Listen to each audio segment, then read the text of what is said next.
Chapter 48-41. The dust in the surroundings gradually dispersed, and, at this time, a golden light reflected in her eyes. She walked forward to take a look, and could not help but raise her eyebrows. Emperor Immortal Seal? The Emperor Immortal Seal was the immortal seal of a great emperor. It wasn't created by the Emperor Immortal Seal, but was formed by the heavenly Tao when he ascended. She also had an Emperor Immortal Seal, but it was based on the Green Lotus Immortal Seal.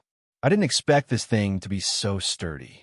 Everything else was destroyed, but this Emperor Immortal Seal is still intact. She softly murmured. She picked it up and saw the words Crimson Flame, Great Emperor, on it turn into golden light and disappear. She curled her lips into a smile. Holding the Imperial Immortal Seal in one hand, she sent a strand of her soul into the Immortal Seal with the other. In an instant, the Imperial Immortal Seal in her hand shot out a beam of green light. In the next moment, it flew up into the air from her hand. A ray of green light shot out from the imprint like the sun. It turned into tens of thousands of strands and spread out in the sky. At the same time that the mental energy from before dissipated, it quickly interweaved into a mental energy net that spread throughout the world. The immortal monarchs and immortal elders, who sensed something was wrong and hurried to the immortal island of the Northern Flame Emperor, were stunned on their way there. They stared blankly at the wisps of cyan light in the sky. That is... One of the immortal elders widened his eyes in shock as he looked at the cyan light that was visible to the naked eye. New mental energy? How is this possible? Another immortal elder exclaimed. He watched in disbelief as the powerful spiritual net quickly intertwined and replaced the previous spiritual force. On the other side, the immortal elders who were also rushing to the Northern Flame Great Emperor's island stopped in the air and looked at the sky in shock. What the hell is going on? How could this be? An immortal lord asked in disbelief. Another immortal elder's face paled. Could it be that the Northern Flame Great Emperor died? Hearing this, another immortal elder sucked in a cold breath. He immediately retorted, "How is this possible? That was the Northern Flame Emperor. He had a lifespan that was as long as the heavens and earth. So how could he possibly die?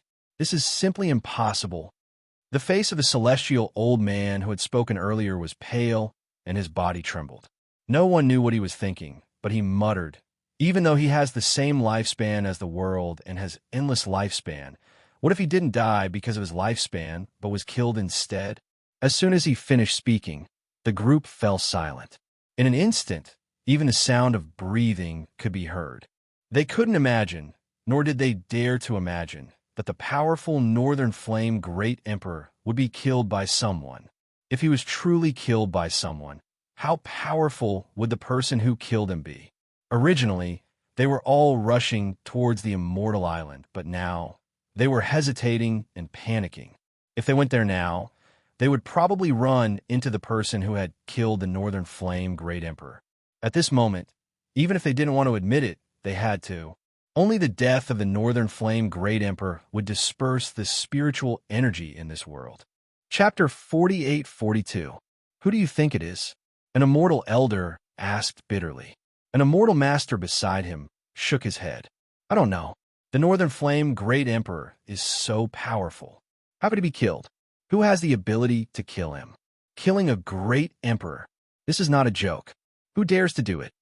An immortal elder stroked his beard and pondered. I went to the Phoenix Master's territory a few days ago. The spiritual power there is similar to ours. Hiss, how is that possible? The Phoenix Master just ascended not long ago. She is a woman. How could she kill the Northern Flame Great Emperor? I don't believe it. The immortal master beside him said. He didn't believe that the Phoenix Master who just ascended not long ago did it. It's useless to say more. No matter who the new great emperor is, we should go and visit him. What do you think? An immortal elder said and looked at the others. They nodded and said, "Yes, no matter who this person is, he will be the emperor of our territory in the future. No matter what, we have to pay him a visit. Moreover, not only have we sensed it, I believe the other immortal monarchs and immortal elders have sensed it as well.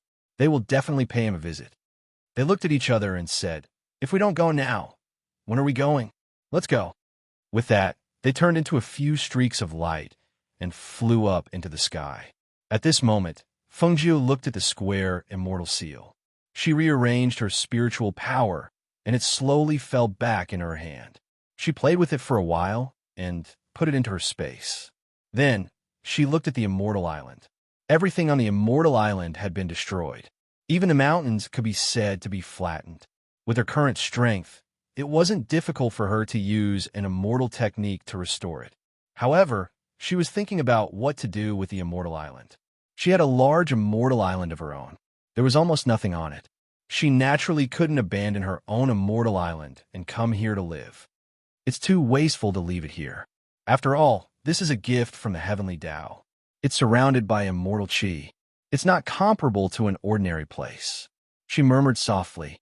After thinking for a bit, she finally decided to move this immortal island to her immortal island and merge them together to expand her territory. All right, let's do that. A look of satisfaction flashed across her eyes. Just as she was about to cast an immortal spell to restore this place, she sensed someone approaching.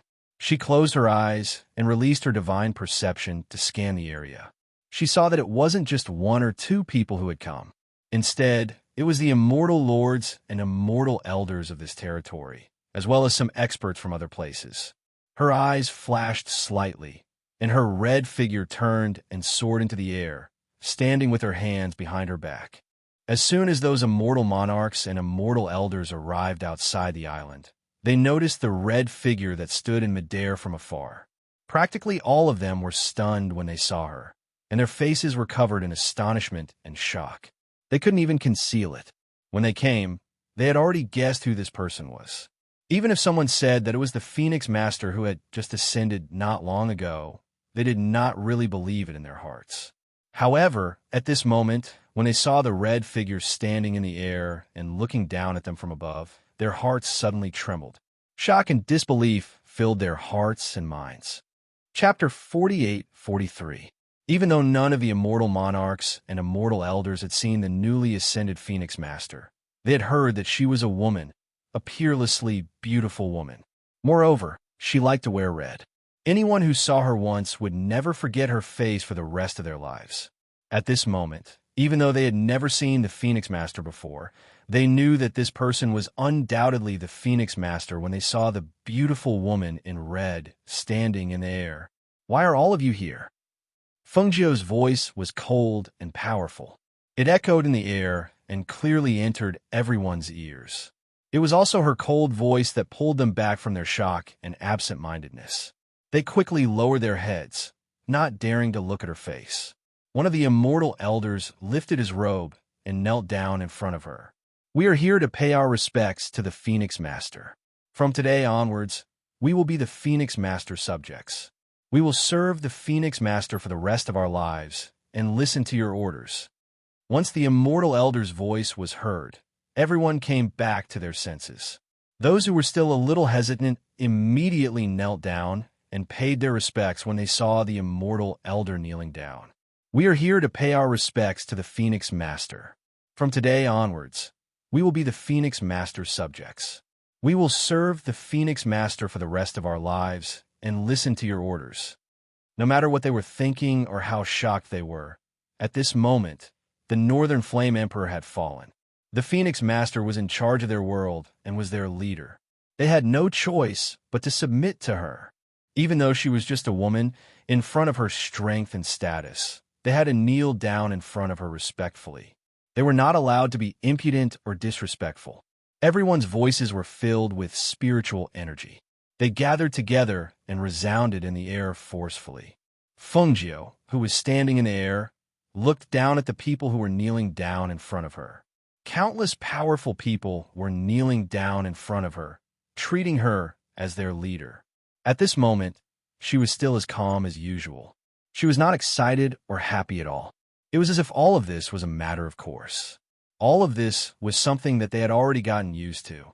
Everyone knelt with their heads lowered and pressed against their palms. There was no sound from above telling them to get up. At this moment, they didn't dare to raise their heads or stand up. They didn't even dare to show the slightest bit of dissatisfaction. This was because they knew that the disparity in strength was too great.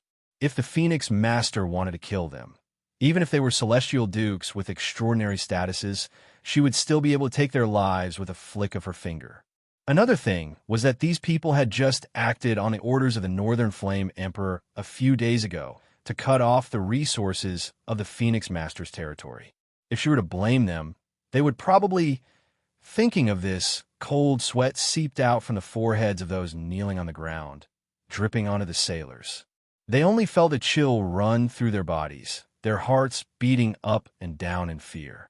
Feng Jiu wanted to dampen their spirits, so she allowed them to continue kneeling and maintaining that posture. After a long while, she finally opened her mouth to speak. "I won't pursue your past, but from this moment on, if anyone dares to go against me, they will end up like the Northern Flame Emperor who died without a corpse." Chapter 48-44. The Northern Flame Martial Emperor was indeed dead. He had indeed died at the hands of the Phoenix Master. Even though they had guessed it, they could not help but feel shocked when they heard the words coming out of her mouth. "Yes, we won't dare to be disloyal," everyone hurriedly replied. "Rise," Feng Jiu said. Her gaze landed on the immortal old man who had knelt down earlier. She asked, "Sort out everyone's information and send it to my deity island when the time comes. This old man is immortal old man Xinghua. I will obey the Phoenix Master's orders." The old man was pleasantly surprised. He hurriedly cupped his fists together and reported his name. "You can all leave now," Feng Jiu said as she glanced at everyone. Everyone responded and saluted before dispersing. Feng Jiu watched them leave, and she only looked at the ruins of the island after they vanished from her field of vision. In the next moment, she condensed her immortal energy and flicked her sleeve, causing numerous exquisite and gorgeous immortal abodes to appear once more below her. The Azure Emperor had sensed the death of the Northern Flame Martial Emperor on Cloud Sky Mountain. He walked out of his residence and looked at the sky in the distance with his hands behind his back. A hint of surprise flashed across his eyes. "I didn't expect Feng Jiu to kill the Northern Flame Martial Emperor. It seems like they were seriously injured by the attack back then. If it was not for Feng Jiu's attack when she ascended, even if Feng Jiu was at her peak, she would not have been able to kill the Northern Flame Martial Emperor so easily. However, she was able to kill the Northern Flame Martial Emperor now. It could only mean that the attack back then had seriously injured the 4 Martial Emperors. Once the news of the Northern Flame Martial Emperor's death spread, the other 3 should be afraid," he said softly and shook his head with a chuckle. They were already Martial Emperors. Why couldn't they have offended anyone? Why did they have to offend Feng Jiu? What else could it be if they were not tired of living? At the same time, when Mo Chan sensed the disturbance in the immortal abode, he walked out to take a look. He shook his head and smiled helplessly. "I thought you said you wouldn't touch those people for now. Who would have thought that only a few days have passed? You've already killed one." He was well aware of Feng Jiu's strength. Coupled with her vengeful nature, it was only a matter of time before the 4 great emperors died and became enemies with Feng Jiu. Now that one of them had died, not only would the other 3 be fearful, but everyone would also be alarmed, especially those great emperors who were in seclusion. No matter how much they did not care about worldly affairs, they would probably hear of Feng Jiu's name after this incident. Mo Chen's guess was right. Not only did the 3 great emperors who were recuperating in seclusion find out about the death of the Northern Flame Great Emperor, even the other great emperors in seclusion were alarmed by the death and replacement of the great emperor. All of them sent out people to inquire about Feng Jiu. In comparison, Feng Jiu was busy rearranging the celestial island she had just conquered. Once she was done, she would bring the floating celestial island back to her celestial island and merge the 2 celestial islands into one. Song Mir, who had waited at the inn for 3 days, saw that Feng Jiu still hadn't returned.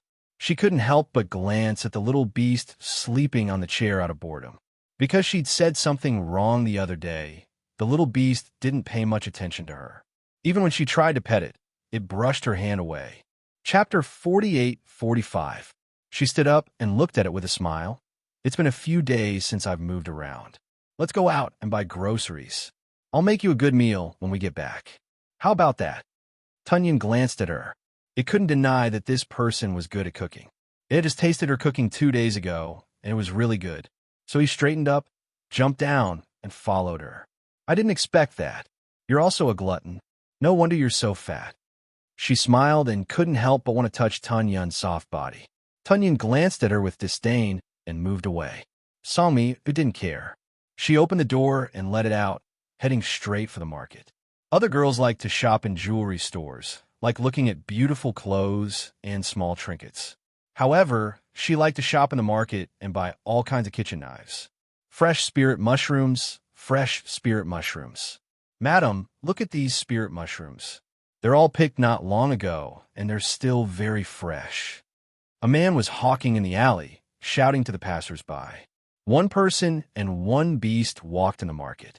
Songmi looked around. When she heard someone shouting for spirit mushrooms, she casually glanced over and saw some matsutake on a piece of cloth on the ground in the alley. Her eyes couldn't help but light up. These are freshly picked. She squatted down and picked one up to take a look. She sniffed it and revealed a happy smile. It even has the smell of soil. When a man saw that someone had come to ask about it, he quickly smiled and said, "Miss, buy some spirit mushrooms to make soup and cook. These are all very fresh. They're freshly picked not long ago, and they're very fresh. And the price isn't expensive." "How much is this?" Songmi asked. 10 gold coins per caddy. If you buy more, I'll give you a discount. How about it?" The man looked at her and asked. When she heard the price, Songmi couldn't help but widen her eyes. She looked at him in astonishment. 10 gold coins per caddy? Seeing her expression, the man thought that she thought it was too expensive, so he hurriedly said, "Miss, the taste of this spirit mushroom is very fresh. It's different from ordinary spirit mushrooms, and it's very difficult to find. How about this? If you think it's expensive, I'll charge you 8 gold coins per caddy. Buy a caddy and try it. If you think it's delicious, then come back and buy it from me." "Good, straightforward. Pack them all up, I want them all." Her eyes lit up as she waved her hand and stared at the spirit mushrooms in the man's mouth. This was actually an extremely precious spirit pine mushroom. She had once eaten the dishes her father made with this spirit pine mushroom at home. She still remembered it to this day. However, this thing was very difficult to find and very few people knew about it. Even if they encountered it, they would only treat it as an ordinary mushroom. Hearing this, the man was delighted and hurriedly said, "Good, good, good. I just happen to have 10.5 jeans left. Take it as 10 jeans, and I'll give it all to you." Songmi straightforwardly took out the money and directly gave him 200 gold coins. She asked, "Big brother, keep this money well. By the way, I want to ask, where did you pick these spirit mushrooms?" When the man saw that she gave so much, he paused for a moment before saying, "I picked them in Hualin Mountain. There's a mix of Huashan pine and oak trees there." "Thank you, big brother." Songmi smiled and thanked him. Just as she was about to take the spirit mushrooms, she heard a voice. Chapter 48-46. At the same time, a pair of big hands suddenly came forward and snatched the bag of things that had been wrapped up. Seeing that the thing she bought was snatched away, Songmi immediately rushed forward to snatch it back. However, the middle-aged man holding the bag quickly retreated. At the same time, he opened the bag and revealed a pleasantly surprised smile. "It really is this thing." He took out a money bag and threw it to the man. "I'll buy this thing." The man was stunned. He looked at the money bag in front of him, then looked at Songmi, then said apologetically to the middle-aged man, "Sir, the spirit mushroom has been sold to this lady. Is that so? Then this money is mine." The middle-aged man looked at Songmi and turned to leave with the bag. "Get it back to me." Songmi was furious. She took out a kitchen knife from somewhere and slashed forward. A sharp wind came from behind. The middle-aged man was shocked and instinctively dodged. He saw the kitchen knife fly past him and stab into the ground in front of him. "Get back to me. Otherwise, don't even think about leaving." Songmi shouted and went forward to grab the bag in the middle-aged man's hand. "You dare to snatch something from me? You're courting death." The middle-aged man snorted and retreated. At the same time, Two men in black clothes came out from the shadows and blocked Song Mir's attack. You actually have helpers. Song Mir gritted her teeth and took out her weapon. Am I seeing things? That girl took out a frying pan for cooking. That frying pan can be used as a weapon. Seeing the fight, the onlookers not far away couldn't help but widen their eyes in shock. They stared at the frying pan that was similar to the one on their stove. Why is that lady snatching something from Fragrant Taste House's Chef Wei? Chef Wei is from the Wei family. Who here doesn't know him? Not giving him some face. It's just some spirit mushrooms. It's not like it's a big deal. Is it worth offending Chef Wei? Don't run. Get it back to me. Song Mir shouted. Seeing the middle-aged man take her spirit mushroom and turn to leave, she couldn't help but panic. Tun Yun, who was ignored because he was a small pet, glanced at Song Mir. Seeing that she wasn't at a disadvantage, he passed by and followed the middle-aged man. At this time, the middle-aged man was walking back. He was happy because he got something good. He didn't know that a small pet, no, a miniature sacred beast was following behind him. Tunyon wasn't in a hurry to make a move. He followed him and watched as he turned left and right into an alley. Then he suddenly pounced from behind and kicked with his two hind legs. Ah! The middle-aged man cried out in alarm. His entire body was sent flying by a huge force. At the same time, the bag in his hand was instantly snatched away. His entire body flew forward and crashed into the wall of the alley. His head was broken and bleeding. When he wiped off the blood on his forehead and looked back while gasping for breath, not to mention a person, there was not even a shadow of a ghost in the alley. Even the bag of spiritual Matsutake had disappeared. Who was it? He gritted his teeth and roared angrily. Using the wall as support, he stood up and chased after them. He looked around but didn't know where to start. Chapter 48-47. Look at that little pet. Not only is it adorable, it's even holding a big bag in its mouth, a man said as he looked at the meaty little pet curiously. What an adorable little pet. Where did you buy it from? I really want to raise one. A young girl found it adorable and couldn't help but keep her eyes glued to the adorable little pet. Looking at the way its butt swayed as it walked, her eyes couldn't help but sparkle. She tugged at the young man beside her and said, Big brother, I want a pet like that too. It's so adorable. I don't know what breed that little pet is. It's very rare. It's probably the cub of some spiritual beast. The young man said thoughtfully. He also stared at the little beast swaying its butt as it jogged. He felt that such a little beast was very rare. Big brother, let's go see who this little pet is, the young girl said as she pulled her brother and ran forward. At this moment, the middle-aged man behind them had already caught up, because when he asked around, someone said that they saw a cute little beast holding a bag in its mouth running in their direction. Naturally, he came looking for it. On the other side, Song Mir twirled the frying pan in her hand. The frying pan in her hand instantly expanded several times, and she slammed it towards the two men in black. Scram! With a furious roar, she swung the frying pan with both hands, sending the two people flying with the bottom of the frying pan. Ah! Two blood-curdling screams rang out as the two men in black were sent flying dozens of meters away. They landed heavily on the street. When the surrounding people saw this scene, they all stared with their eyes wide open. They looked at the angry and pretty little girl. If they didn't see it with their own eyes, they wouldn't dare to believe that the two big men were actually slapped dozens of meters away by the bottom of her pot. Furthermore, that ordinary-looking frying pan could actually change in size. It looked like it was a treasure. Not far away, Tun Yun, who was returning with the bag in his mouth, happened to see Song Mir send the two men flying dozens of meters away with a single slap of the frying pan. The corner of his mouth twitched involuntarily. Master probably wouldn't have thought that such a pretty little girl would have the strength of an ox. Ah, Tun Yun, you helped me get it back?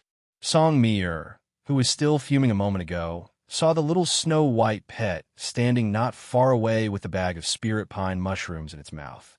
Her eyes immediately lit up, and a surprised smile appeared on her face. She hurriedly ran over with the frying pan and took the bag from its mouth. Opening it, it was indeed the thing she bought earlier. She immediately put it into her space to prevent it from being stolen again. You've done a great job today. I'll give you an extra drumstick when we get back. Song-mir. The middle-aged man who appeared before her and hurriedly said, Tun-yun. And that old bastard is here again.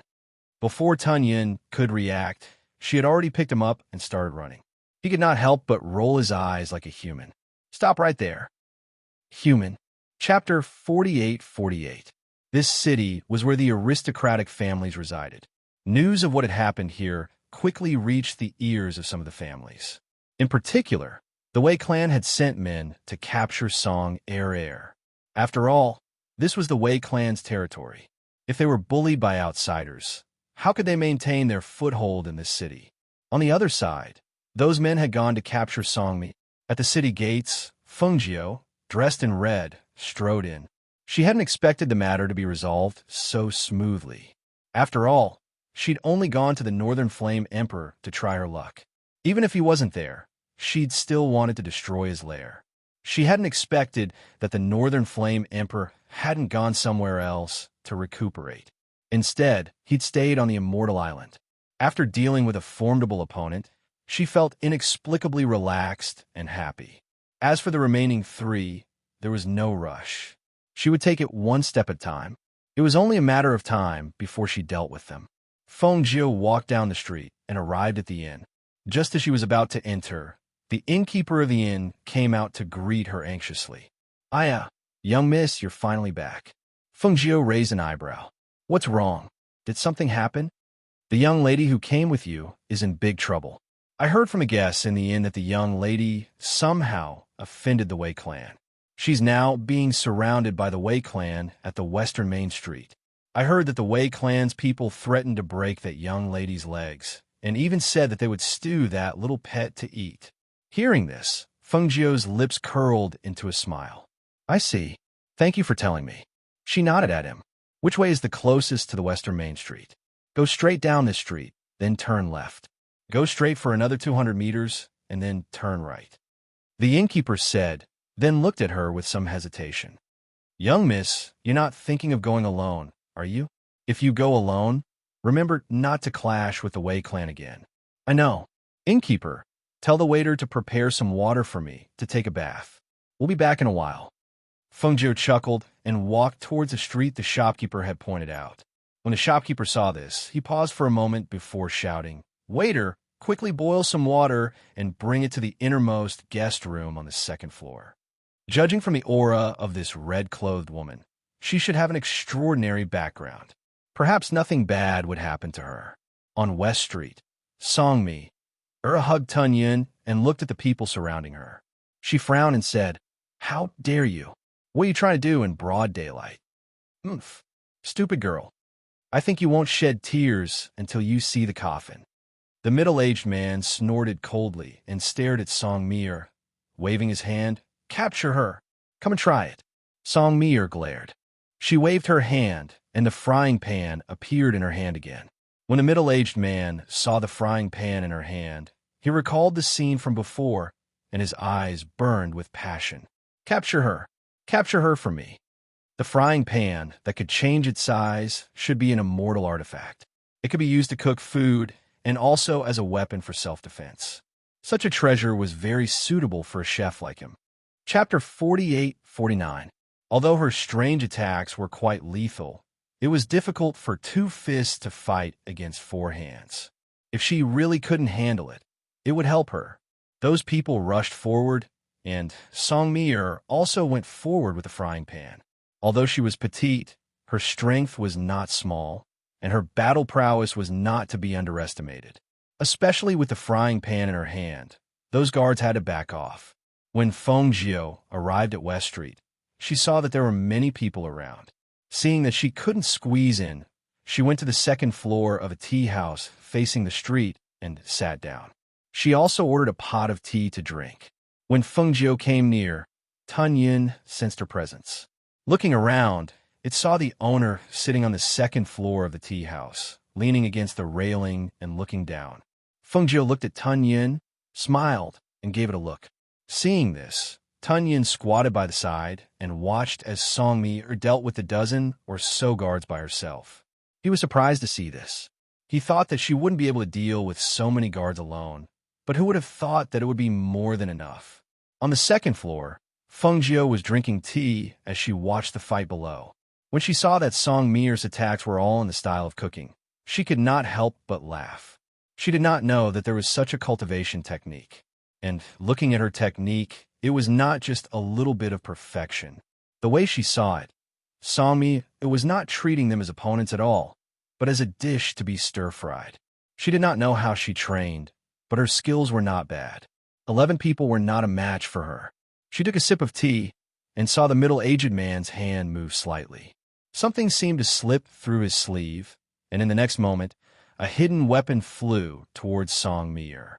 Feng Jiu flicked her hand, and a stream of air swept past, shooting down the hidden weapon that was flying towards Song Mir. At the same time, she waved her hand, and a few drops of tea flew out, instantly freezing into ice and attacking the middle-aged man's limbs. This, with a blood-curdling scream, the middle-aged man's body convulsed for a moment before collapsing to the ground. His lips trembled slightly as cold air emitted from his body. Not long after, his face was covered with frost, and even his eyebrows were frozen into ice. Master Wei. When the guards who were knocked down saw the state of the middle-aged man, they were shocked and hurried to his side to help him up. "Quick, send Master Wei back." The guards shouted anxiously. They could not be bothered to continue fighting, and hurriedly carried him back to the Wei residence. "Oomph. Do you think I'm a pushover? How dare you bully me? Have you asked for my frying pan?" Song Mir harumphed coldly as she raised her chin with a smug smile on her face. At the same time, she swung the lethal frying pan in her hand. Tunyon walked up to her. Paw, what's wrong? Song Mi asked, looking down at the chubby pet at her feet. Tunyon glanced at the second floor of the tea house and ran up there. Song Mi raised her head and saw the red-robed Feng Jiu sitting on the second floor. She held a cup of tea and smiled at her. Song Mi couldn't help but call out in surprise. "Sister, you're back." She happily followed Tunyon to the second floor and sat down at a table on the second floor. She looked at Feng Jiu. "Sister, when did you come back? Why are you here?" Chapter 4850. Those people want to steal my things. I bought something good when I went to the market today. Sis, you just came back and didn't eat? How about I make something good for you? Song Mi said with a smile. Hearing her change from Sister Feng to Elder Sister, and now directly calling her Elder Sister, Feng Jiu just smiled and looked at her, saying, "All right, I haven't eaten for the past few days." She smiled and asked again, "What good things did you buy? Let those people remember." "This, Elder Sister, do you know what this is?" Song Mi mysteriously took out the spirit pine mushroom and showed it to Feng Jiu. Seeing that thing, Feng Jiu raised her eyebrows and said with a smile, "So it's this. I've eaten it before. It's a pine mushroom." No matter how good this thing was, it wasn't something rare or precious to her. But seeing her treasured look, she couldn't help but find it funny. "This is not easy to find. I bought it at the market. It's delicious to use for cooking and stewing. Also, there's a very pure spirit energy in it. Eating it is very nourishing."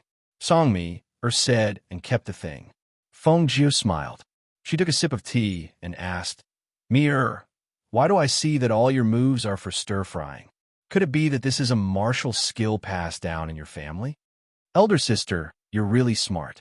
She gave Feng Jiu a thumbs up and said with a smile, "Isn't my family a cook? Our family is a family of culinary cultivators.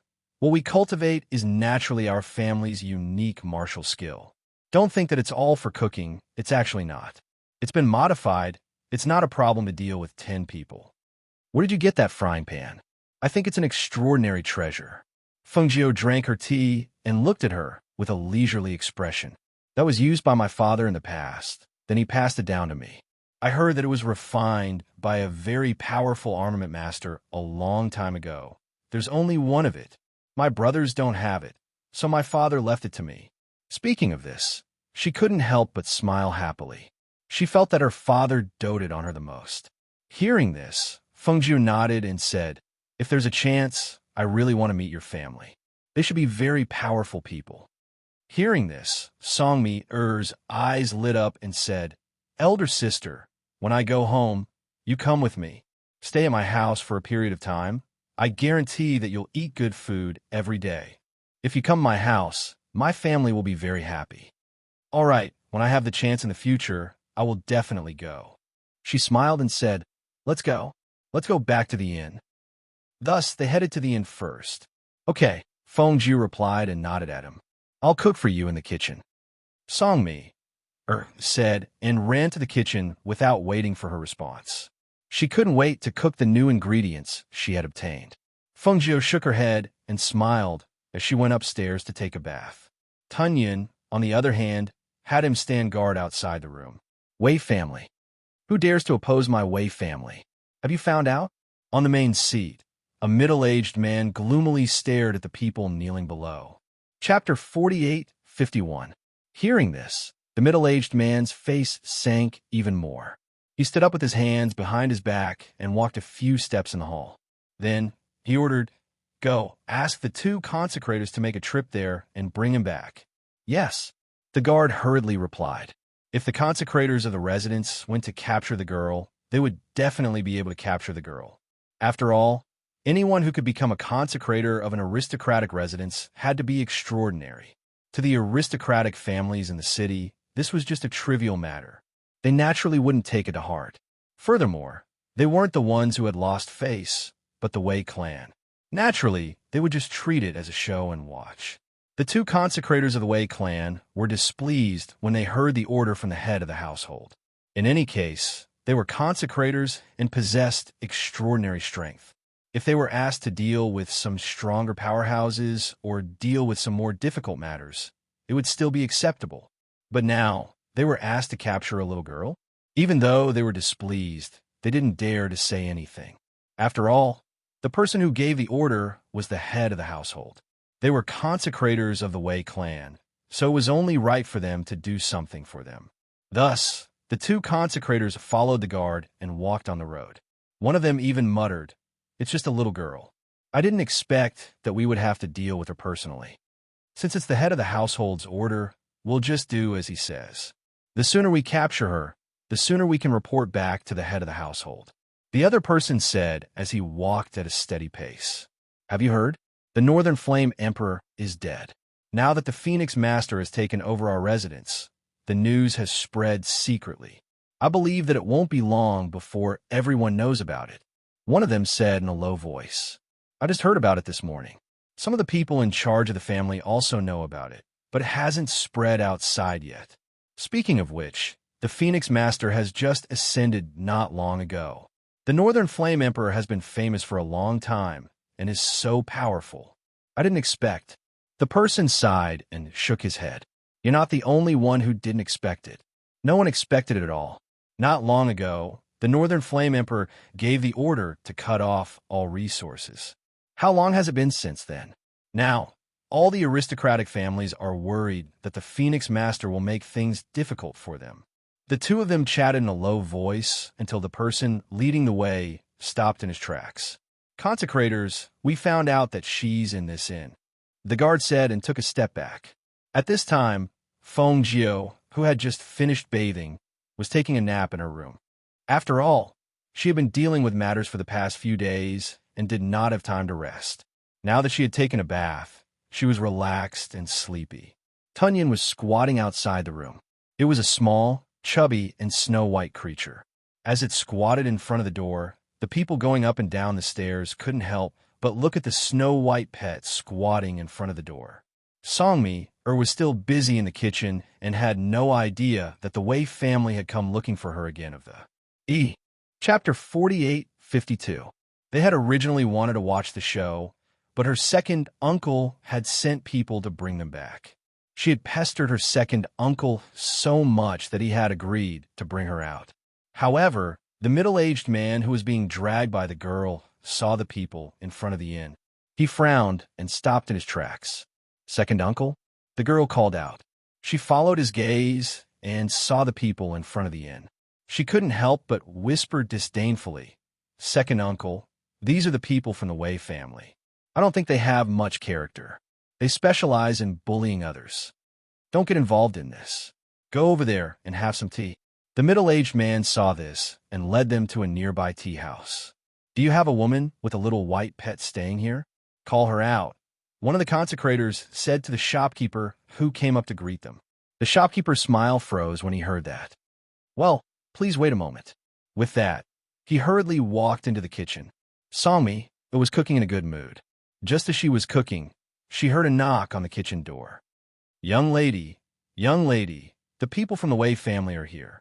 Young lady, come out quickly. As she didn't like to be disturbed while she was cooking, she had paid the shopkeeper enough. She was the only one in the kitchen at the moment. In addition, she had closed the kitchen door, so the shopkeeper couldn't enter the kitchen even if he wanted to. He could only shout from outside. I'm not free right now. Tell them to come later if they want to fight. Songmi shouted, thinking about the matter at hand. Tun Yun, who was coming down the stairs, rolled her eyes when she heard the words coming from the kitchen. This person was really stupid. Did they have to wait for your time to find trouble with you? Sigh, great aunt, you better come out. The two consecrators from the Wei family are here. They won't be so easily dismissed, the shopkeeper shouted anxiously. All right, don't disturb her. Let her cook properly, Tunyon said and came downstairs. The shopkeeper was stunned when he heard the voice. He turned around and looked around. Who is it? Who's talking? The waiter beside him pulled at the corner of the shopkeeper's clothes with a pale face. The shopkeeper slapped the waiter's hand away and snapped. If you have something to say, then say it. Why are you tugging at my clothes? What happened to the rules you learned? The waiter swallowed his saliva and retracted his hand. He said in a trembling voice, Shopkeeper, it's the pet that's talking. He pointed at the white pet that was walking down the stairs. He was shocked. A talking pet? What kind of rank was that? The shopkeeper looked at the stairs and saw the little pet glancing at them. Then it walked out of the shop. Are you sure? Is it really speaking? The shopkeeper's expression changed, and he couldn't help but confirm again. Yes, you didn't hear wrong. It's talking. Little fool nodded heavily. The shopkeeper was stunned and murmured, I misjudged. I didn't expect this. As he spoke, he hurriedly regained his senses and caught up. When he quickly arrived at the entrance of the inn, he cupped his hands towards the two consecrators and said embarrassedly, The two of you, that young lady, said she's cooking. Do you think it's possible for you to come back later? Hearing this, the faces of the two consecrators sank, and they immediately shouted, Ask her to come out immediately. Otherwise, don't blame us for being impolite. Chapter 48:53. Who is it? Come out if you have the guts. The two worshippers looked around, trying to find the source of the voice. The shopkeeper glanced at the small, unremarkable snow-white pet beside him and silently took a step back. Open your dog eyes and take a good look. Tun Yun's voice rang out again. It still appeared in front of everyone in its small and adorable form. However, it raised its head and puffed out its chest. The way it looked at the two worshippers from the corner of its eyes was filled with the aura of a powerful cultivator. It was completely at odds with its small figure and adorable appearance. When they saw that the voice had come from the little pet in front of them, the two worshippers' expressions changed. They involuntarily retreated and stared at it cautiously. What are you? What? Tun Yun's eyes turned cold. A bloodthirsty, murderous intent flashed across its eyes. It released a strand of pressure towards the two worshippers. At the same time, it leaped and raised its sharp claws, attacking the two worshippers. Swish! In that instant, the two worshippers felt a terrifying pressure coming towards them. Their bodies instantly stiffened. In the next moment, a white shadow flashed past their eyes, and an intense pain spread from their chests. Ah! The two of them cried out in pain as their figures retreated. At the same time, they looked down and saw that their chests had been scratched by the sharp claws. Their robes were torn apart, and on their chests, several deep claw marks were reflected in their eyes. The two worshippers were shocked and retreated again. They did not even have the time to counterattack. After retreating a few meters, they looked at the little white beast and met its bloodthirsty gaze. In that instant, they felt an overwhelming sense of danger spread through their hearts. The fear that came from the bottom of their hearts caused their faces to turn deathly pale. A chill rose from the soles of their feet and reached their hearts. It was so cold that they trembled violently. At the same time, they quickly reacted. Go! Go quickly! Their panicked voices were filled with unconcealable fear. They left as if they were running away. The onlookers were stunned. Tunyon glanced at the person who had escaped and did not chase after him. Instead, it turned around and walked back inside. It returned to the room on the second floor and squatted in front of it. The shopkeeper wiped his cold sweat and pressed his palpitating heart with one hand. He was so scared that he couldn't recover for a long time. No matter how big the inn was, at this moment, it was so quiet that even the sound of a pin dropping could be heard. None of them dared to make a sound until they saw that snow-white little critter went to the second floor. Only then did they let out a sigh of relief. However, they also didn't dare to make a sound. Song Mi-er, who was in the kitchen, had no idea what was happening outside. At this moment, she was humming a tune as she cooked. Smelling the aroma of the food, she revealed a satisfied smile. In the tea house diagonally opposite the inn, the middle-aged man was seated with a young man and young woman. At this moment, the young man and young woman had astonished expressions on their faces, while the middle-aged man had a contemplative expression on his face. Are you talking about that snow-white little beast? The middle-aged man looked at the two of them and asked. The two gulped and nodded. The girl said, Yes, it's that little pet. Then she couldn't help but ask, Second uncle, why can that little pet talk? Why did the Wei clan run away in fear? That little pet. Chapter 48:54.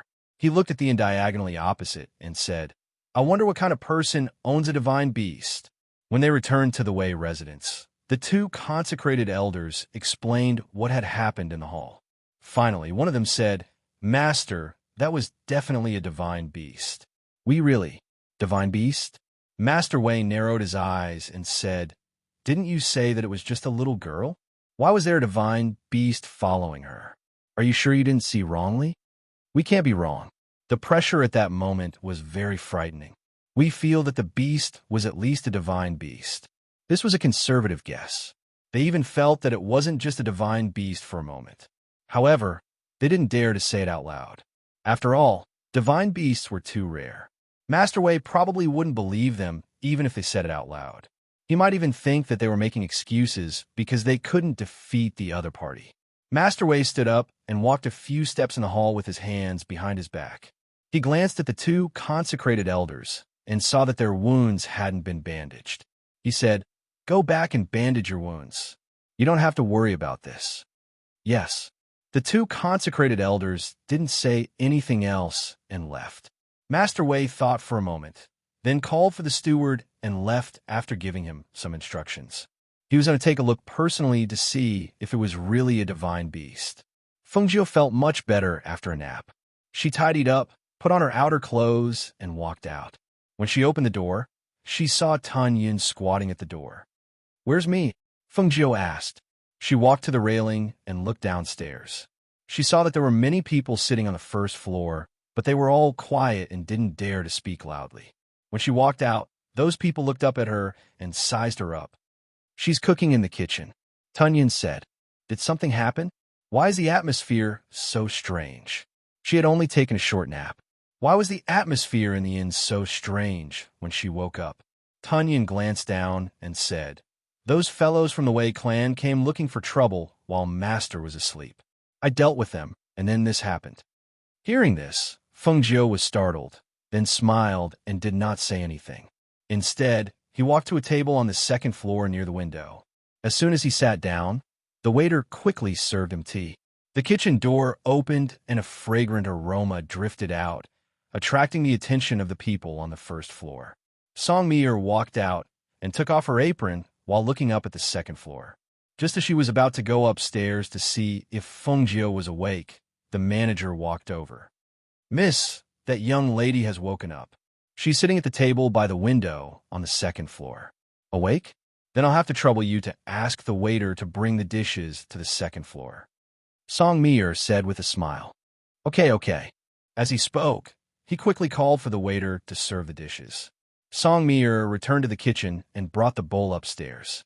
She put it down on the table and smiled. Sister, you woke up at the right time. This soup has been simmering for quite some time, and the smell is very strong. Come and try it. Fengjiu saw that her face was red from busying herself in the kitchen, but she still looked very energetic. He smiled and said, You should sit down and rest too. As he spoke, he poured her a cup of tea. Chapter 48:55. The shopkeeper and the waiter personally brought the dishes from the kitchen to the second floor before retreating. Looking at the exquisite dishes in front of her, Fengjiu's smile deepened. I haven't eaten yet, but one look at the appearance and my appetite has been greatly whetted. Sister, eat more if you like it. She helped Fengjiu with some dishes as she explained the ingredients used to stir-fry the dishes. Fengjiu ate as she listened. She ate the delicacies, drank the soup, and occasionally took a few sips of wine. The taste was not just average. After eating until she was a little full, she put down her chopsticks and said to Song Mir, I'll take you to the weapon refinement master tomorrow. When the time comes, tell him what kind of kitchen knife you want and let him refine it for you. All right. Song Mir was overjoyed and smiled happily. She was not stupid. After following by her side for the past few days, she naturally knew that Fengjiu was very powerful. Although she had never seen her in action, she had a feeling that the more time she spent with her, the stronger this feeling became. In addition, she was also very beautiful. Looking at her peerlessly beautiful face all day long, her mood was also extremely good. This was also one of the reasons why she was willing to follow her for so many days, but never mentioned looking for the weapon refiner to ask for a kitchen knife. She believed that she would definitely do what she had promised her. Therefore, during these days by her side, she only needed to focus on cooking. Sister, you've been gone for so many days. Have you finished everything? Song Mir asked. It's done. Fengjiu replied. She took a sip of wine and gently tapped the table with one hand. Her gaze fell upon the people who were walking towards them from not too far away. There were a few people with extraordinary cultivation behind them. She was dressed in luxurious robes, and her steps were steady and exuded an oppressive aura. She had the aura of a superior, and one could tell at a glance that she did not fit in with the people around her. Song Mir followed her gaze and saw that among the people walking towards them on the street, one of them was the person who had fought with her before. She said in surprise, They're really here again? When I was cooking earlier, I heard from the shopkeeper that the people from the Wei family had come looking for you again. I told them to come later. I didn't think that they would really come. By the side, Tunyon rolled his eyes. It was already unknown how many batches this was. Did they still think that it was the same batch as before? It didn't care. It didn't care so much. Instead, it squatted down like a human and used its claws to pick up the bowl and drink the soup. This soup was really delicious, and it was full of spiritual power. After drinking it, his whole body felt comfortable. Patriarch Wei brought his men to the inn. As soon as he entered, the innkeeper greeted him. Aya, what wind is blowing today? You brought clan head Wei here. Please come in. That's enough. Wei clan head waved his hand and looked at the shopkeeper, asking, What about the girl? I want to meet him. Wei clan head, please take a seat first. I'll go to the second floor to inform them. As the shopkeeper spoke, he was pushed aside by the person beside Wei clan head. No need, we can go up by ourselves. The middle-aged man who pushed the shopkeeper away looked at the patriarch and made an inviting gesture. Patriarch Wei didn't say anything. Instead, he walked straight up to the second floor with his hands behind his back. Hey, Patriarch Wei this. Chapter 48:56. Therefore, when he saw them rushing up to the second floor, he fell a few steps behind them before catching up to them. After reaching the second floor, the Wei clan head saw the two women sitting by the window under the guidance of the guard. When he saw the two women, his gaze naturally fell on the woman in red. There was no other reason other than the fact that the woman was too dazzling. She was like a blazing sun emitting a dazzling light, making it difficult for anyone to ignore her. As the clan head, his strength was at the level of a divine king. He could be considered the prettiest among the aristocratic families in the city. What kind of beauty had he not seen before? However, at his age, when he saw the beautiful woman in red, his eyes involuntarily flashed with a touch of amazement. Beautiful, very beautiful, so beautiful that he could not take his eyes off her. That kind of beauty was not only breathtaking on her appearance, but also a kind of beautiful aura that emanated from her. It was unforgettable for anyone who saw her. However, he was still the clan head after all. After a moment of amazement, he quickly regained his senses and carefully sized her up. He saw that he could not detect the cultivation of this woman in red with an outstanding appearance and temperament. However, her bone age was not even 30 years old. Such an age was extremely young in the immortal cultivation world. At such a young age, even if she was born with a divine fetus, her cultivation would not be that strong. After all, which powerhouse did not cultivate for hundreds or even hundreds of years to reach his level of strength? Due to his underestimation of the woman, even if he could not detect her cultivation, he would still be able to do so. He was certain that her strength was below his. Thus, his gaze shifted again and landed on the young girl who was sitting opposite the red-clothed woman. His gaze swept over her body, and he saw an item hanging from her waist. He knew which sect this young girl came from. As for the beast that the two consecrators described as extremely terrifying, he pondered as his gaze fell on the round, snow-white little beast. It was so small, just like a little puppy. At this moment, it was holding a bowl and drinking soup like a human. It did not even look in his direction. It was just a gluttonous little beast. Sizing it up at such a close distance, he did not feel any aura of a divine beast emanating from the little beast. "Clan head, it's that young girl," the guard said softly and pointed in Songmi-er's direction. "Miss, are you from the Song clan?" He strode over and looked at Songmi-er with a dignified gaze that carried the pressure of an expert. Songmi-er looked at him and said, "That's right. I'm from the Song clan." Her clan was a clan of culinary cultivators, and they were the only clan in the entire immortal dimension. There is no need to mention their reputation, and all the various clans and sects had more or less heard of her clan. Since you're also a member of an aristocratic family, then you should know that injuring my Wei clan in such a way is an insult to my Wei clan's reputation. Let me ask you, how do you want to resolve this matter today? He clasped his hands behind his back and looked at Songmi-er with a dignified gaze. Fengjiu gently swirled the wine in her hand. She narrowed her eyes as if she didn't hear Patriarch Wei's words. She played with the wine cup in her hand lazily and occasionally took a sip of the wine in the cup. Chapter 48:57. However, in the next moment, a powerful aura enveloped him, causing him to fall to his knees with a thud. When his knees hit the ground, the blood in his body suddenly surged. A mouthful of blood surged up from his throat and seeped out from the corner of his mouth. Large beads of cold sweat seeped out from his forehead. His face instantly turned pale. His eyes were filled with shock and disbelief as he looked at the woman in red in front of him. "Master! Master!" The few people behind him cried out in alarm. They were so frightened by this sudden change that their faces turned pale. They wanted to step forward, but they found that they couldn't take a step forward at all. It was as if there was a strong pressure blocking them. In that instant, they stared in shock at the woman in red. No one knew what they were thinking, but their bodies trembled uncontrollably, and they fell to their knees uncontrollably. The shopkeeper, who had followed behind them, stood at the top of the stairs and did not walk up. At this moment, when he saw everyone from the Wei clan kneeling on the ground, his face was also filled with astonishment. He looked at the red-clothed woman who was still leisurely drinking wine and seemed to have thought of something. His eyes flashed, and he quietly retreated downstairs. When he reached the bottom of the stairs, he ran outside and prepared to quickly report to his master. A powerful beast, dressed in red robes with peerlessly beautiful features and unfathomable powers. She was also able to make Master Wei kneel in front of her. It could only be the Phoenix Master who had recently ascended. When he thought of the news that his master had secretly sent to him over the past 2 days, he felt his heart thumping wildly. He was both nervous and excited.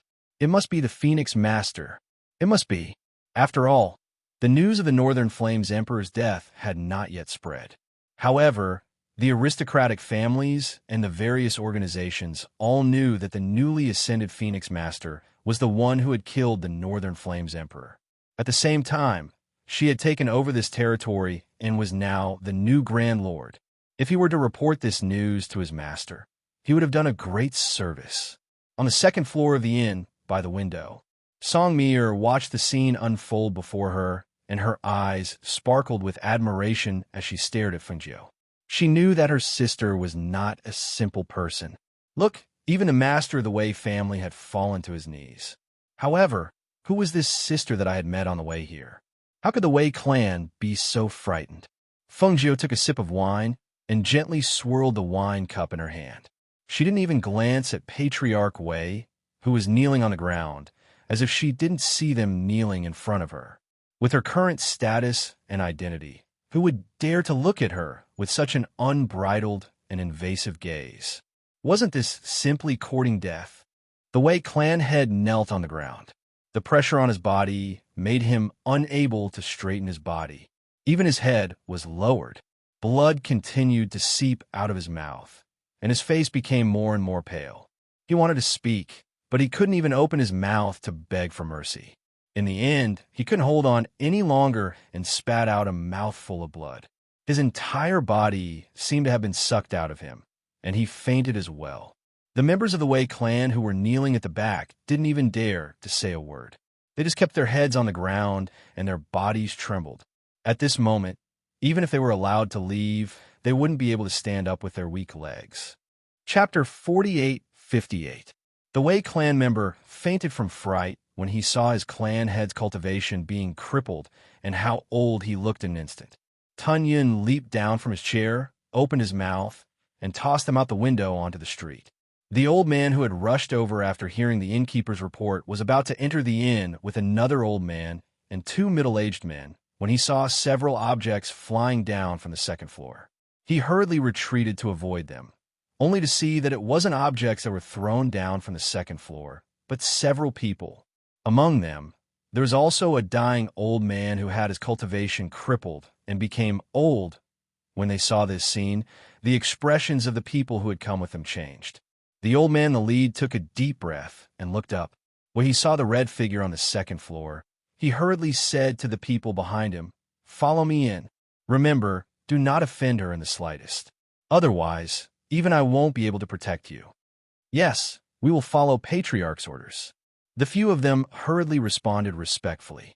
They restrained their auras and followed behind the old man in an orderly manner. When they reached the second floor, a waiter was trembling as he cleaned up the bloodstains on the floor. When the old man in the lead saw the red figure sitting at the table, he hurriedly stepped forward and bowed. "Greetings, Phoenix Master. It's you?" When Fengjiu saw this old man, he raised his brows. "Why are you here?" This old man was the first immortal who had bowed to him that day. His name was Immortal Qinghua. When he heard Fengjiu's words, the old man hurriedly responded with a smile. "Is this old man? The Jiang clan of this city is the main clan of this old man's descendants. When I returned to the clan this time, I instructed them to do some things. I didn't expect to hear that the Phoenix Master would appear here, so I brought the clan's descendants to pay respects to the Phoenix Master." As he spoke, he turned slightly to the side and shouted to the people behind him, "Hurry up and pay respects to the Phoenix Master." The old man and two middle-aged men hurriedly stepped forward and respectfully kowtowed to Fengjiu. "Jiang clan, Jiang Qinghe. Jiang clan, Jiang Xianren. Jiang clan's descendant, Jiang Xianyi. Greetings, Phoenix Master." After the three of them reported their names, they kowtowed with excitement and reverence. Fengjiu glanced at them and said, "Get up." "Thank you, Phoenix Master." They hurriedly responded, then stood up and respectfully retreated behind their ancestor. However, after sneaking a peek at her on the second floor, they didn't dare to look at her again for fear of offending this incomparably noble great emperor. "Phoenix Master, I'm afraid that the people at the inn won't be able to serve you well. Why don't you move to the residence to rest?" Immortal Qinghua said as he looked at Fengjiu. "No need. I won't be staying here for long." Fengjiu waved his hand, indicating that there was no need. Hearing this, he continued, "Phoenix Master, We are willing to help you solve your problems. Is there anything you need us to do? The corners of Fengjiu's lips curled up slightly. He glanced at the people outside who had probably rushed over after hearing the news and said, "The Wei clan is one of the aristocratic families, but they have an undeserved reputation. As the saying goes, if the upper beam is not straight, the lower beam will be crooked. A family like this is truly unworthy of being an aristocratic family in this city." Immortal Qinghua's heart moved when he heard this.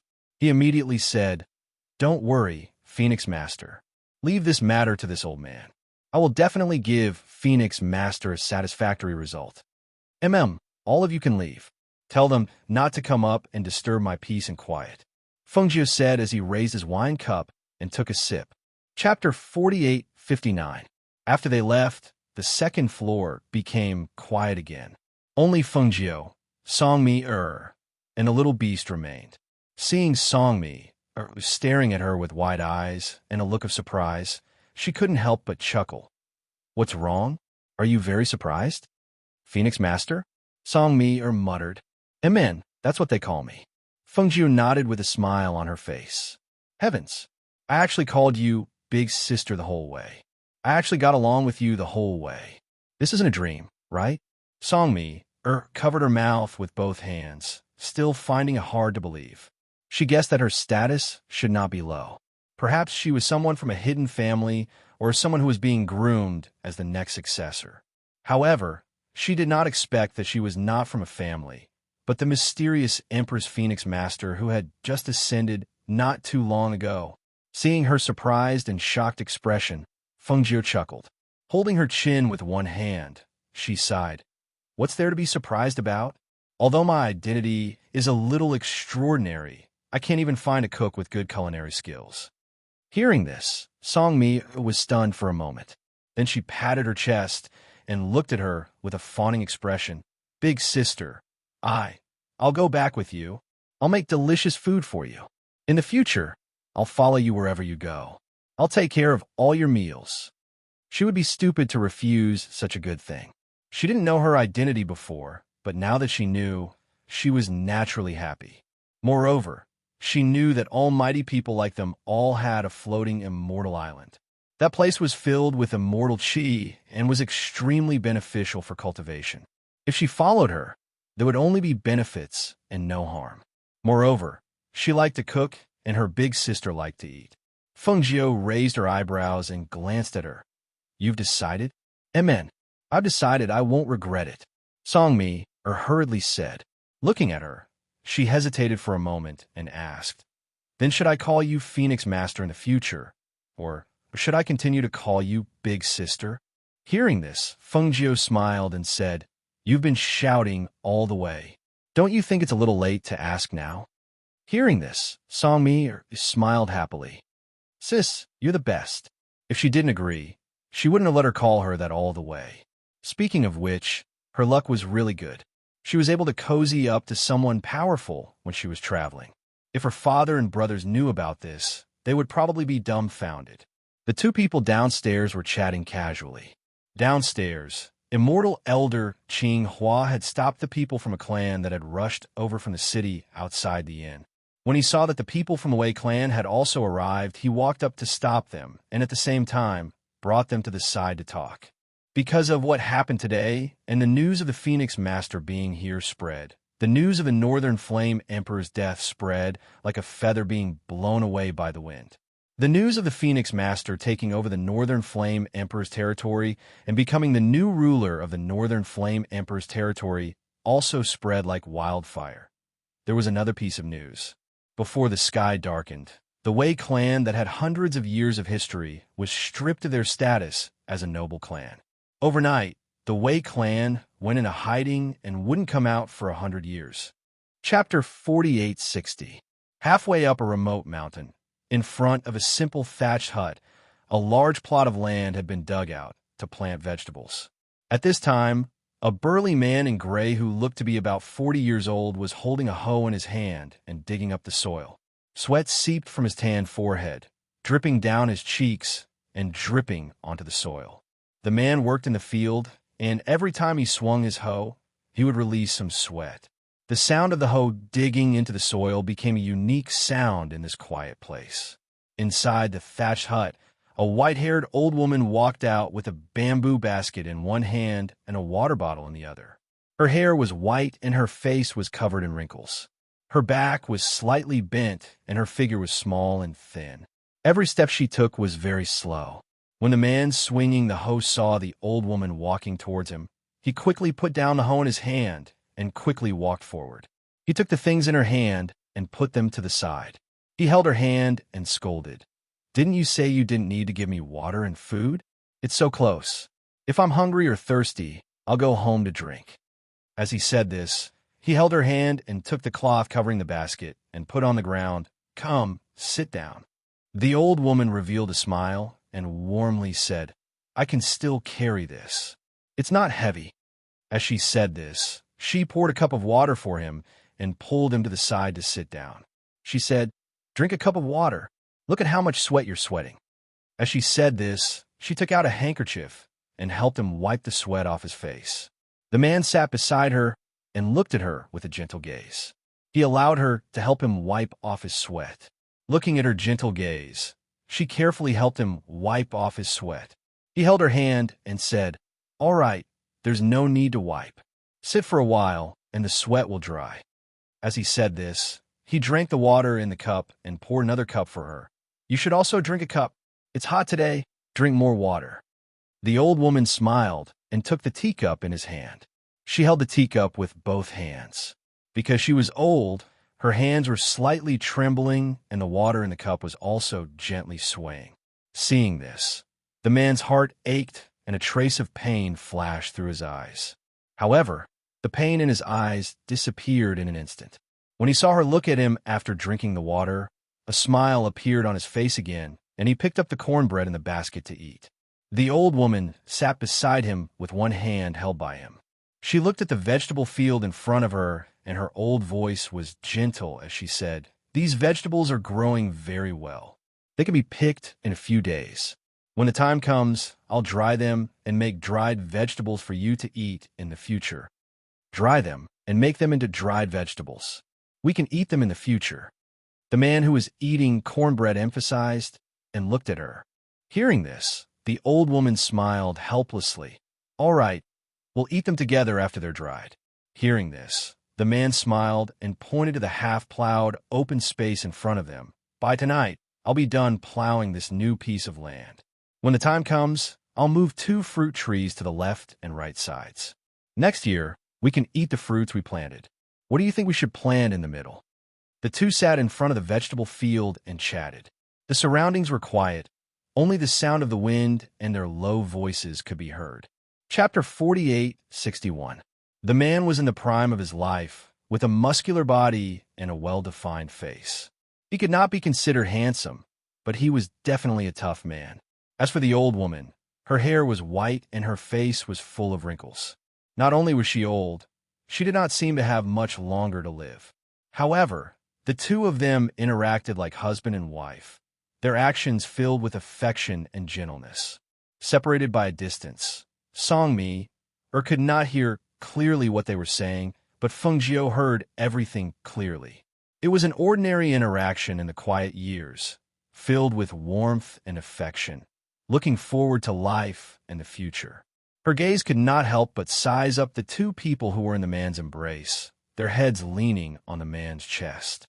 With her cultivation, she could see that the man's bone age was not young, but because of his cultivation, he could maintain the appearance of a middle-aged man. As for the old woman, she didn't sound very confident. She probably had a fatal internal injury and was at the last moment of her life. Judging from her aura, she only had 3 to 5 months to live at most. However, facing such a faded old woman, the man's face was filled with gentleness, his eyes filled with affection. She had to admit that her heart was moved.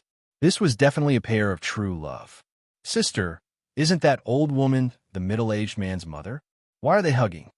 Songmi found it strange and could not help but ask in a low voice. "Looks like they should be husband and wife," Fengjiu said with a trace of gentleness in her eyes. Hearing this, Songmi was startled. Looking at the two people leaning against each other, She did not ask any more questions. Instead, she looked left and right and said, "Sister, we have searched the entire mountain. There's only this straw hut and this pair of husband and wife here. We did not see the residence of the Iron Bone Armament Master. So, do we find the wrong place?" "We'll know if we ask," Fengjiu said and walked forward. Previously, because Fengjiu had concealed their auras, the middle-aged man did not notice that there was someone around. At this time, as Fengjiu and Songmi approached, the middle-aged man holding the old woman frowned and turned to look at them. "Sorry to disturb you too." Fengjiu showed an apologetic smile. "Who are you? What are you doing here?" the man asked, standing up and staring at the two. Songmi smiled and said, "Uncle, we just want to ask if the Iron Bone Refiner is on this mountain. We've searched all around, but did not find him. There is no armament master here. You found the wrong place," the man said, while putting the teapot and cups away and prepared to lead the old woman back. Fengjiu's gaze fell on the hoe, and her eyes flashing. The old woman smiled apologetically at the two of them. She didn't say anything and just let the man lead her back. "Sister," he said, "there is no armament master. Did we really find the wrong place?" Songmi's gaze fell on the two who left, then looked at the simple thatched hut not far away, and frowned in deep thought. Fengjiu smiled. "No, we didn't find the wrong place, it's here."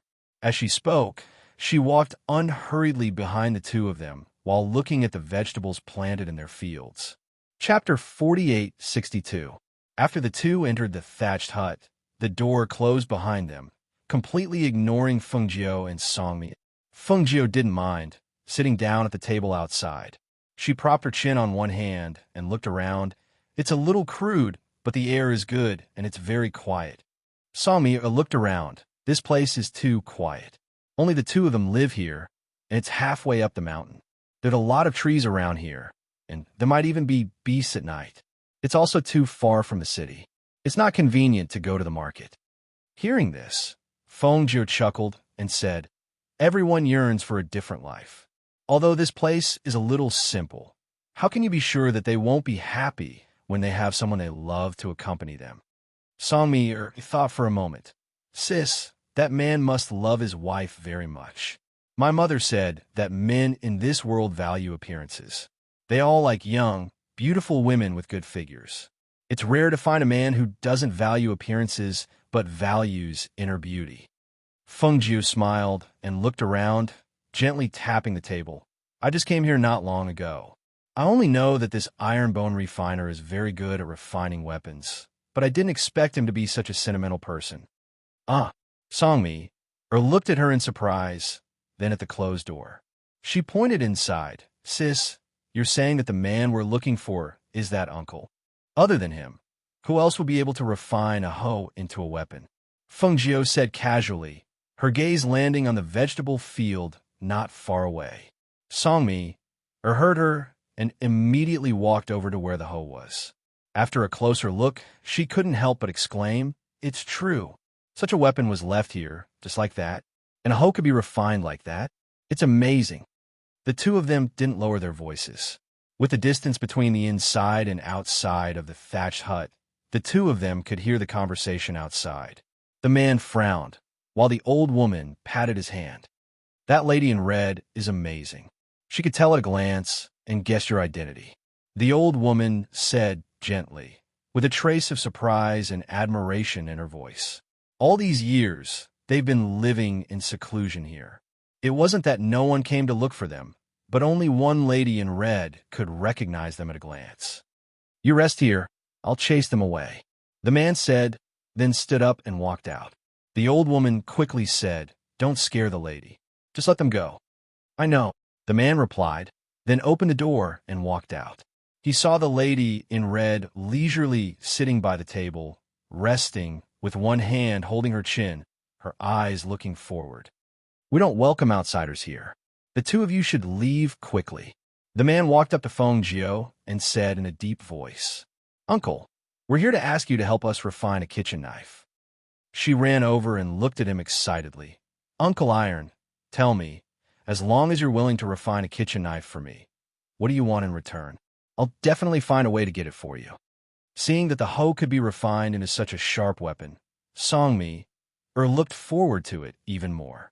If he could refine a kitchen knife, perhaps it would be able to cut through the bones of those fierce beasts. Chapter 4863. Cough, cough, cough, cough. A few low, suppressed coughs came from inside the house. Upon hearing the coughs, the man could not be bothered to chase the two people outside away. Instead, he could not help but nervously run into the house. What's wrong? Why are you coughing again? Drink a glass of water to calm yourself down. The man hurriedly poured her a glass of water and carefully handed it to her to drink. However, who knew that the old woman would start coughing again after taking a sip? She could only feel a gush of qi and blood surging upwards. The water that she had not swallowed, yet was spat out along with the surging qi and blood. Yunyang! The man cried out in alarm as his expression changed drastically. Outside, Fengjiu heard the man's cry of alarm and immediately got up to walk in. When she came in, she saw the old woman spitting out blood and fainting with a pale face. Quick, carry her to the bed, Fengjiu said. When the man heard Fengjiu's words, he hurriedly carried the unconscious woman in his arms and strode towards the bed while shouting, Yunyang, Yunyang, wake up. Don't scare me, don't scare me. The dignified man's eyes turned red at this moment. Tears welled up in his eyes, and even his voice became choked with sobs. After placing her on the bed, he still held her hand by the bed and shouted, Yunyang, Yunyang, wake up. Move aside, I'll take a look at her. Fengjiu said. Just as she was about to walk forward, she was pushed away by the red-eyed man. Go away, go away. Don't touch my Yunyang. Go away. The man shouted angrily. He was furious that this unknown woman was trying to get close to the most important person in his life. Fengjiu didn't argue with him when she saw that he was deeply in love with her.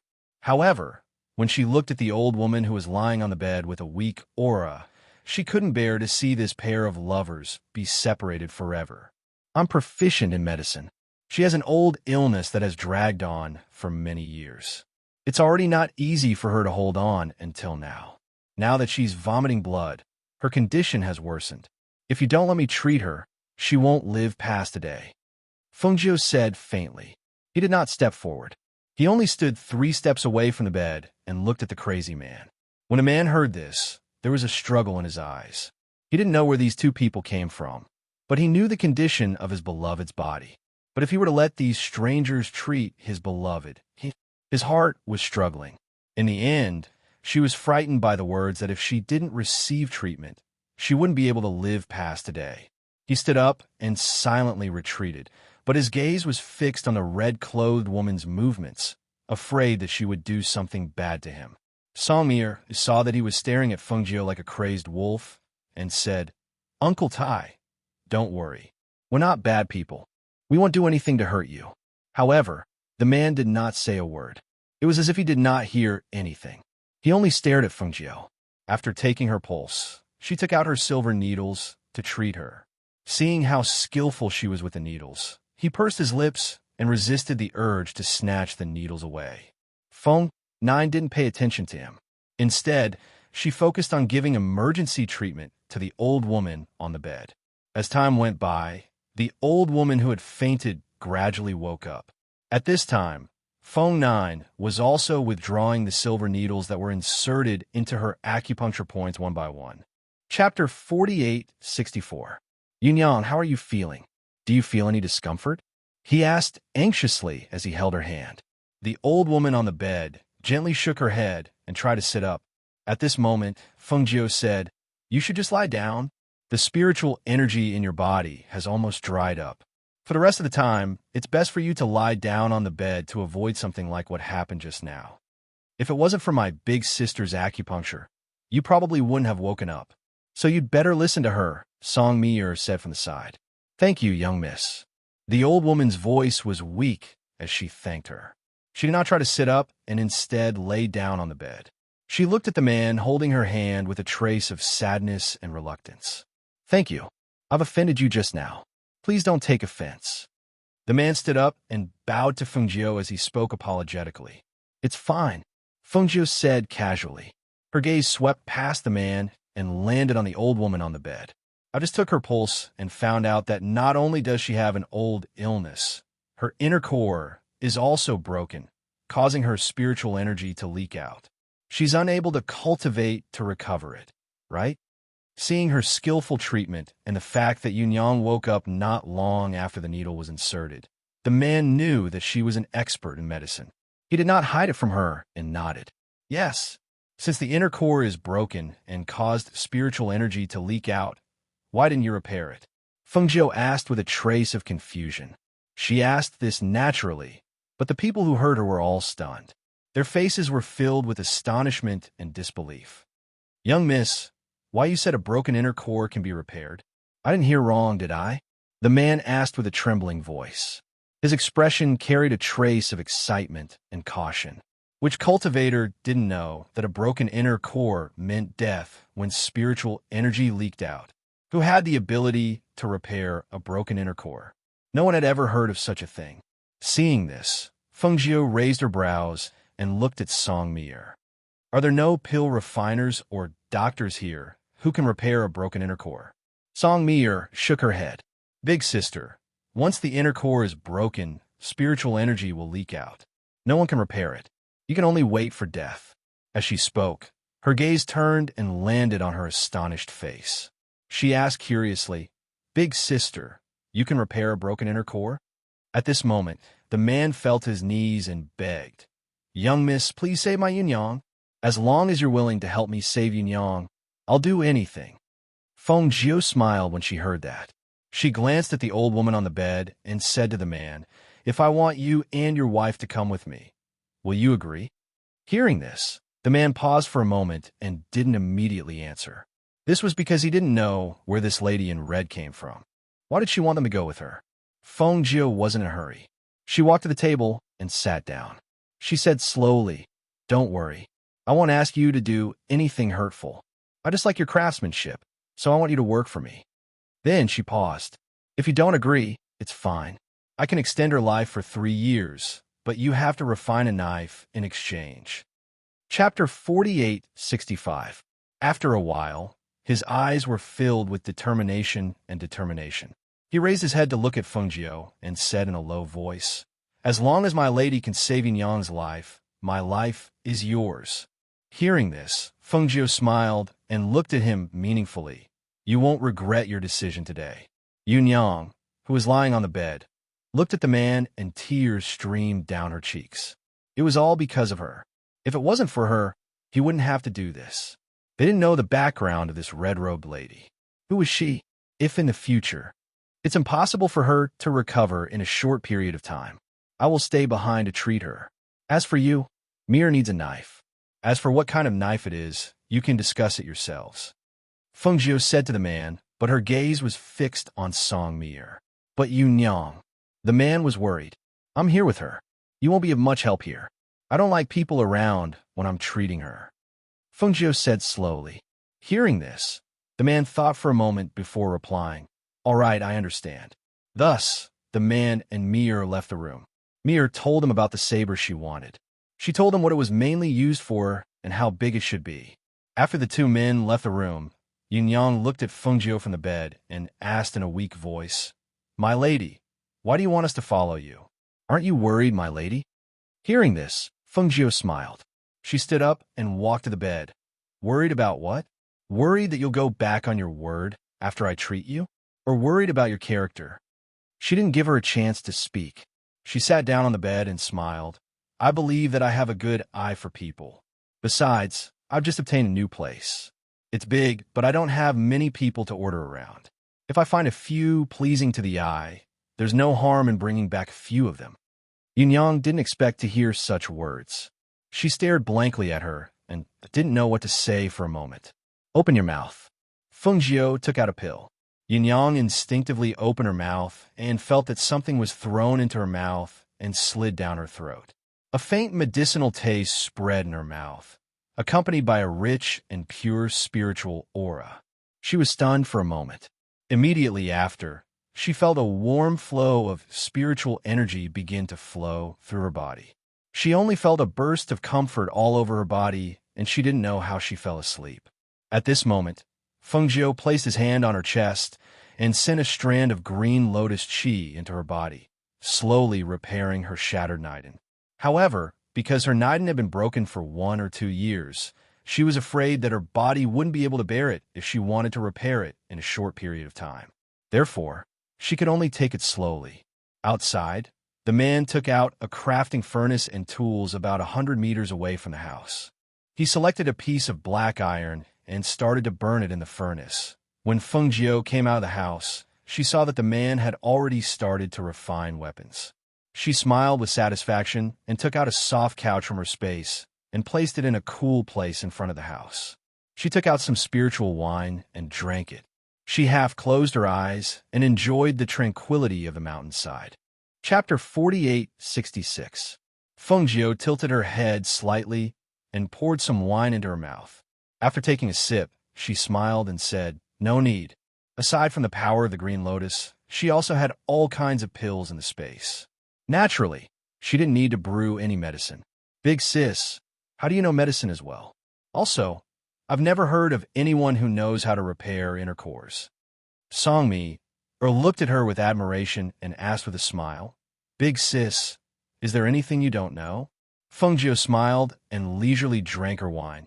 "It's hard to say because I'm proficient in a lot of things." She even knew how to refine weapons, but she was too lazy to do so. The two chatted outside for a while before Songmi went to prepare the meal, leaving Feng Jiu to rest. The days in the mountains were very quiet and boring. There was nothing else to pass the time. Therefore, in the past 3 days, Feng Jiu spent most of her time lying on the soft couch and rubbing Tun Yun from the space. The man didn't want the sound of forging to disturb her rest, so he stayed 100 meters away from her. There were also some trees in between. Therefore, other than having her vision obstructed, the sound was also much quieter. However, for someone of Feng Jiu's cultivation, the sound of forging could still be heard clearly, especially when the man was forging day and night. In the past 3 days, the sound of hammering hadn't stopped at all. Songmi came out of the house with an empty bowl in her hand. She came to Feng Jiu's side with a smile and said, "Big sis, Yuanyang finished her porridge and said she feels much better. Can she get out of bed and walk around? Let her continue to lie down and take care of her body. When she can get out of bed and walk around, I'll let her down." Feng Jiu didn't even open her eyes. Her hand on her abdomen gently tapped along with the sound of hammering. "All right, I'll go talk to her," Song Mi said as she ran back inside. After a while, she came out. 2 days later, Feng Jiu said to Yuanyang, who was lying on the bed, "Come down and walk around today. Go and wash up." Hearing this, Yuanyang, who had been lying on the bed for 5 days, was overjoyed. A gentle smile appeared on her face, and she said, "Miss, I feel that the spiritual power in my body has gradually condensed. Am I going to recover soon?" It would be a lie to say that they were not shocked. In just 5 days, she had changed from a weak 70 to 80 years old woman to a 40 years old woman. Although the white hair on her head had not turned black like before, half of it was black. Not only that, her body had also returned to the state when she was 40 years old. If they had not seen it with their own eyes, they would not have dared to believe that she would have such a day. Feng Jiu slowly walked out and said, "If you want to fully recover, it will take about a month or so. However, your inner core is gradually recovering and your internal injuries are about 70 to 80% better. It's only a matter of time before you recover to your peak. All right, go and wash up." Seeing her leave, Yuanyang impatiently got out of bed and went to the bath water that Mia had prepared for her. Looking at her reflection in the water, she could not help but tear up. Chapter 48:67. Outside, 100 meters away, the iron hammer was still hammering away at the red-hot piece of iron. The originally unremarkable piece of black iron had now taken on a rough shape. Sweat poured all over his body, drying and wetting and drying again. The man was focused on hammering the iron and refining the weapon. He hammered again and again in a serious and focused manner. Every time he hammered down on the red-hot piece of iron, traces of fire would appear on it. Looking at the newly formed piece of iron, he placed it in the water and soaked it for a while. When the red-hot piece of iron came into contact with the water, it immediately made a hissing sound, and the water began to bubble. He stopped to rest for a while and wiped the sweat off his face. He then looked in the direction of the house and thought for a moment. It had been 5 days, and he was still a little worried. Thus, he walked back to see how Yunyang was doing. When he arrived at the front of the house, he saw the young lady in red resting on the soft couch in front of the house with a snow-white pet lying in her arms. Songmi was picking vegetables in the vegetable field. Uncle Iron, do you want to see Yunyang? She should be bathing right now. Me? Raised her head from the vegetable field and smiled at him. Seeing that he was covered in sweat, she put down what she was doing and quickly walked back to the table in front of the house to pour him a glass of water. Uncle Iron, it's been hard on you these past few days. Quickly drink a glass of water to quench your thirst. Hearing me say that Yunyang was bathing, he was startled but did not go in. Instead, he took the water she poured and thanked her. Many thanks. After drinking the water, he paused and asked worriedly, "How has Yunyang been these past few days? Has her spirit been better?" Songmi smiled and nodded. "Don't worry. She's been well these past few days. It's fine, don't worry. Big sister has been letting her lie in bed for the past few days. She's only been allowed to get out of bed today, so you'll be able to see her after bathing." Hearing her words, his anxious heart relaxed. After putting the cup on the table, he went to the door and waited. Hearing some soft sounds coming from inside, similar to the sound of clothes being put on, he could not help but feel nervous. With her body in that state, would it be too difficult for her to bathe and put on her own clothes? What if water splashed on the ground and she accidentally fell? Her current body couldn't withstand such a fall. The more he thought about it, the more worried he became. Therefore, he called out anxiously from outside, "Yunyang, are you taking a bath? Be careful, the floor is slippery. Don't slip. Just wear your clothes. I'll help you dry your hair." Feng Jiu couldn't help but laugh when she heard his words. She secretly shook her head. Before he could finish his sentence, the tightly shut door opened. Yunyang, who was dressed in plain clothes, stood at the door. Her face was a little red, and she seemed to be a little embarrassed as she glared at the man who was staring at her blankly. "Miss and the others are all here. What nonsense are you talking about?" Although the two of them had always been in love, when he said those words in front of the two young ladies, she felt a little embarrassed. After all, they were already so old. Yunyang? How did you become younger?" He stared at her blankly, as if he couldn't come back to his senses. Chapter 48-68. Hearing this, he stepped forward excitedly and grabbed her arm with both hands. He wanted to say something, but did not know what to say. In the end, he just kept saying, "That's great, that's great." After a while, he came back to his senses and hurriedly turned to Feng Jiu and knelt down.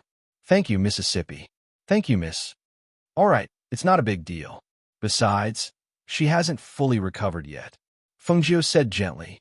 If he did not believe it before, at this moment, when he saw Yunyang's recovered appearance, other than excitement, there was only endless joy and anticipation in his heart. At this moment, to them, it was like a new life.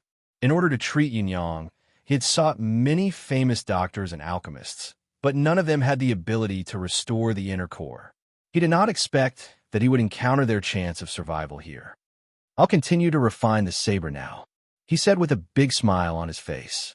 After patting Yunyang's hand, he did not wait for Feng Jiu to say anything and turned to continue refining the saber. At this moment, the blood in his body was surging. He was excited, as if he had nowhere to release his strength. After thinking about it, only refining weapons could calm him down. Feng Jiu narrowed her eyes and listened to the sound of forging. She thought in her mind, in the future, after she had dealt with those enemies in the immortal realm, she would think of a way to open up the separated heaven realm. At that time, she would bring her family up to live together. Thinking about it, the corners of her lips could not help but curl up slightly. Her mood also soared. At that time, they could live any kind of life they wanted, including her 3 children. Speaking of which, she had been here for some time, but she had not been able to visit them. She wondered how they were doing at Emperor Qing's place. Did they lose weight? Or did they gain weight? Or did they grow taller?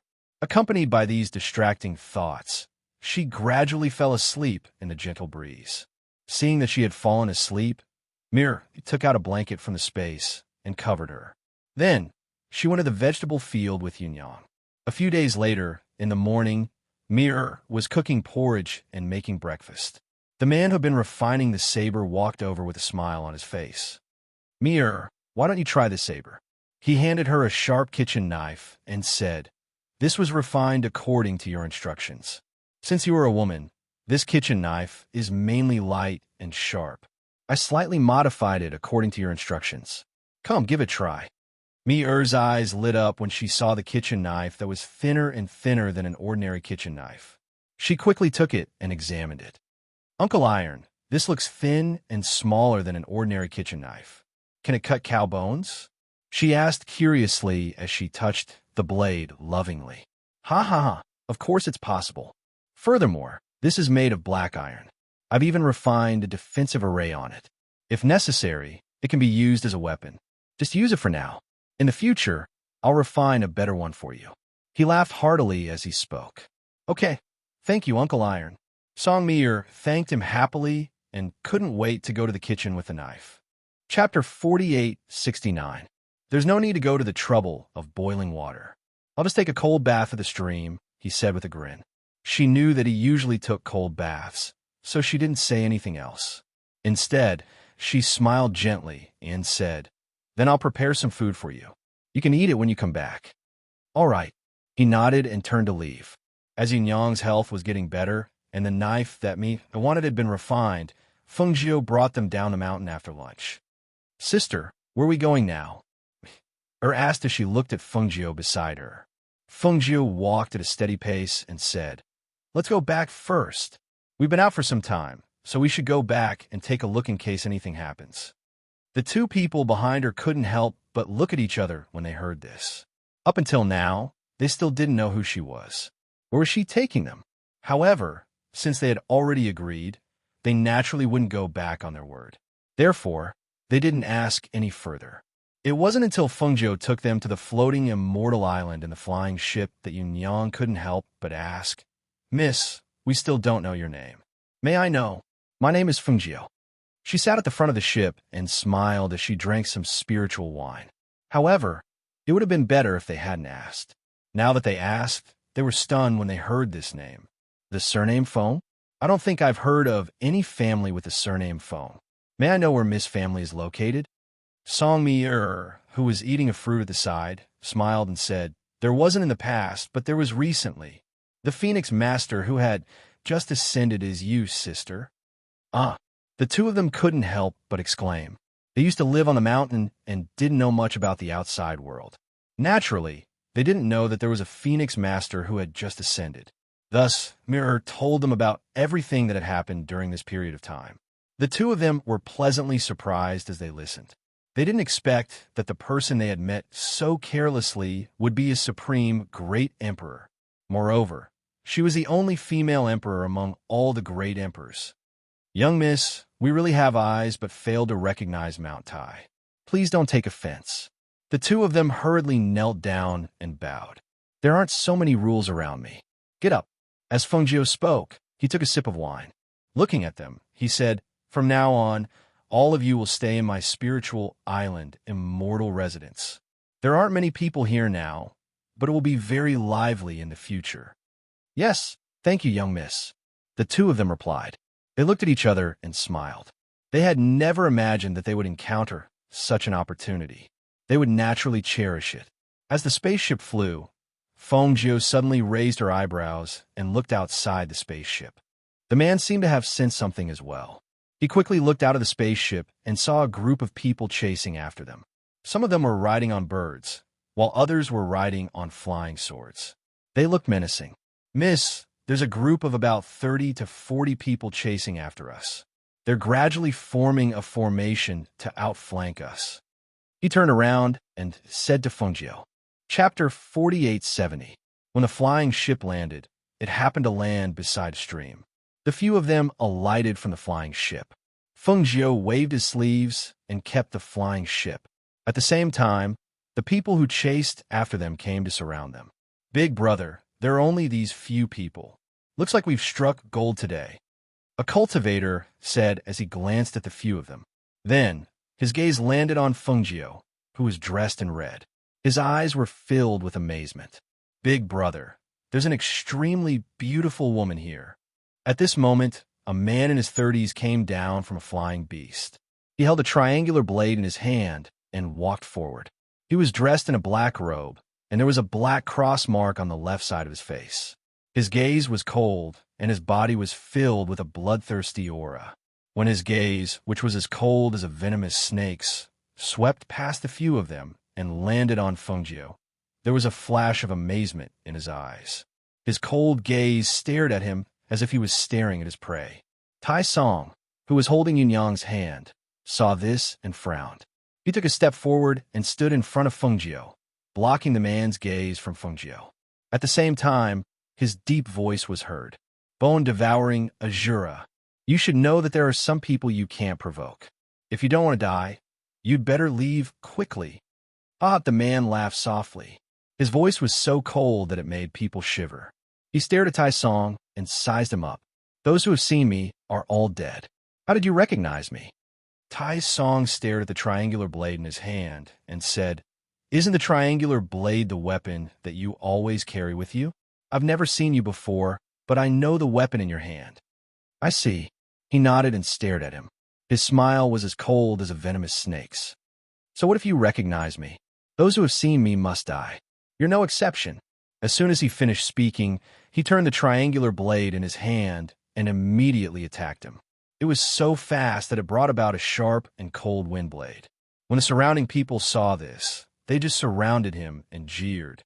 Kill him, kill him. They knew their big brother's rules. When he killed someone, he didn't like them to help in a group fight, unless he gave the order for them to go forward and fight. Otherwise, they would only anger him.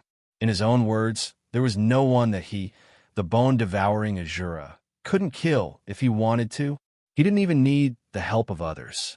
Seeing the three-edged sword coming towards him, Tai Song stepped forward. At the same time, he turned his hand, and a large sword appeared in his hand. He slashed down horizontally, and a powerful aura of spiritual energy burst out along with the collision of the two swords. The collision of the two swords created a clanging sound and sparks from the friction. Behind them, Fengjiu watched the scene with an indifferent expression.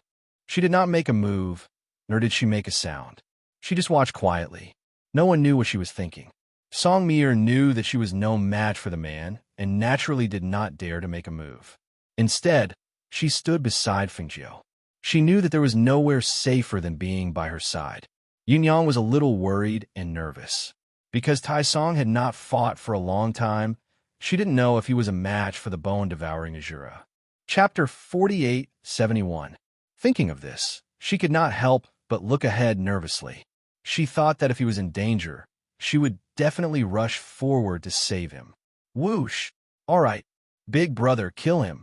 The surrounding cultivators shouted as they waved the weapons in their hands. Fengjiu watched for a while and also saw the great disparity in strength between the two sides. The man called Bone-Devouring Shura's attacks were ruthless. It could be said that every move was filled with killing intent. Every move was a move to kill. On the other hand, Tai Song's skills were much inferior to his. He was probably a weapon refiner, so combat strength was probably not his strong suit. The two of them had only exchanged a few moves, but Tai Song had already suffered several injuries. Moreover, his attacks were always at a disadvantage. If the battle dragged on, he would definitely lose. Bang! In just a short while, Tai Song was kicked away by his opponent. His entire body fell several meters away. His body rubbed against the ground as he retreated, leaving a trail of friction on the ground. Yunyang, who had been watching the battle, could not help but cry out in surprise. She immediately wanted to go forward, but she was pulled back by Mir. Your injuries haven't healed yet. You'll be courting death if you go forward, Mir said as she pulled her back with both hands, not allowing her to go forward. At this moment, the bone-devouring Shura looked at Tai Song, who had fallen to the ground, and revealed a sinister smile. He held the triangular blade in his hand and spun it. his figure suddenly pounced forward. The triangular blade in his hand carried a terrifying aura as it fiercely pierced towards Tai Song's chest. He intended to take his life with this move. No! Yunyang cried out in surprise. Her legs were not weak, and her face was pale. Tai Song fell to the ground, unable to save himself as he watched the triangular blade piercing towards him. The aura of death instantly enveloped him, making him feel as if he had stepped into the land of death. A terrifying aura enveloped him, making it difficult for him to even breathe. However, he did not close his eyes, nor did he cry out in surprise. He also did not beg for mercy or ask for help. He only stared fixedly at the person who was coming towards him. However, in the next moment, he saw a sharp sword chi that was suffused with a green light slashing down in front of his eyes. It was so fast that it was like lightning in the sky, catching him off guard. The sword energy came so suddenly that even the bone-devouring Shura didn't expect such a powerful sword energy to suddenly appear. He wanted to block and dodge, but he only had time to turn around and look at the sword energy that was coming at him. It was a beautiful woman in red. She stood with a sword that glowed with azure light in her hand. The azure sword force that contained a powerful pressure came from the sword in her hand. His eyes were wide open, and in that instant his eyes were filled with shock and despair. He opened his mouth and instinctively cried out. Note before his voice died away, the sword chi had already slashed down, cleaving him into two halves with a single strike. Blood spurted out, and his spiritual aura leaked out. His entire body also fell backwards. As he fell, the two halves of his body also shattered at this moment. Like a piece of wood that was split in half, the halves fell to the ground. On the ground, fresh blood gushed out. That person's internal organs also flowed out. It was frightening and nauseating. Big brother. Chapter 4872. Tai Song stared blankly at the two halves of the corpse in front of him. He couldn't help but gulp as he looked at the red-clothed Fengjiu not far away. Although they knew that she was the Phoenix Master on the way here, they had never seen her in action. Now that he saw her kill the God King level-bone devouring Shura with a single strike, he finally realized that even though she was a woman, she was powerful enough to destroy the world. Kill her. Avenge Big Brother. Those people came back to their senses and stared at Fengjiu with bloodshot eyes. They drew their swords and surrounded her. Seeing this, Tai Song on the ground hurriedly came back to his senses. He quickly got up and went to kill those cultivators with his saber. Song Mi-er, who was by Fengjiu's side, stared at those people and smiled mischievously. She stretched out her hand, and a wok appeared in her hand. She rushed forward and slapped the wok towards the cultivators. She wasn't a match for the bone-devouring Shura, but she could at least kill a few of these people. After all, she was only released from the clan to gain experience after passing the test. The two sides began to fight. Yunyang, who was standing by Fengjiu's side, didn't just stand by and watch. Her body was gradually recovering. Although she hadn't fully recovered her strength, it wasn't much of a problem for her to fight. However, when she was about to step forward, Fengjiu stopped her. You guys come back, Fengjiu said and blocked with her sword. She deflected the sharp blade in front of her and kicked out at the same time. When they heard Fengjiu's words, they dodged the attacks and came behind Fengjiu.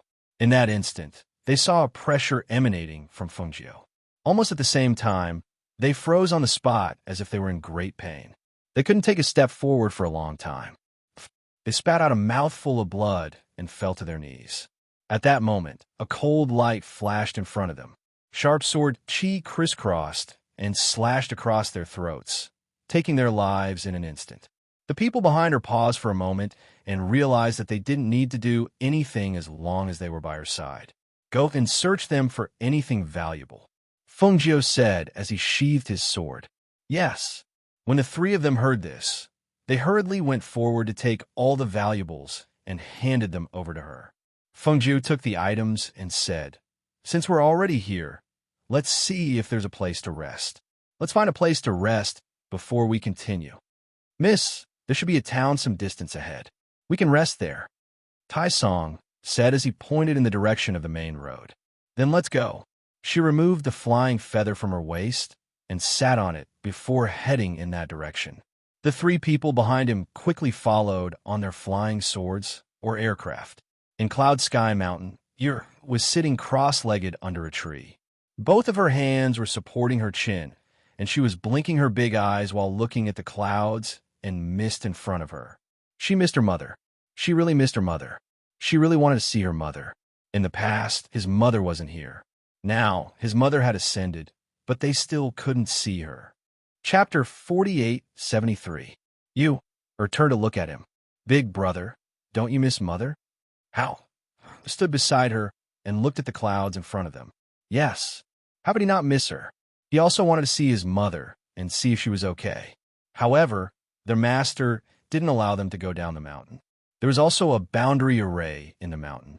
Without their master's permission, they couldn't go out. Big brother, let's go out quietly and find mother, okay? Ur's eyes lit up, and her childish voice carried a trace of excitement. Mother has ascended, so she must have an immortal mansion. We haven't been there yet. Mother's immortal mansion must be very safe there. Moreover, she is very powerful. Even if there is danger, she will protect us. Big brother, let's go see mother, okay? She stretched out her small hand and pulled his sleeve coquettishly. After all, there were only the three of them and their master in this mountain. Moreover, ever since they came back, their master didn't allow them to go down the mountain. She really wanted to go out and see her mother and let her hug her. Big brother, let's go out. Call brother, let's sneak out, okay? We have the ability to protect ourselves now. Even if we meet bad people, we won't be afraid. Big brother, okay? She pleaded softly, her small face full of expectation. How? Was struggling in his heart. On one hand, there seemed to be a little person in his heart saying, Go out and see mother because he also misses her very much. But on the other hand, there was another voice saying, Master doesn't allow them to go down the mountain. Mother also told them to listen to Master and cultivate well here. They shouldn't go down the mountain, little sister. Just as how was struggling in his heart, Mu Chen's voice came. She saw that he was still holding a sword in his hand. His face was still dripping with sweat, and his clothes were also soaked with sweat. He was panting slightly, looking as if he had just finished practicing. Big brother, saw him and couldn't help but call out softly, lowering her head. She thought that he would definitely scold her again. Sure enough, just as she thought this, she heard her brother's voice. During this period of time, you haven't been concentrating on your cultivation. Now you want Big Brother to take you down a mountain. Do you know that if you do this, not only will Shizuan be angry, Mother will also be angry? Mu Chun reprimanded her sternly, like an older brother. Mother's enemies are all very powerful. If we stay by her side, we will definitely be treated as her weakness and be used to blackmail her. When that time comes, what will you do if she is in danger? I just miss Mother, Her head drooped lower and lower, and her voice was choked with sobs.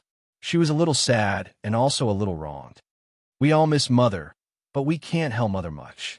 However, we can do it so as not to drag Mother down. Muchen looked at her and said, Focus on your cultivation. After some time, we'll ask Master to bring us to see Mother. If Master brings us there, I'm sure nothing will happen. Listen to your brother and cultivate well. Aura rubbed her head and said, Yura responded softly and didn't say anything else. Big brother, I'll learn a new set of swordsmanship today and want to spar with you. Muchen looked at him and said, Chapter 48:74. Sat there and watched them practice swordsmanship not far away. She couldn't help hugging her knees and lowering her chin on her knees, staring blankly at the clouds in front of her. How who was accompanying Muchen, was also paying attention to her. Seeing her in low spirits, he also felt bad. After practicing for a while with Muchen, he saw that she was still sitting there without moving. He couldn't help but worry. Why don't we go and beg Master? I'm a little worried about you, How? Said, frowning slightly and pursing his lips. Seeing this, Muchen also felt bad. He nodded and said, Let's go and beg Master. With that, the two of them went to their master's cave residence. Sat there. Although she knew that her brothers were right and that she should listen to them, She still missed her mother so much. The more she tried not to think about it, the more she wanted to think about it. In the past, she couldn't see her mother and couldn't see her.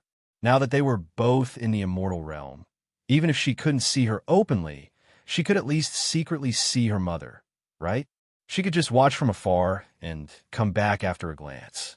Thinking of this, she immediately got up and ran to her cave residence.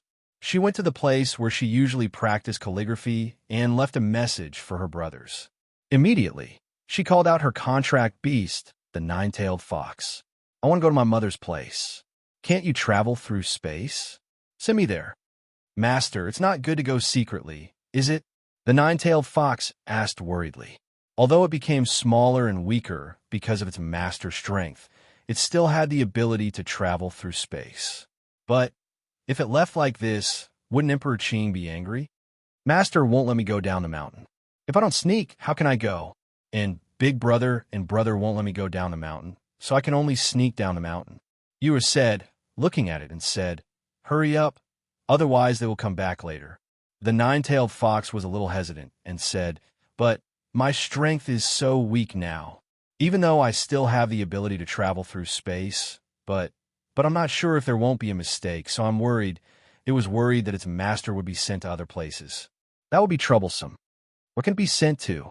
No matter how wrong he was still in the upper immortal realm, right? Okay, it's okay. Even if I can't go directly to where Mother is, I can go find her myself. But I'm worried. It was really worried. If something happened to the little master, what should he do? No, but there's nothing to worry about. Father and Mother both said that I'm a good person, and I've been working hard ever since I became a disciple of my master. I have the ability to protect myself now, so I'll be fine. Hurry up, or else I won't be able to leave even if I want all my brothers come back. She said anxiously. Her two brothers were sparring, and she didn't know what they were doing. If they came back later, how was she going to leave? She still wanted to see her mother. She promised that she would come back as soon as she saw her mother. Seeing her insistence, the nine-tailed spirit fox felt helpless. She could only say, all right then, let's go outside. There are ray formations and barriers in this cave. I can't teleport out with my ability. Chapter 4875. The nine-tailed spirit fox looked around and nodded. It walked forward and couldn't help but ask, have you really decided to leave? What if I teleport to another place? Its strength was pulled down because its master's strength was too low. Moreover, it hadn't tried its teleportation ability for a long time, so it was really a little flustered. I've decided. I've already left a message for my brothers. I told them not to worry. I'll be back soon. As she spoke, she was worried that her two brothers would suddenly return. So she said, hurry up. Seeing this, the nine-tailed spirit fox had no choice but to come to her side and said, hold my tail. Okay. Er's little face was filled with excitement. She quickly grabbed its tail, and in the next moment, a ray of light surged out from its body on the other side. Hao and Mu Chun were in their master's cave residence. They were kneeling in front of him and begging, Master, we really want to see Mother. Pleased before they could finish speaking, they saw their master, who was drinking tea, frown. He put down the teacup in his hand and rushed out. Seeing this, the two looked at each other and quickly got up to follow him. When they came outside, they happened to see a ray of light fly out of the boundary of their cloud, sky, mountain, and disappear into the sky. Seeing this scene, their faces changed. They thought of their sister at the same time. They thought that someone had sneaked in a cloud, sky, mountain, and kidnapped their sister. No need to go, Emperor Qing said. He clasped his hands behind his back and looked at the ray of light that disappeared in the sky. He said, that's the aura of the ancient divine beast, nine-tailed spirit fox. That girl should have let the nine-tailed spirit fox take her out. She's really lawless. She doesn't even listen to my words. His brows were still knitted, and his face was slightly gloomy. He seemed to be somewhat unhappy. Master, then you are she? Hao couldn't help but ask. However, seeing their master's gloomy face, the words that were about to come out of his mouth stopped. You are secretly left. It seemed that she had angered their master. They had been by their master's side for so long, but they had never seen their master's face so ugly.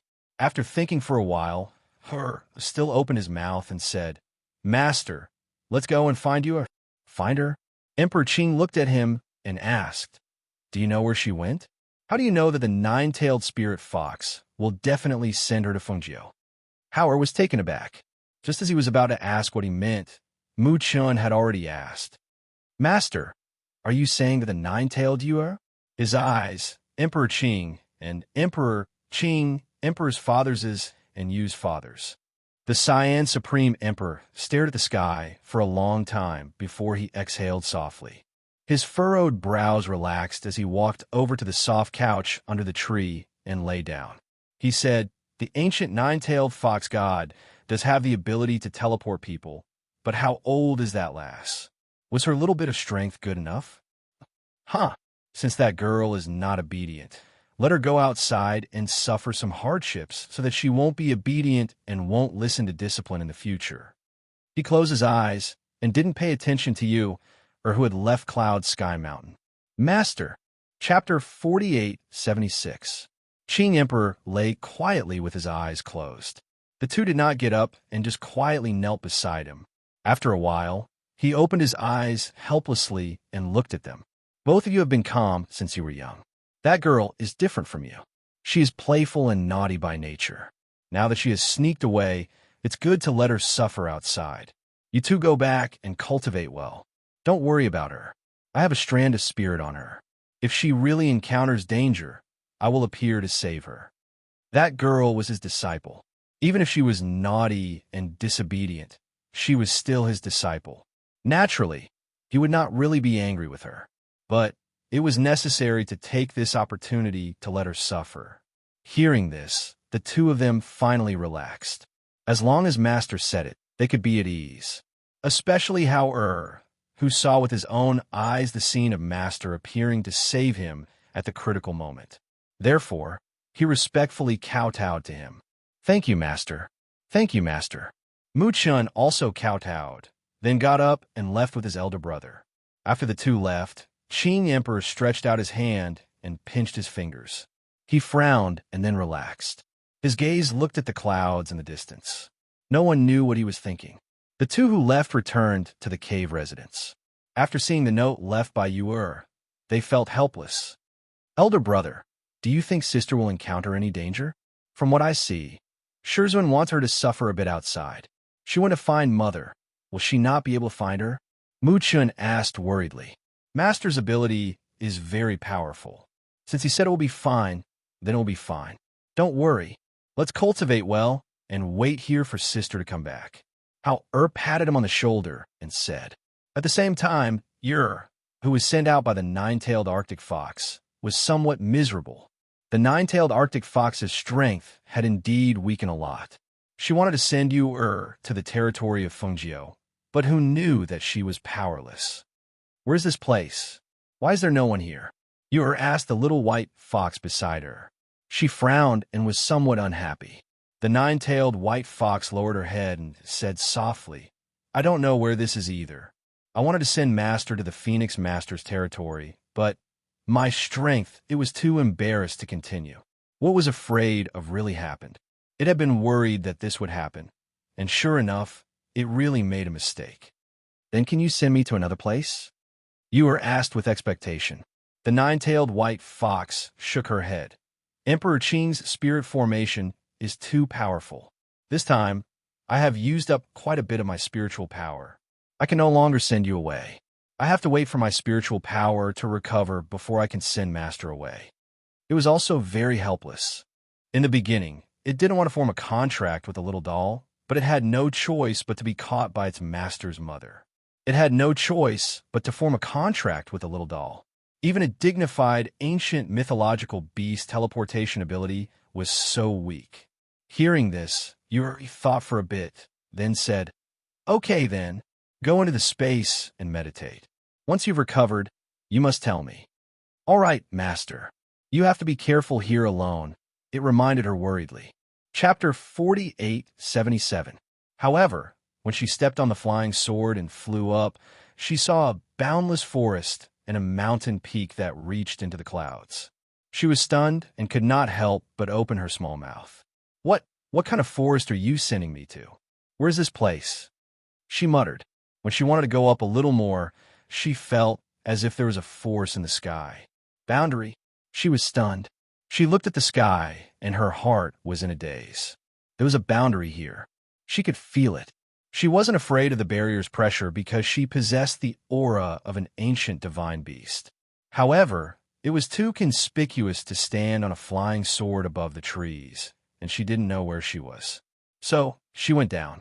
Her small figure stepped on the flying sword and carefully skimmed through the forest.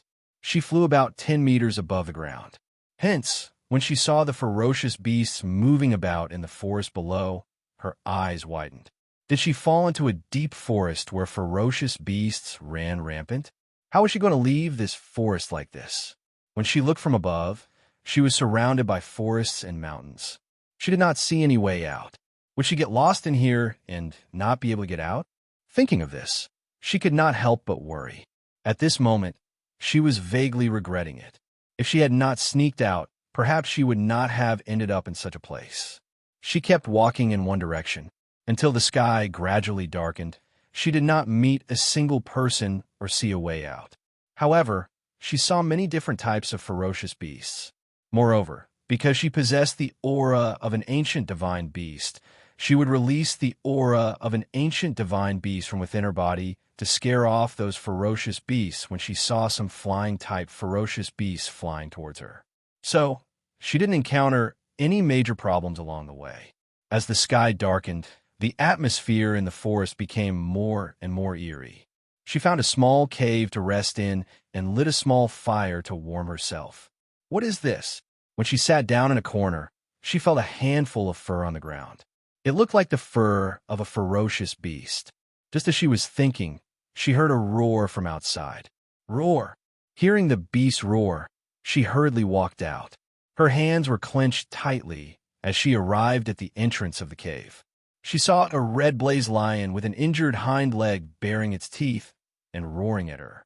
When she saw the fur around the lion's neck, she couldn't help but look at the fur in her hand. In an instant, she knew that the cave she was in was the lion's territory. Roar! It was a peak-level holy beast. When it saw that its cave was occupied by a human child, it bared its sharp teeth and roared at her. Well, I know this is your cave, but I have nowhere to go. It's too cold outside. Just let me stay here. Ewer said. Her small face wrinkled as she thought for a bit. Then, with her immature voice, she tentatively said, How about you also come in, but you can't hurt me? How about it? The holy beast was naturally intelligent and could understand her words. However, it did not agree because this was its territory. Roar! It roared threateningly and walked forward step by step. It opened its mouth and bared its teeth, looking like it was about to pounce forward. Chapter 48:78. While speaking, she released her ancient god-beast aura to intimidate this peak holy beast scarlet flame lion in front of her. Just when a lion was preparing to pounce on this human child and eat her as a snack, feeling the ancient god-beast aura, its paw couldn't help but paused, and a trace of fear and reverence appeared in its eyes. Looking at the little person in front of it, it involuntarily retreated, while letting out a low whimper. Seeing it had retreated, Ur secretly relaxed inside her heart. Then she saw it had retreated to a tree outside the entrance of the cave, and on one side, it was looking at her inside the cave, and on the other side, it was licking the bleeding wound on its hind leg.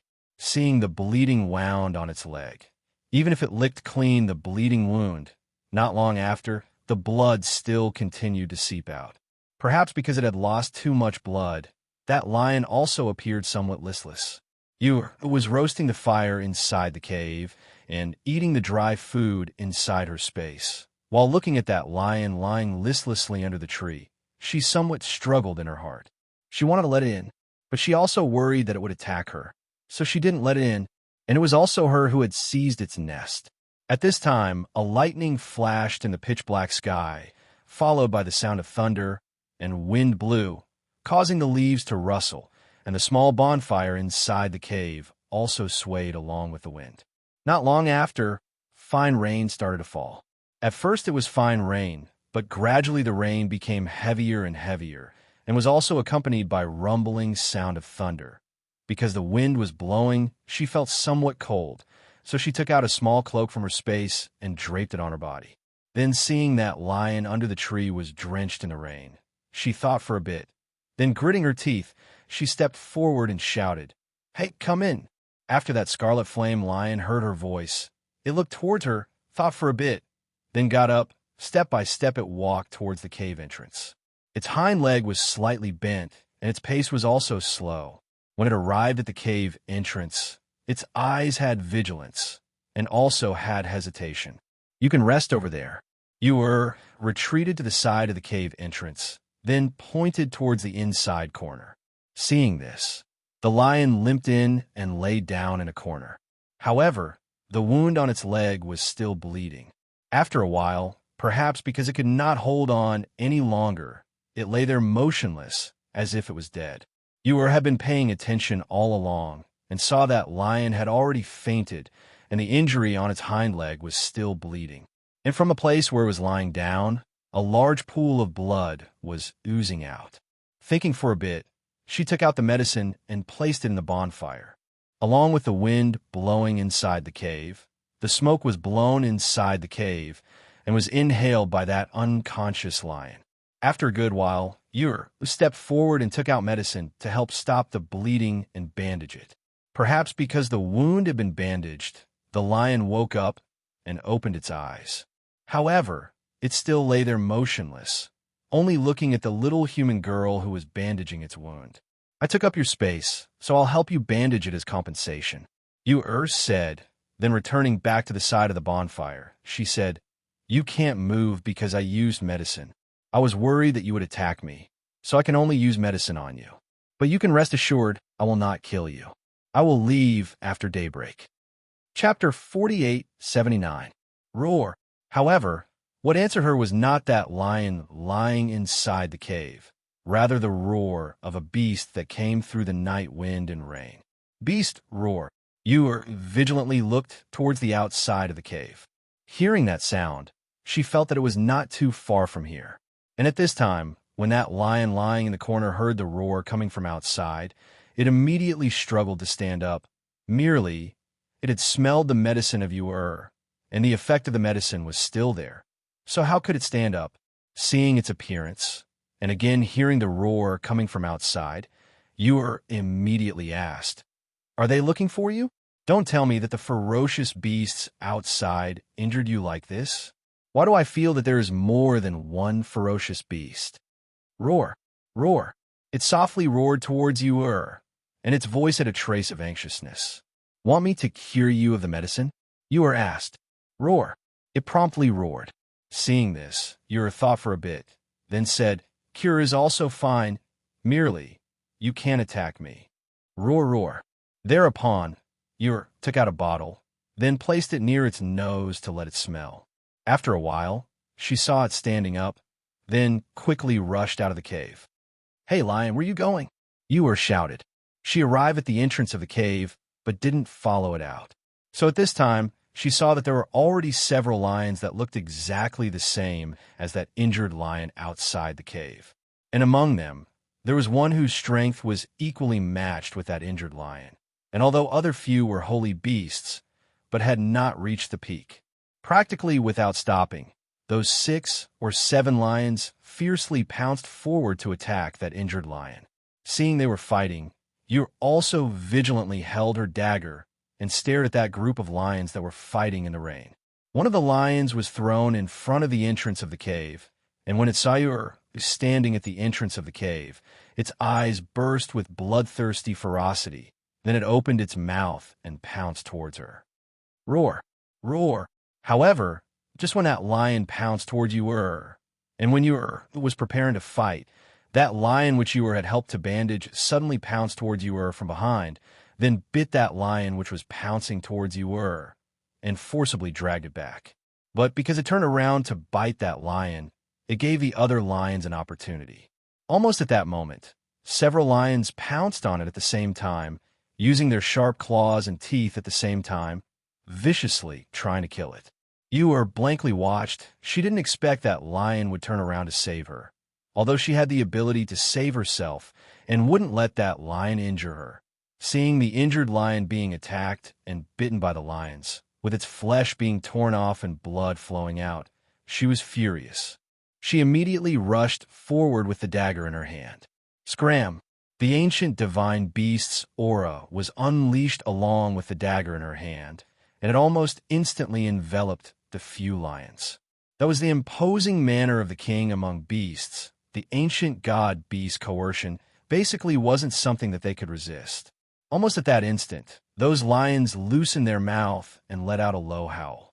And after being stabbed by the dagger in the hand of Yu, one of them scattered in all direction, then fled towards the dim light of night rain. Chapter 4880. Its body was twitching, and rainwater was falling down, washing the blood-dyed fur on its neck, making its fur stuck together. It was looking at Yu with its eyes wide open, and blood was overflowing from its mouth. Yu looked at it and knew that if she didn't save it, it would definitely die.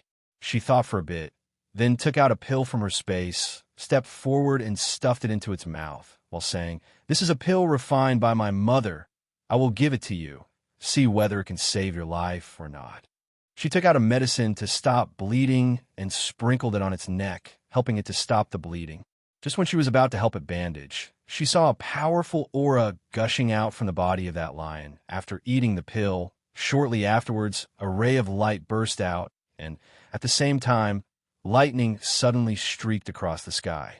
Yura raised her head to take a look, then hastily hid inside the cave entrance. Just when she retreated to the cave entrance, the heavenly lightning struck down on that tree with a rumbling sound, splashing out a flame. Yu exclaimed in a low voice, then retreated a bit, hiding inside a corner, only to hear 3 lightning strikes continuously struck down from the sky, and each one was more powerful than the previous one. Just when the 3 heavenly lightning strikes struck down, the surroundings recovered its tranquility, and even the rain also stopped. Meanwhile, in the mansion of this place, the people who heard those 3 heavenly lightning strikes were astonished. Then standing on the roof of the immortal mansion, they looked towards the forest where the heavenly lightning strikes had struck down. It has been a long time since a mythological beast was born in our place. So how come there are 3 heavenly lightning strikes today, giving birth to a mythological beast? An old man said while stroking his beard, and his wise and far-sighted gaze seemed to be lost in thought. Old ancestor, the birth of a mythological beast on our immortal island is a very good thing. Wait for me to bring people to look for it, and see what kind of mythological beast was born, then give it to the younger generation of our clan to contract. A middle-aged man said with a smile, while clasping his hands behind his back, looking at that distant forest. Having heard what was said, the old man smiled, and his hand that was stroking his beard paused, then said, "Mythological beast is proud by nature. If we capture it and give it to the younger generation of our clan, first, it will be too easy for the younger generation to obtain it, and second, if we don't personally tame it, it will be somewhat wild." He paused for a bit, then said, "Now it is also the middle of the night, so forget it tomorrow. Let the younger generation of our clan go to that forest to look for it by themselves. Also let them gain experience." "But old ancestor, that is a mythological beast. I fear that the younger generation of our clan, right?" The middle-aged man somewhat hesitated. "You can't even tame it?" The old man glanced at him, his aged voice carrying an unknown meaning. Hearing those words, the middle-aged man's heart stirred as he said, "Old ancestor wants Jun Yin to go and make the arrangements." The old man said. He turned around and went down without saying anything else. Then, in that forest at this moment, Yu was surprised with her eyes wide open, looking at that majestic lion who was looking at her with high spirits. Unexpectedly, actually healing. It. Chapter 4881. It couldn't be that it wanted to eat her, right? Just when she was thinking, that lion bent its front paw and knelt down. "Many thanks for saving me, and also for helping me to advance in a god beast. From now on, I will follow you, master." Master? You was dumbfounded and said, I already have contract beast. I know, Master's life-bonded beast is an ancient divine beast. However, Master, my fighting strength is very strong. I can protect you. In this forest, there aren't many divine beasts. With me by your side, Master won't encounter any danger. Actually, the most important thing was that she could take out a pill that could help it advance. Moreover, she also had ancient god beast as contract beast, so it knew that the origin of this human little girl before its eyes was definitely extraordinary. Following her, there would only be benefits and no harm. One should know that in this forest, there were countless holy beast-level ferocious beasts, but majority of them stopped at the peak of holy beast and were unable to advance any further. Some even waited for several hundred years, but were still unable to become god beast. Because of this, it had the opportunity to become a god beast, so it naturally wouldn't let go of the opportunity to follow her. Perhaps, if it followed her, it might be able to advance into a super god beast in the future. Thinking of this, it looked at her with even more fervent gaze. Hearing these words, Yuri thought for a bit, then rolling her round eyes, she said, I already have life contract beast. If I contract with you, then you can only have master and servant contract. Okay, master, please quickly contract with me. It stepped forward with a face full of expectation. Encountering this kind of beast that was rushing to be her servant beast, Yuri also had a helpless face, but she also wouldn't refuse the benefits that were delivered to her door. Moreover, this lion had eaten a pill of her mother. Thereupon, she imitated the contract method that her mother had taught her before, and a drop of blood flew into the glabella of the lion, forming a master and servant contract. After the contract was formed, the flame in the glabella of the lion also changed shape. After contracting with the lion, Yuri beckoned it to enter the cave. Then, sitting beside the bonfire to warm her hands, she asked, Where is this place, Ah? How can I leave this place? Hearing this, the lion was startled and asked in surprise, Master doesn't know where is this place? Then how did Master come here? It was transferred here. It's just that there were some mistakes and it ended up here. Yuri said, then supporting her little chin with her hand, she asked, Do you know the way out of here? Hearing that, the lion revealed a human-like wry smile. Master, you might not know this, but this is not an ordinary place. It is the forest where a great emperor's floating island is located. The great emperor on this island is the great Emperor Xiaotian. As far as I know, he is an almighty who secludes himself from the world. The people living on this island are the descendants of the great Emperor Xiaotian.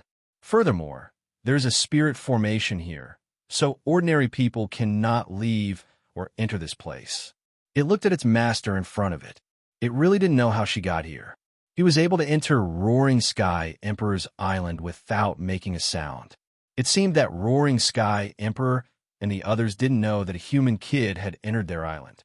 Hearing this, Yuri couldn't help being dumbfounded. It was actually an immortal island where a great emperor secluded himself from the world. If I enter their territory, will they arrest me? Yuri couldn't help but worry. Chapter 4882. What's the matter? What mental preparation? Yuri wrinkled her little nose and asked. Lion looked at the pitch-black sky outside and said, Previously when I advanced, 3 heavenly thunders sounded. I am afraid that it alarmed the descendants of Howling Heaven Emperor. They should already know that there is a mythological beast in this forest. Since they know that there is a mythological beast in this forest, they will certainly send people to look for it. So if they come to look for you, it is possible that they will meet me. Yuri now knew the seriousness of the matter. If she was caught, who knows what kind of end would she end up in? In this place, even if she wanted to ask for help, no one would know that she was here.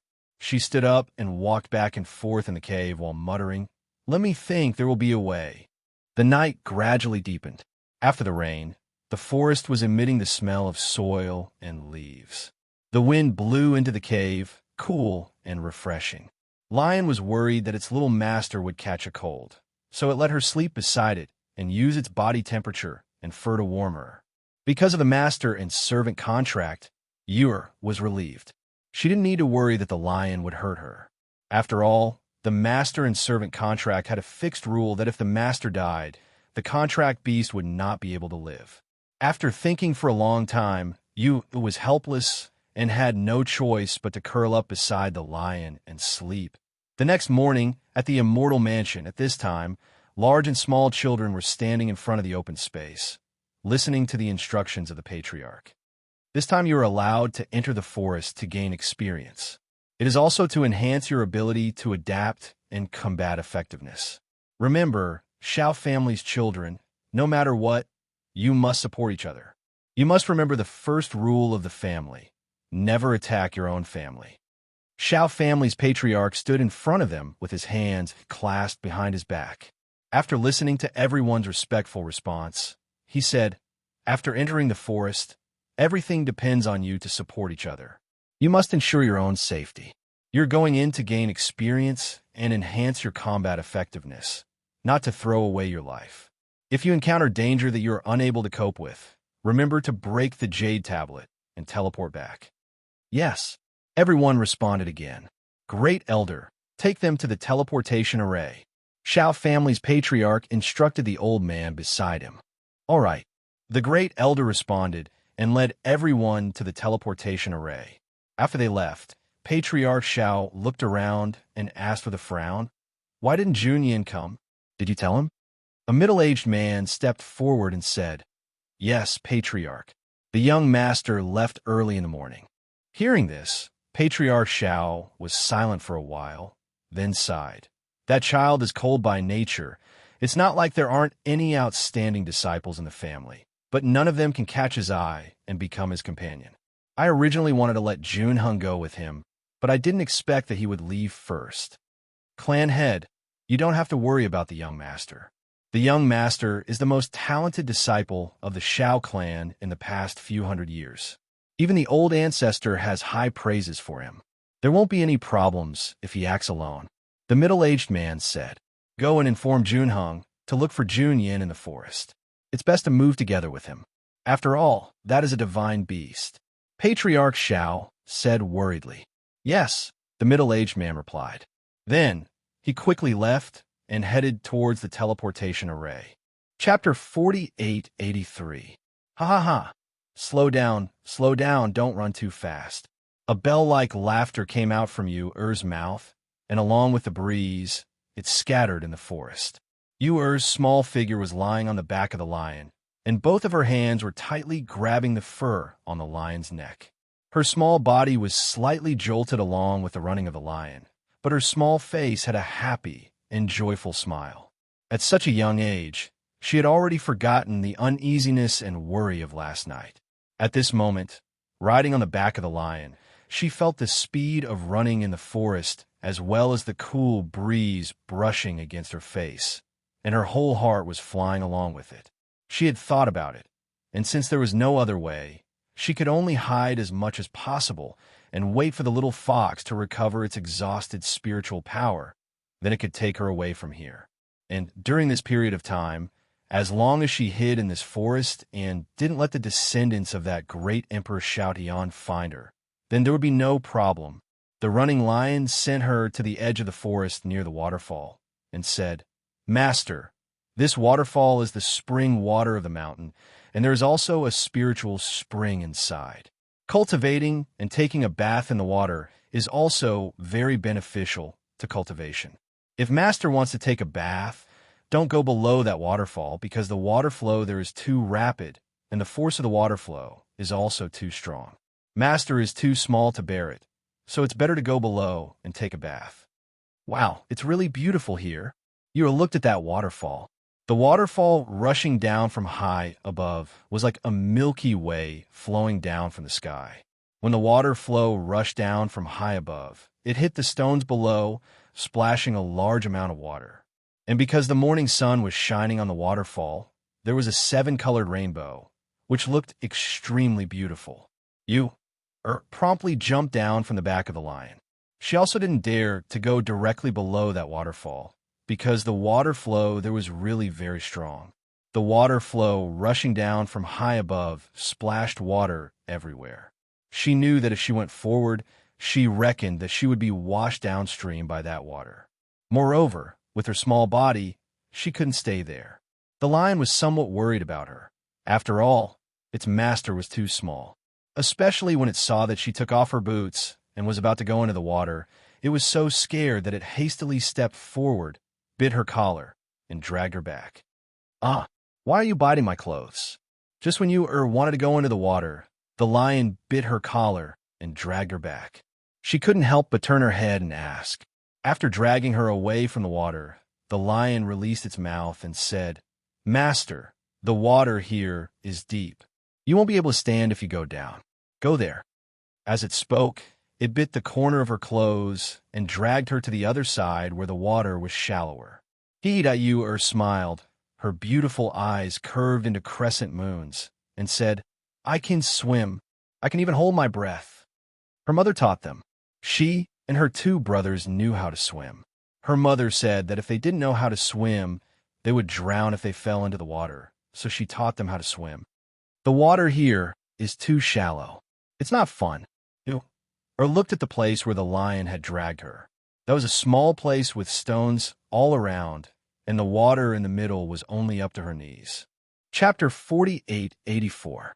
There wasn't even half a person in this deep mountain forest, plus was still young. So seeing Lion was guarding at one side, she immediately took off her clothes and jumped into the water. Hearing the sound of water splashing from behind, Lion worriedly turned its head to take a look. Seeing Little Master flopping in the water with a happy smile on her face, Lion finally felt relieved. It seems that Little Master really knew how to swim. Like this, Lion didn't need to worry about Little Master, and only needed to pay attention to the movements of the surroundings. You were soaked in the water, and the cool and refreshing water made her feel comfortable all over. She laid on her back in the water, head leaning against a stone, and both of her feet flopped in the water, while giggling. "Master, the water in the mountain is cold. Don't soak for too long. Quickly get up." Lion turned its head to look at her in the water and said, "I'll soak for a while. I still haven't washed my hair." Ewer said, then her whole body sank into the water, while untying her tied hair and washing it in the water. Lion was paying attention to the surroundings while looking at her in the water. Suddenly, it fiercely turned its head to look and immediately said, "Master, quickly get up. Someone is coming." Ewer came out from the water, and the hair on her head was scattered, sticking to her face, making her unable to see the front for a moment. She promptly used her hand to push aside the hair, and looking towards the woods, she faintly saw a figure flying over on a sword. So she promptly shouted, "Quickly, quickly enter the space." With a thought, she immediately received it into the space, and just when she was about to get up and look for a place to hide, she saw that figure had already come out from the woods. She immediately jumped in fright, then promptly restrained her aura and sank into the water. Xiao Junyan indifferently looked all around, and his handsome eyebrows slightly wrinkled. Just a moment ago, he clearly felt the aura of God Beast here, but how come it disappeared here? He stood there without moving, rather carefully used his divine sense to scan all around, but still didn't find anything. Looking towards that waterfall, he saw the sound of the water rushing down was vast, and water vapor pervaded the surroundings. Under the collision of sunlight and water vapor, a rainbow stretched across that waterfall. Thus, he walked over, and seeing that the water was clear and clean, he squatted down and cupped a handful of water to wash his face. About 2 meters upstream from him, Ewer, who was holding her breath in the water, was somewhat unable to hold it in any longer, so she quietly floated up and, facing upwards, took a deep breath and then quietly sank down again. With the sound of the waterfall as a cover, Xiao Junyan, who was 2 meters downstream, didn't notice it. After washing his face, he took off his shirt, loosened his belt, and took off his boots. Wearing only his underwear, he walked barefoot to the rock where the waterfall was crashing down and sat down cross-legged. There, he circulated his spirit energy and began to cultivate. The impact of the waterfall, as well as the cold water flow, was a very good place for him to cultivate frost arts. Along with the circulation of the spiritual power in his body, The aura in his meridians also followed suit. His divine sense was released, and his 5 senses and 6 senses became clearer. Chapter 4885. Even though the sound was extremely soft and was also covered by the sound of the waterfall, but for Xiao Junyan, who had released his 5 senses and 6 spirits under the waterfall, he was nevertheless able to perceive an aura. Almost at that instant, he opened his sharp eyes, turned around, and attacked towards the place where the aura was coming from. Really was too cold. Yu was preparing to quietly leave the water, but who would have thought that just when her upper body crawled out of the water and was preparing to hide behind a rock, she felt a swift and fierce aura coming towards her, and the speed was so fast that she basically didn't have the chance to react. "Ah!" she cried out in surprise as she felt a hand grab her leg. Then her whole body swayed in front of her eyes as she was lifted out of the water, creating a huge splash. Xiao Junyan expressionlessly looked at the thing he had grabbed from the water, and the corner of his mouth twitched without leaving a trace. This completely naked thing was a little doll. Yu was also stunned, really stunned, because she was lifted up by one leg, and her whole body was hanging upside down while dripping water. Her pair of beautiful eyes opened wide as she looked at the youth who was grabbing her leg and was currently frowning while sizing up her naked body. "Ah!" A mournful scream came out from Yu's mouth, and almost at the same time she screamed, her other leg ferociously kicked towards the handsome face of that youth. Xiao Junyan also didn't expect that this silly little girl would suddenly shriek. Moreover, she even kicked towards his face. It was precisely because he was caught off guard that his handsome face that angered both man and God received a kick from Yu. He only felt that slippery little leg that he was grabbing twisted, and the little girl who was originally being held upside down by him spun around and fell to the ground, retreating several meters. Shortly after, a piece of clothing was carelessly put on by her.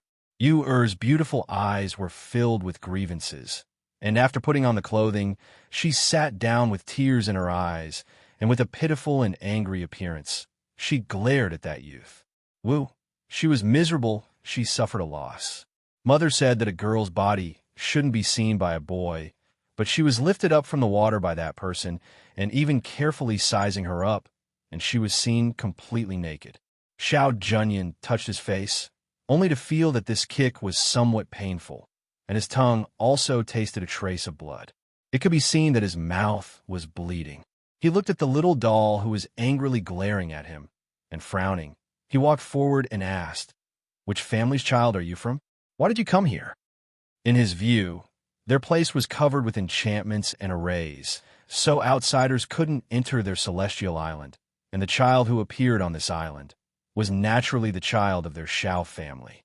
Only, he had never come into contact with the Xiao family's family, so he naturally didn't know which family's child. Therefore, when he thought of the training that the clan had arranged for the clan's disciples, he thought that this little girl must have sneaked out to play. However, she was too bold. A 5 to 6-year-old girl actually dared to follow him into such a place. Yu naturally didn't answer him, but glared at him with anger and grievance. She was thinking if father, mother, and masters knew that she was seen completely naked by this youth, how angry would they be? Chapter 4886. Seeing that she didn't react, he couldn't help but frown and said, "Xiao family's young master." Seeing that she didn't react to his words, his frown deepened.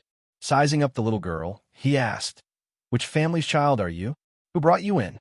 Don't you know that Xiao family's rules say that no one below the age of 10 can enter this forest?"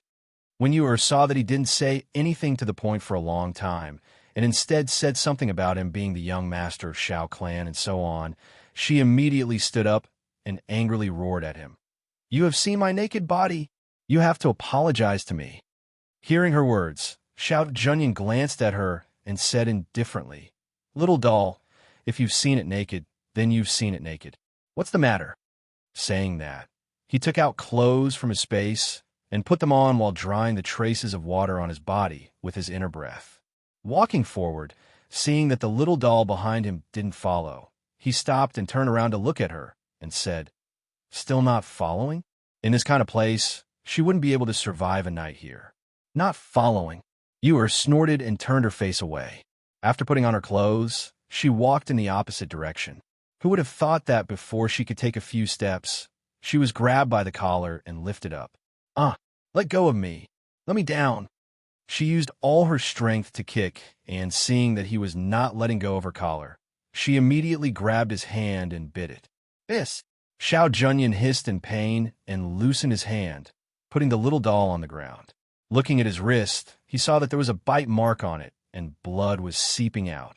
He frowned and stared at the little doll on the ground who was about to run away. At once, he lifted her up and held her under his arm while coldly shouting, "Don't move. If you move again, I'll knock you out and carry you away." Ewer glared at him with her pair of eyes as if a small beast, and seeing him placing his hand on her head, her originally wet hair was dried by him, and along with the surge of his aura, her originally somewhat cold body also gradually warmed up. "Where's your transportation, Jade Tablet?" Xiao Junyan asked in a cold voice. She looked left and right, but did not find any teleportation Jade tokens on the little child. If it wasn't for the fact that this was a child of his Xiao family, with his personality, he wouldn't have bothered with this troublesome child. "No," Ewer unhappily said. Then she turned her head and didn't look at him. Xiao Junyan frowned, thinking that if this child had secretly followed them in, naturally no one would have given her a life-saving teleportation token. She fell silent for a moment, then asked, "Are you the only one in the vicinity? Who brought you in?" Ewer's gaze turned, and struggling to get down from his arm, she stood in front of him and made a face, then angrily said, "Other than me, aren't you a human?" Xiao Junyan looked at her and did not say anything for a while, as if she was thinking about something. Ewer saw he didn't speak and kept staring at her, so she also stared at him, carefully sizing him up. This person looked to be about 15 or 16 years old, although she had seen many good-looking people, but she couldn't deny that this person was really quite good-looking. He was wearing a black robe, and the sleeves and collar were embroidered with cloud patterns. A jade belt was tied around his waist, and his cold face was very intimidating. However, these were nothing to her, so naturally she wouldn't be frightened by him. Chapter 4887. Hearing his words, Ewer's gaze turned and a trace of craftiness flashed past her eyes. Did this person think that she was a member of the Xiao family? Thinking of this, she blinked and recalled that he had said that he was called Xiao Junyan and was the young master of the Xiao family. Thus, she quickly made a decision in her heart. Still not walking? Waiting to be fed to the beasts. Xiao Junyan walked forward, and seeing that she was still standing there, he called out to her. He immediately followed his footsteps, neither hurriedly nor slowly following beside him. Merely, her small body's pace was also small, so she gradually fell behind him, pulling apart some distance from him. The weeds in the forest were already half a person's height, so they could easily cover her small body. As Xiao Junyan walked, he saw that the little thing had stopped breathing. He turned back to take a look and saw that the little thing was struggling to push aside the weeds and walk towards him. Seeing this, he stood there without moving. After a while, when she came to his side, he reached out and scooped her up with one hand and carried her up with large strides. "I can run by myself. I don't need you to carry me," Ewer shouted. She didn't want this person to carry her. "Your legs are short," Xiao Junyan said coldly. His footsteps shifted and his figure flitted through the forest. When he encountered the beasts in the forest, he directly leaped off the ground to avoid them. After carrying the little thing with one hand for a distance, he found that this little doll was still a little heavy. After walking for a distance, the hand carrying her was actually slightly sore. He couldn't help but admit that this little doll was a fat doll. Even if her body was small, her body was soft and full of meat. With someone carrying her, she didn't need to walk, and Yer also didn't shout for him to put her down. Instead, she let him carry her with a clear conscience. Rolling her eyes, she shouted, "I'm hungry." Hearing this, Xiao Junyan paused and found a place to stop. Putting the child in his arms aside, he took out the seclusion grain pill from his space. "Eat it." He handed it to her. Ewer looked at it and her eyes widened. "This? I don't eat this. It's not delicious." I want to eat meat. She didn't want to eat the seclusion grain pill. Moreover, that seclusion grain pill was not as good as the one made by her mother. She didn't want to eat it. Eat it. He pushed it forward and looked like he was going to stuff it into her mouth. No, no, I don't want to take this medicine, she shouted as she backed away. Xiao Junyan, who had never taken care of a child before, saw the little thing staring at him warily with a pair of eyes, as if she was afraid that he would stuff the seclusion grain pill in his hand into her mouth. He could not help but frown as his eyes darkened. Pausing for a moment, he put away the seclusion grain pill and said, "Wait for me on the tree. I'll go get some meat for you." As expected, children were troublesome. Hearing these words, Yor didn't resist. Walking forward, Yor let him carry her up the tree and found a place to put her down. "Sit tight and hold onto the branch here. Don't fall. I'll be back in a while," he said coldly. "I know," Yor replied.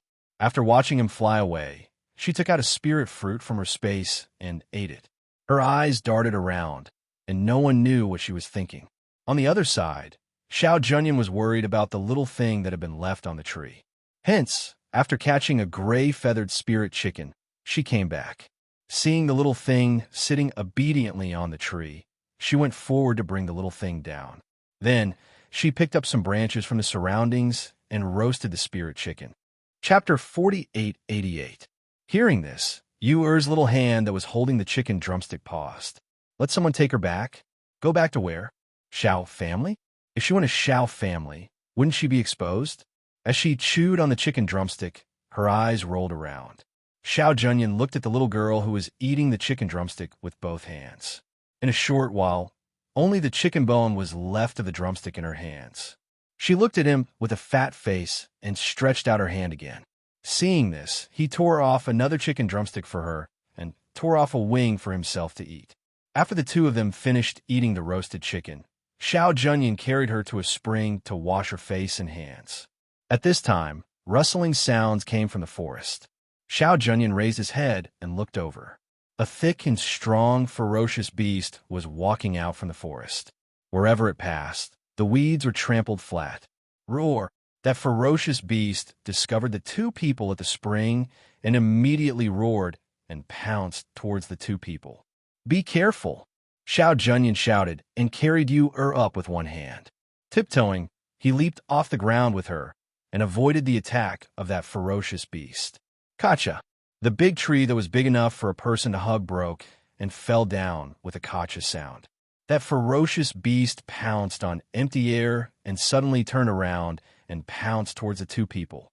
Its speed was so fast that it was like a flash of light. Because Xiao Junyan was carrying Yu, he didn't directly meet it head-on. Instead, he carried her and ran through the forest to avoid it. Yu, who was being carried, was also worried that he wouldn't be able to hold her steadily and let her fall to the ground. Therefore, her pair of little hands tightly grabbed onto his lapel and her little chubby legs tightly clamped onto his waist. Xiao Junyan's expression was somewhat ugly.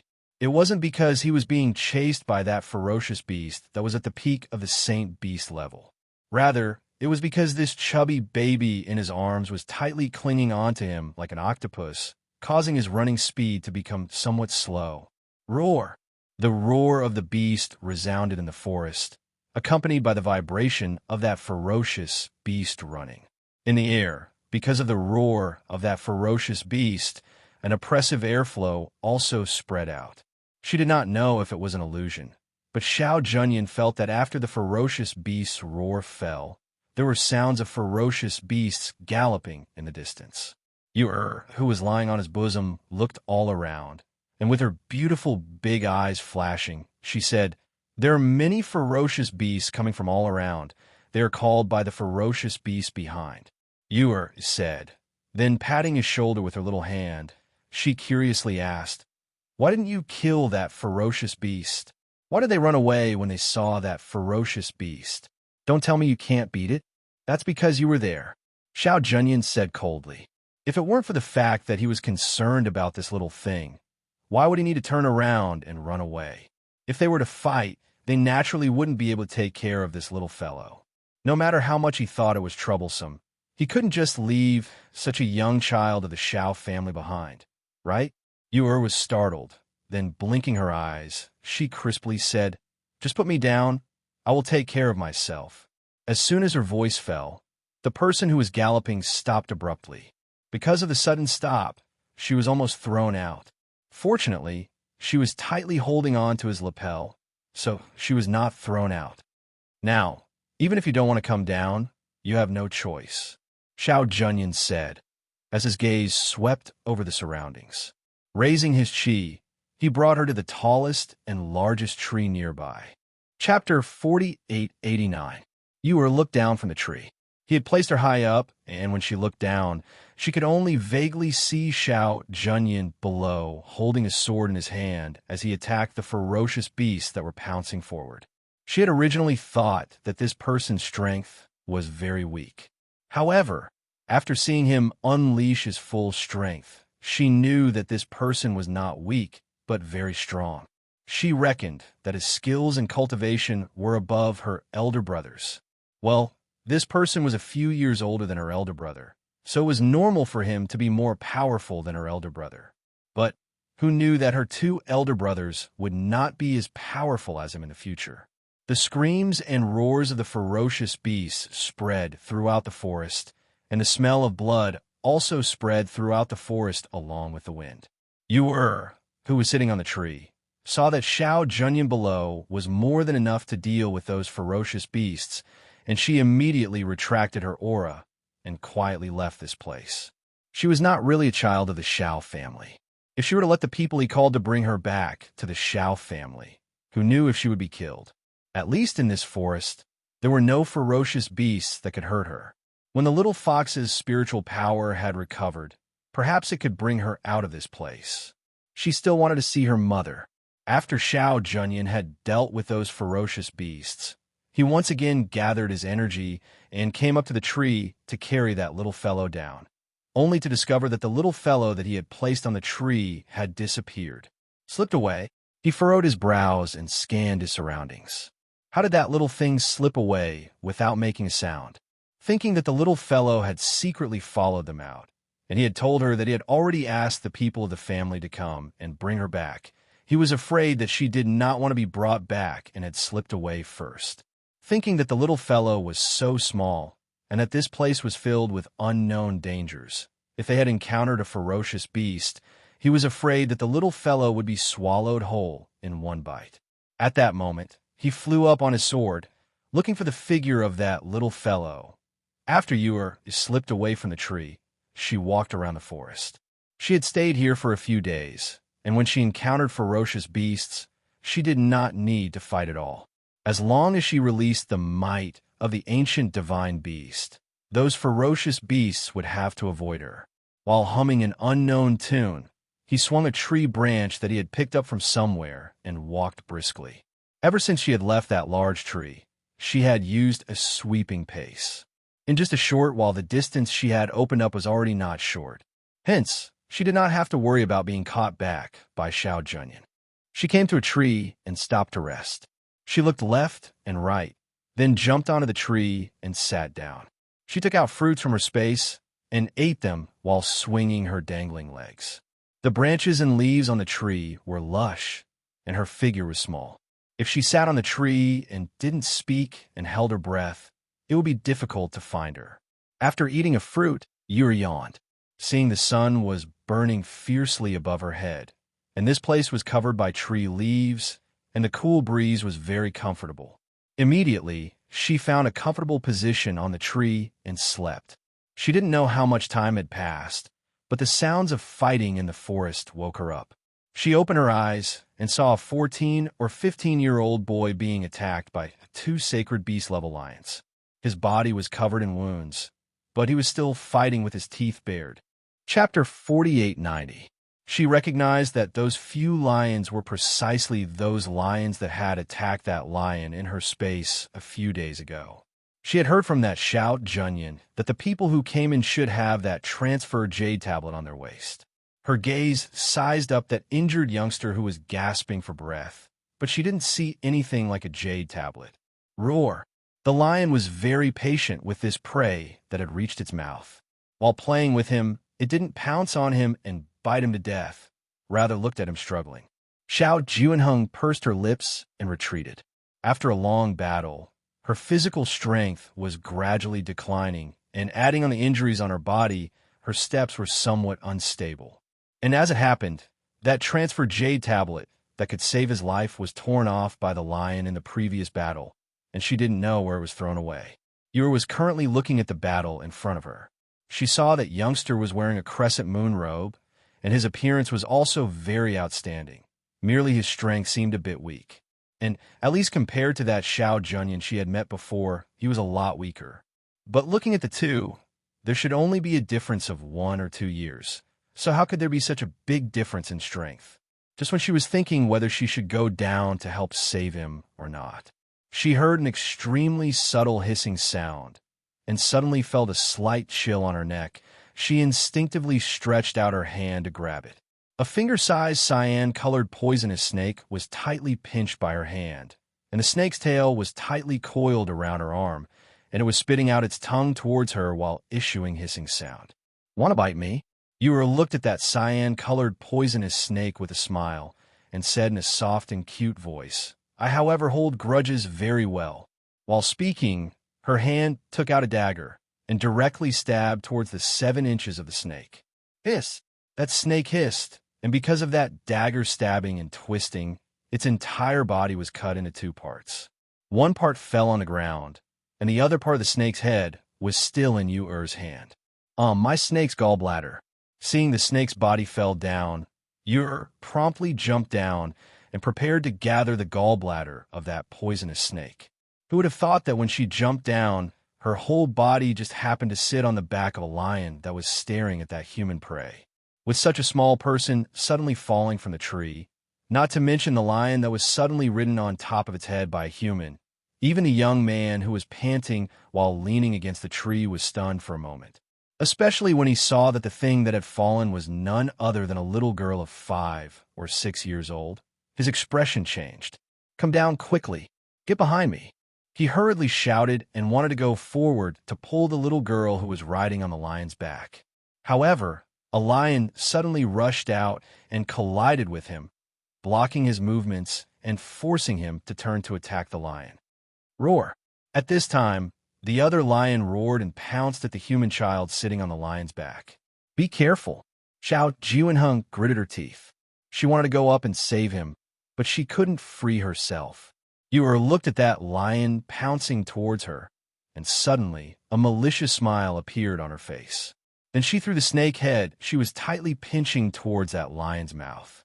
Chapter 4891. After that lion roared, it instinctively bit that thing in its mouth. At the same time that snake blood splashed out, that lion also twitched and fell down.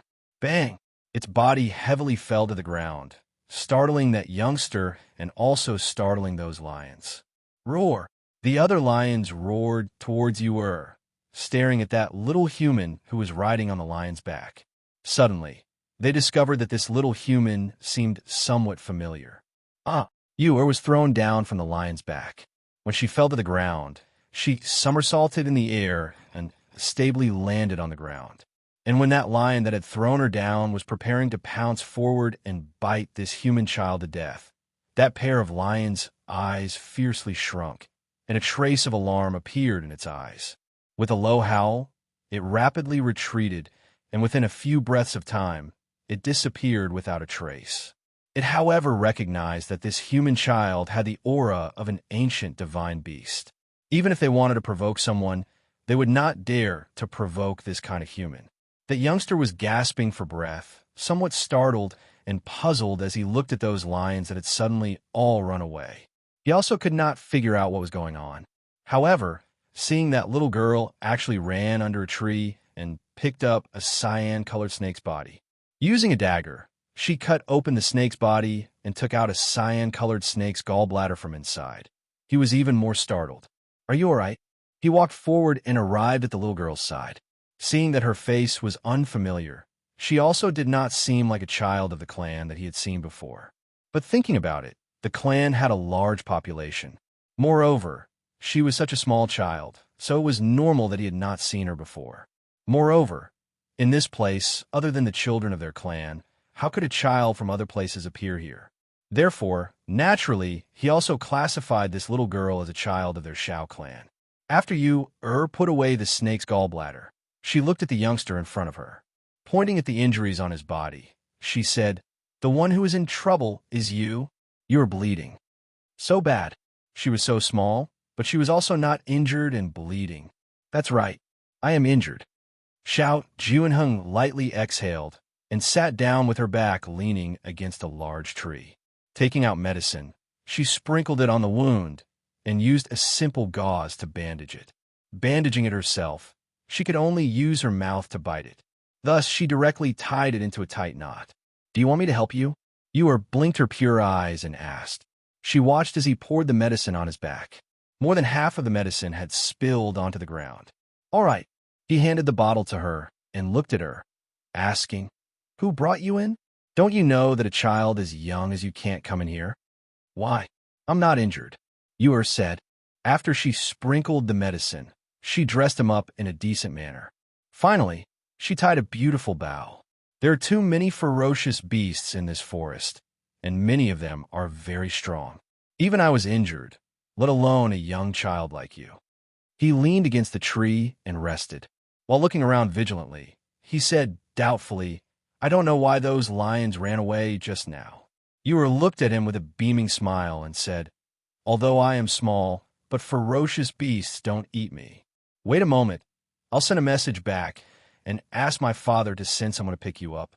As he spoke, he took out the communication jade tablet. Chapter 4892. As soon as Yu's voice fell, she waved her hand at him and walked towards the forest with her short legs. Seeing this, Shao Juanheng was startled. Not bothering to send a message, he quickly followed her. "Wait a moment. It's too dangerous for a child like you here. You can't run around." Even if he hadn't seen her before, she was still a child of their Shao family. Naturally, he couldn't let her encounter any danger here. As for the lions that suddenly ran away earlier, he never thought that it would be related to this little girl. Yor took out a fruit and ate it as she walked. She glanced back at him, and seeing him catch up with her in 2 or 3 steps, she wrinkled her nose and said, "Don't follow me. I'm very safe on my own." "Who is your father? Which branch is he from? How did you sneak in here? Who did you come in with? I see that you don't have a transmission jade tablet on you. Who brought you in?" He came to her side and asked while staring at this little girl who didn't even reach his waist. Seeing that there wasn't the slightest bit of fear on her face, and instead a radiant appearance, he couldn't help but feel astonished. How come he hadn't seen such a little girl in the family before? Yu's eyes turned. Eating the fruit, she said with a smile, "I came with Big Brother Junyan." "Junyan? How is that possible? How could he bring you into this forest? Also, if you came together, why did I only see you and not him?" Shao Juanheng was stunned and asked in astonishment. "We were attacked by ferocious beasts in the forest and then got separated. So I also don't know where he is," Yu said, eating the fruit in her hand in 2 or 3 bites. However, Shao Juanheng saw that she finished eating the fruit in 2 or 3 bites. His eyes flashed and his brows furrowed. With his temperament, it's impossible for him to bring in such a small child without propriety. "You're not telling the truth. Also, the fruit you ate was a spiritual fruit, right?" Although he wasn't the Shao family's young master, his father was the current Shao family's patriarch. He had seen many things, but he had never seen a spiritual fruit like the one she ate. Just by smelling it, he could feel a strong spiritual aura emanating from the fruit. Where did this child come from? Was she really a child of their Shao family? When he thought of this, his heart skipped a beat, and he became cautious. "Since you've come to this forest, then do you know why you entered this forest?" Shao Juanheng asked, her gaze falling on the face of the little one beside her. Having heard what was said, Yer looked at him with a beaming smile and said in a crisp voice, "I know, because there's a divine beast here." Want to test her? She was very smart. Furthermore, that divine beast had only managed to advance into a divine beast after eating her mother's pill. How could she possibly not know about this? Seeing that she knew, Shao Juanheng was surprised. But there was always a trace of indescribable strangeness. Suddenly, he heard the sound of fighting, so he immediately stopped and released his divine sense. The next moment, his complexion changed. Then he stretched out his hand and pulled Ewer, who was about to leave, towards another direction. Go. Go save them. Ewer was dragged away, and her little face was completely speechless. What kind of people did she meet? Why are all the people from the Shao clan like this? Chapter 4893. Phew, one of them gasped for breath. His hand was already holding the transferred jade tablet on his waist. Gritting his teeth, he said, I think we can't hold on any longer. If we continue to fight, we will all die here. It's better to crush the transferred jade tablet. The other person was somewhat hesitant. He didn't speak, but his face was filled with unwillingness. Another person gritted his teeth and angrily said, If you want to crush it yourself. It's not easy to come to this forest. If we go back like this, we might be laughed at to death. Moreover, the time we spent here is so short. If we go back now, how will we raise our heads in front of others? Hearing these words, that youth with hesitation and unwillingness also said, That's right. Isn't it still not the final moment? If we really can't, it won't be too late to crush it. Now, even if you want me to crush the transfer jade tablet, I also won't. Moreover, I still won't bring back a gift for my mother from here. Don't forget what the elders said. This is only an experience. Preserving your life is the most important. If you want to court death, I won't accompany you. Saying this, that youth used his strength to crush the transfer jade tablet. In the next moment, his figure disappeared from where he stood. Following his departure, this made the originally injured two people even worse. With one less helper, it was naturally harder to fight against this pack of wolves. Fight! No matter what, I have to pull out a wolf's tooth to send back to my mother. That youth from before gritted his teeth and shouted. Holding his sword, he rushed forward and chopped at one of the wind wolves. You stay here. Don't run around. After seeing the situation over there, Xiao Juanheng's face became very serious. Especially when those two people actually didn't know to crush the transfer jade tablet and wanted to fight with the pack of wolves. His handsome face sunk.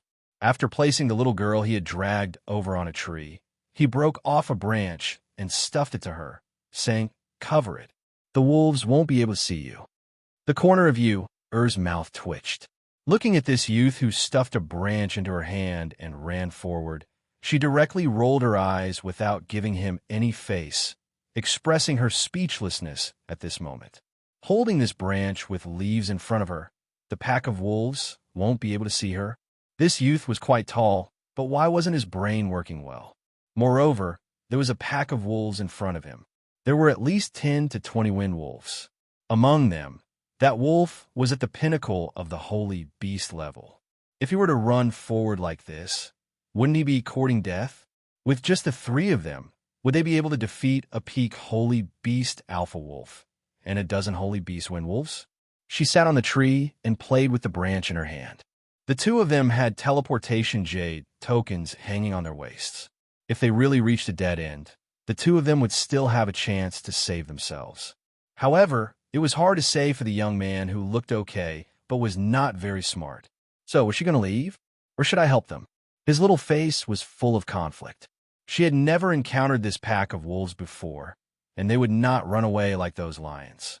She was sure that she would not be able to defeat the siege of so many wolves by herself. If she used the ancient aura, would the 3 of them notice it? Just as she was feeling conflicted, Xiao Juanheng had already raised his sword and rushed over. When the 2 youths saw him, their eyes shone with pleasant surprise and hope. Second young master. Chapter 4894. With his help, perhaps they wouldn't even need to crush the transportation jade. Attack the alpha wolf. Xiao Juanheng shouted in a low voice, directly leaping towards the alpha wolf to attack. The best way to make the wolf pack retreat in defeat was to first kill the alpha wolf. As long as the alpha wolf died, these wolves would naturally flee. Okay, the 2 immediately responded. With his addition, they immediately felt their confidence double. Their originally exhausted bodies also surged with a strong fighting spirit at this moment. The 3 joined forces and attacked the alpha wolf. However, their thoughts were good, but the reality was cruel. The Wolf King didn't approach them. Instead, It sat at the back and watched them. When the wind wolves saw that they were attacking the Wolf King, they attacked them even more viciously. Xiao Juanheng was already injured to begin with. In addition, the other two also had injuries on their bodies. The three of them joined forces, but they were still no match for the attacks of nearly 20 vicious wolves. Not long after, the injuries on their bodies worsened, and the clothes on their bodies were stained with blood. Seeing this, Yu Er's gaze fell on the alpha wolf. She threw away the branch in her hand, and her small figure lightly leapt from the tree towards the alpha wolf. Just when she was about to attack that Wolf King with her dagger, that Wolf King seemed to have discovered her, so it raised its head and coldly glanced at her. After that, it opened its mouth and let out a low howl, as if it was threatening Yu Er, and its sharp wolf fangs were drooling towards Yu Er. Just as Yu Er was about to pounce down, she suddenly felt a sharp chi blade attack from afar. She promptly stopped her movements and looked towards the direction of the sound. She saw a cold light attack. Upon closer inspection, it was actually a sharp arrow carrying a swift and fierce aura. With extreme speed, it accurately shot toward the alpha wolf. In that instant, the fur on the alpha wolf's body stood on end because it sensed the approaching danger. It fiercely leapt, pouncing towards the small figure sitting on the tree. On one hand, it wanted to avoid the incoming arrow. On the other hand, it wanted to eat this human child whose entire body emitted pure spiritual energy. Careful! Xiao Juanheng was surrounded by several wind wolves. When she saw the alpha wolf pounce towards the little girl, her expression could not help but change, and she cried out in alarm. However, even though he wanted to save her, he couldn't spare the time to do so. Unexpectedly, at that moment, he saw the little girl wave the dagger in her hand and attack the Wolf King. The sharpness of the blade caused him to be involuntarily stunned. When the Wolf King saw the dagger coming at it, it immediately dodged and landed on a nearby tree branch. Exerting force with its hind legs, it fiercely pounced at the prey it had set its eyes on. It was inconvenient for Yu Er to stretch her hands and feet on the tree. So seeing that Wolf King pouncing towards her to bite her, she couldn't help but angrily said, "Want to eat me? See if I don't pull out your teeth." At the same time, she took a wrong step. As the Wolf King pounced on her, she took a step back. It looked like she couldn't stand still and was about to fall, but in fact, she wanted to avoid it and land on the ground to fight again. Unexpectedly, just as she jumped down from the tree, a strange aura suddenly came towards her. She almost instinctively waved the dagger in her hand to attack that aura, but she didn't expect to hear a familiar voice. "It's me." Chapter 4895. When Yu Er heard that voice, she was stunned for a moment. In that moment of distraction, the dagger in her hand was snatched away, and at the same time, she was held in the arms of the person who had come. Xiao Junyan carried the chubby child with one hand and snatched the dagger from her hand with the other. Then, he directly attacked the Wolf King that was pouncing over again. Unexpectedly, when he held the dagger and attacked, the sharpness of the dagger was unusual. "Xiao, Awu!" The sharp chi of the blade cut through the air. That Wolf King that was pouncing over probably did not expect Xiao Junyan's attack to be so fast. Unable to dodge in time, its neck was directly struck by the blade. At the same time, when blood splashed out, a wolf howl also resounded, and the body of that Wolf King also fiercely fell down. With a bang, it fell to the ground, and blood gushed out from its neck, dyeing the fur on its body red. Its body twitched, and it struggled to stand up. But unexpectedly, Xiao Junyan, who was carrying Yu Er on the ground, once again pounced on it with her blade. "Xiao, Awu!" The dagger pierced through. That Wolf King's howl was already weak. Its body stiffened, and in the next moment, it fell straight to the ground, no longer breathing. Following the death of this Wolf King, the remaining 11 or 12 wind wolves howled and scattered in all directions, quickly escaping. At this time, Xiao Juanheng and the two youths were already panting as they half knelt down with their swords. Sweat poured down their bodies like rain. Their black hair stuck to their cheeks due to the sweat, blood staining their robes red. Wounds were so deep that bones could be seen, and some had their robes torn apart by the wolf claws. No matter how one looked at it, they were in a sorry state. But at this time, the three of them were looking at the black-robed youth who had suddenly appeared with shining eyes. Xiao Junyan, their Xiao family's young master, because his arrival had resolved their danger and also indirectly saved their lives. Greetings to young master. Many thanks to young master for saving us. The two youths who had been half-kneeling with their swords immediately knelt down, cupping their fists and bowing to him. From their words, it was clear that they were respectful.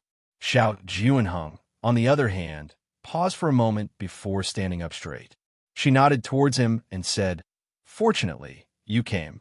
As she spoke, her gaze fell on the little girl in his embrace, and a trace of astonishment flashed through her eyes. Everyone in the Xiao family knew that no one was allowed to get within 3 steps of Xiao Junyan, much less be held in his arms. Then, what was the matter with this little girl? Did he really bring her in? Ewer, who was pressed into his bosom, raised her head. Seeing that the Wolf King was already dead, the danger had also been removed. But this Xiao Junyan was still holding on her dagger and not returning it. She immediately shouted, "Return my dagger to me." Xiao Junyan only nodded her head towards Xiao Juanheng and did not pay any attention to the 2 kneeling youths. Instead, she turned her gaze towards the chubby baby in her arms. Yes, although this little thing was no longer a doll, in his eyes, it was still a chubby, meaty doll, especially now that it was staring at him. It was even more interesting to look at. In the entire Xiao clan, no one dared to treat him like this. "The dagger is mine. Return it to me." Ewer glared at him with her beautiful eyes, like a little beast staring at him, her hand reaching out, wanting to snatch the dagger back. Unexpectedly, with a turn of his hand, Xiao Junyan kept the dagger. "It's too sharp. It's not something you can play with." Chapter 4896. Ewer glared at him angrily. Watching as her dagger was confiscated, her heart clenched in anger. Seeing this, Xiao Juanheng asked, "Junyan, this child said that you brought her in? Which branch does she belong to? Was it really you who brought her in?" Hearing this, Ewer's little head shrank back. It's over. She's exposed this time." Xiao Junyan looked at the little thing who had shrunk back and did not speak, the corners of her lips curling up slightly. Even if it was very small, it still made Xiao Juanheng feel extremely surprised. Did he see wrongly? Junyan smiled. Her gaze involuntarily fell on the little girl in his arms. Was it because of this child? "She followed me here," Xiao Junyan said, hugging the chubby baby in her arms. She felt that her body was soft and fluffy, very comfortable to hug. Hence, she did not let go, but continued to hug her, looking at the 2 people in front of her, her face cold as she reprimanded them. "Are the teleportation jade tokens at your waist just for decoration? You want to fight against the wolf pack with just the 2 of you? If I had not appeared, you would already be food in the wolf's mouth." The 2 youths were being reprimanded, not daring to speak, only lowering their heads. "What are you standing there for? Hurry up and clean up the battlefield." Xiao Junyan frowned and said coldly, Yes. The 2 of them hurriedly responded, not caring about the injuries on their bodies, but cleaning up the scene first. They dug out the crystal cores of the wind wolves, and finally, the 2 of them pulled out the Wolf King's wolf teeth. Only, they did not dare to keep it for themselves. After all, they were not the ones who killed the Wolf King, so they walked forward and handed the things to Xiao Junyan. "Young master, these things are for you." As Xiao Junyan spoke, she did not even look at those things. Instead, she stared at the little thing in her arms. Seeing that she was frowning, not knowing what she was thinking about, Xiao Junyan pinched her chubby little face and lifted her head up. "What are you thinking about?" He unexpectedly found that this little thing's face was very nice to pinch. Soft, smooth, and chubby, he could not bear to let go. Ewer glared, slapping away his hand that was pinching her face, shouting, "Don't touch me. Impudent. Don't be rude to young master." When the 2 youths saw that the little girl actually dared to shout at Xiao Junyan, their faces changed, and they hurriedly reprimanded her. But unexpectedly, the moment they said those words, their young lord shot a cold glare at them from the other side, a look that said that he disdained them for meddling in other people's business, causing them to be at a loss. "Let's first bandage the wounds on your body." Xiao Jianheng said, indicating for the two to go to the side and bandage their wounds. When the two youths heard his words, they immediately responded and hurriedly retreated to the side to treat their wounds. "Put me down," Ewer shouted, struggling to get down from his bosom. Unexpectedly, Xiao Junyan continued to hug her tightly with one hand, her handsome face cold and serious as she said, "You're still young. It's safer for me to hug you. If you return the dagger to me, I can guarantee my safety." Ewer said, "I'll return it to you. You'll run away again later," he said expressionlessly as he carried her to the side. The heart of Ewer jumped, but blinking her pair of beautiful eyes, she said without any change in expression, "What, slip away? When did I slip away?" Xiao Junyan looked at her quietly, and after a long time, he asked, "What's your name?" Ewer blinked, not saying a word. Chapter 4897. Ewer rolled her eyes, and when she was about to speak, she heard his voice. "Tell me your real name. Don't try to fool me. I am a branch descendant of Xiao family. I came here because I wanted to play, and there are barriers and arrays here. Other than people of Xiao family, could it be that outsiders can enter?" Ewer said with a smile. Hearing this, he frowned and stared at her, saying, "You are not. You haven't seen me. How do you know that I am not? There are so many children of Xiao family's branch. Have you seen them all?" Ewer snorted and said, "That dagger of yours is not an ordinary thing. It is not something of Xiao family." Xiao Junyan looked at the little fox-like chubby baby in his embrace and said coldly, "You better tell the truth, otherwise, when you return to Xiao family, no one can save you." Ewer rolled her eyes and said, "Give me back the dagger, and I will tell you." Xiao Junyan stared at her, but did not take out the dagger, instead said, "It's okay if you don't say, then just stay by my side." Seeing this person's temper, Ewer really wanted to punch his eyes with her little fist, but she had the heart, but she did not have the guts. Who asked her to be in other people's territory? "Junyan, my father asked me to help you find that mythological beast. Did you meet it? Or do you have any clues?" Xiao Jianheng, who had finished treating the wound, walked over, and seeing the two staring at each other, he could not help but feel strange. "No," Xiao Junyan said, holding the chubby baby in his embrace with one hand, and said to him, "Did you lose your communication jade tablet? If you lost it, then go back first. I could do it myself." Seeing this, Xiao Jianheng showed a gentle smile and said, "Although my strength is not as good as yours, but I can't help you. What's more, you have to deal with a mythological beast. Father asked me to come. If I go back first, I am afraid that it will be difficult to explain to him." His voice paused, and his gaze fell on the little girl in his embrace, and said, "Besides, you brought such a small child in. If you really meet the mythological beast, what will she do? So I will stay and help you. Furthermore, I've already sent a message back, just now, asking my father to send someone over to take the child back. It's too dangerous here." Hearing that, Xiao Junyan frowned and glanced at the little thing in her arms. She did not say much and only said, "Let's go. Young master, can we follow young master?" The two youths followed up and asked cautiously. It was a rare opportunity to get close to the young master. They really didn't want to let go of such a good opportunity. One had to know that the young master would select a group of personal guards from the family in the future. If they could catch the young master's eye, perhaps they could follow by the young master's side and do things for the young master. To them who were from the side branches, being able to become the trusted aides of the young master was an extremely glorious thing. Xiao Junyan glanced at them and seemed to have thought of something. She nodded and carried the little thing in her arms as she walked forward. It was also because of this that the few of them temporarily formed a small team, with Xiao Junyan as the leader.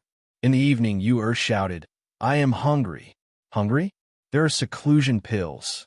As Xiao Junheng spoke, she took out a medicine bottle from her space. Chapter 4898. Yes, even if the two youths were injured, they were still eager to show off in front of him. After hearing his words, they immediately went into the forest. Xiao Junheng stared blankly for a moment. She glanced at the little girl sitting beside Xiao Junyan, then looked at Xiao Junyan again. Slightly surprised, she asked, You wouldn't have brought the two of them along just so that they could do these things, right? What else could it be? Xiao Junyan asked indifferently.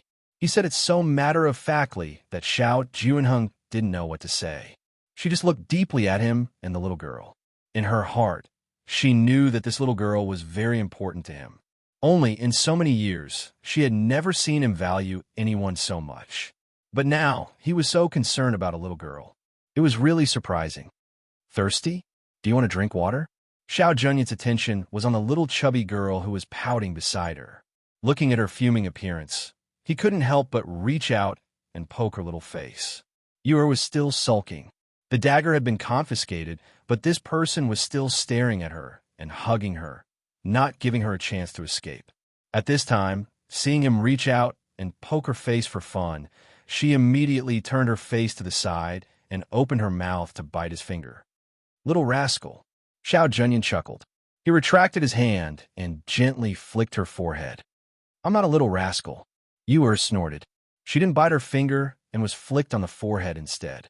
She couldn't help but touch her forehead and turned her head away, ignoring him. Drink some water. Xiao Junyan handed the water bag in his hand to her. No, Yue didn't take it. She folded her hands and withdrew them. Do you want some fruit? As if by magic, he took out some fruits. But with one look, one could tell that they were wild fruits picked in the forest. Don't. Yue didn't even look at him and said. Seeing that she didn't want it, he handed the wild fruits in his hand to Xiao Juanheng. Then, he took out 2 red eggs from his space and held them in front of her. He asked, Then what about these? Looking at those 2 eggs, Yue couldn't help but blinked her eyes, then curiously asked, What is this? Seeing that she was interested, the corners of Xiao Junyan's lips curled up slightly. A smile flashed across her eyes as she said, These are the eggs of the flame bird. They are very nourishing for the body. As she said that, she placed the 2 red eggs in her hands and said, Eat them. Xiao Juanheng, who was watching from the side, was already in a daze. He suddenly felt that he didn't recognize this Xiao Junyan beside him anymore. Was he really Xiao Junyan? Was it really not someone else in disguise? Yue looked at those 2 red eggs in her hand, and feeling that they were still a little hot, she curiously asked, Can I eat them just like this? Do you need to cook it? The egg of the flame bird can be peeled and eaten. Not only is it nourishing to the body, it is also extremely nourishing. It is a rare good thing. As Xiao Juanheng spoke, she looked toward Xiao Junyan.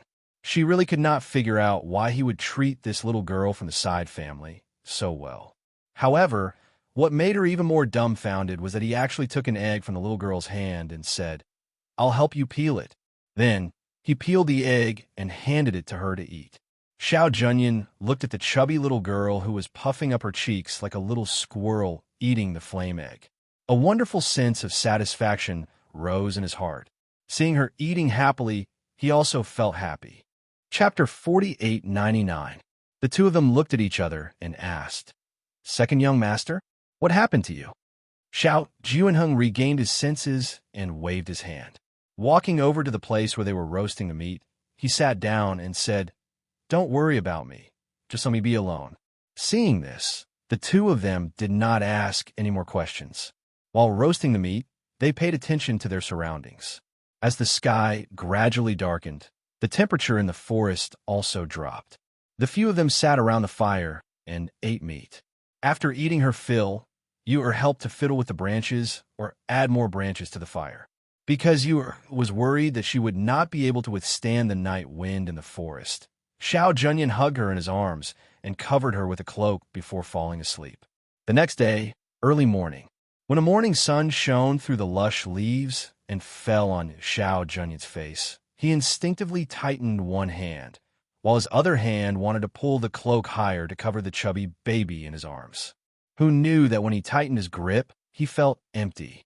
Almost instantly, he opened his eyes and looked into his arms. Where was that chubby baby's figure? His sharp and indifferent gaze swept the surroundings. Releasing his divine sense, other than the occasional sound of insects in the forest, there was only the rustling sound of the wind blowing through the trees. Ran away again? His expression was a little ugly. His hand reached for the dagger hidden in his sleeve. It was already empty. Clearly, That little fellow not only ran away after putting them down, but also took back the dagger that he had confiscated. After so many years, this was the first time that he had fallen for such a chubby baby. Moreover, he had let her run away from his eyes twice in a row. One could well imagine the gloominess in his heart, thinking of this dangerous forest and how small that chubby baby was. If they encountered a ferocious beast, she would not even be enough to fill the teeth. He frowned and glanced at the 3 people who were still sleeping. He did not wake them up, but instead picked up a few stones. After gathering his chi, he flung the stones at them. Then he went into the forest to look for that chubby baby who had escaped to who knows where. Xiao Juanheng was woken up by the pain of being hit by a stone. When he woke up, he was startled. They had taken turns keeping watch at night, but why were they all sleeping so soundly? And sleeping so soundly? Looking around, Xiao Junyan and the little girl were already gone. He could not help but shout, "Junyan? Junyan? Second young master?" The 2 youths woke up as well. They rubbed their temples, feeling a little dizzy. After shouting in a circle and not seeing anyone, Xiao Juanheng looked towards them and asked, "Why did you all sleep so soundly last night?" "I was patrolling last night, but somehow I fell asleep." A young man scratched his head in embarrassment. He didn't think that he would fall asleep. Where are the young lord and that child? The other youth couldn't help but ask in surprise when he didn't see the 2 people around. Xiao Juanheng felt a little strange in her heart. Glancing at the 2 of them, she said, "You 2 go back first. I also need to go back and find out which branch that child belongs to." "Second young master, do you suspect that she's not from our Xiao clan?" The 2 youths asked in surprise. "I originally had some suspicions, but after seeing Junyan, he said that he was the one who brought her here, so I didn't ask any further. But now we've obviously fainted because we've been drugged. Junyan can't possibly have used medicine on us, so it can only be that child. So I have to go back and figure out what's going on." Xiao Juanheng said, her brows tightly knitted together. Chapter 4900. Yuer didn't take Xiao Juanheng's suspicions to heart. Therefore, she had already returned to the cave where she had been hiding in the beginning. That divine beast-level lion crouched beside her. 1 person and 1 beast looked outside through the trees that covered the cave entrance. "Master, will they find us if we stay here?" The lion was a bit worried. After all, the Xiao clan had already sent people out to search for them. Even if the younger generation didn't find them, their elders would come out to capture them. "I don't know. If they find us, we'll hide." Yuer said. She thought for a bit and called out, "Little fox."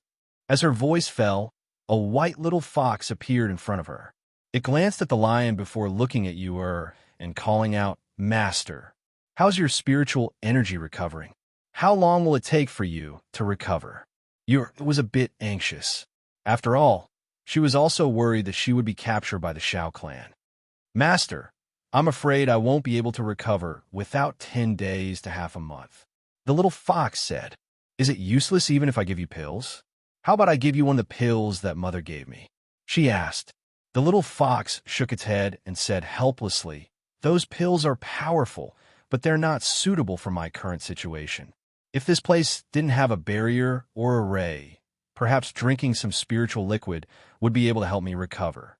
However, this place is a floating immortal island. There are barriers and arrays set up by the Emperor. If I can't guarantee that I'll be able to leave, I'll definitely be captured, so it didn't dare to take this risk."